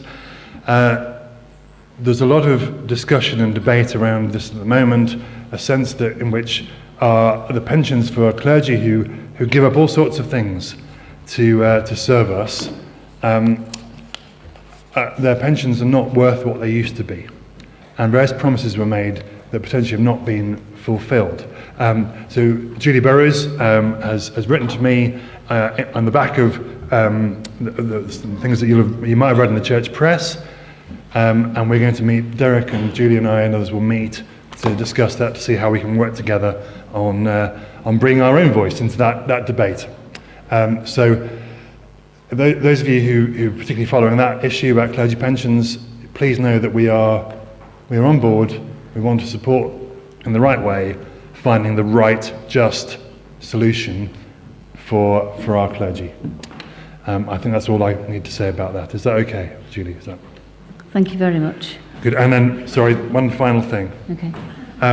Which is to say that Brian Rothwell, who is at the back, who sorts out all all the sound and everything else, and has done it since, I can't remember the time when you didn't do this.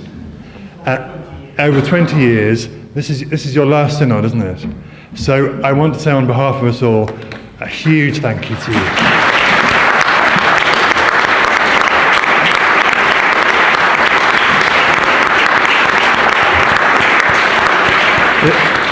Brian, of course, does this bit as it's a bit of service he does to Synod, but of course, for so many years, has been a faithful parish priest, rural dean, guide, wise trainer of curates. Brian, we wish you well in your retirement. We're really sorry you are retiring, but thank you. I know you said that to me. But Brian, thank you, and to Anne-Louise as well for everything. Thank you.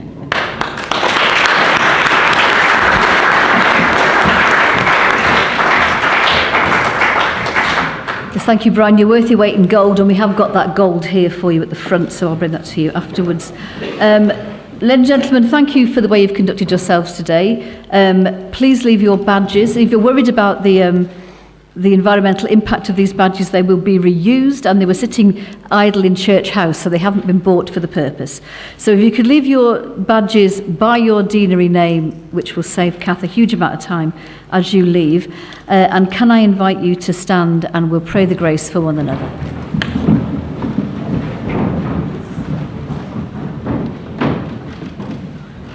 May the grace of our Lord Jesus Christ and the love of God and the fellowship of the Holy Spirit be with us all evermore. Amen. And we've finished half an hour early.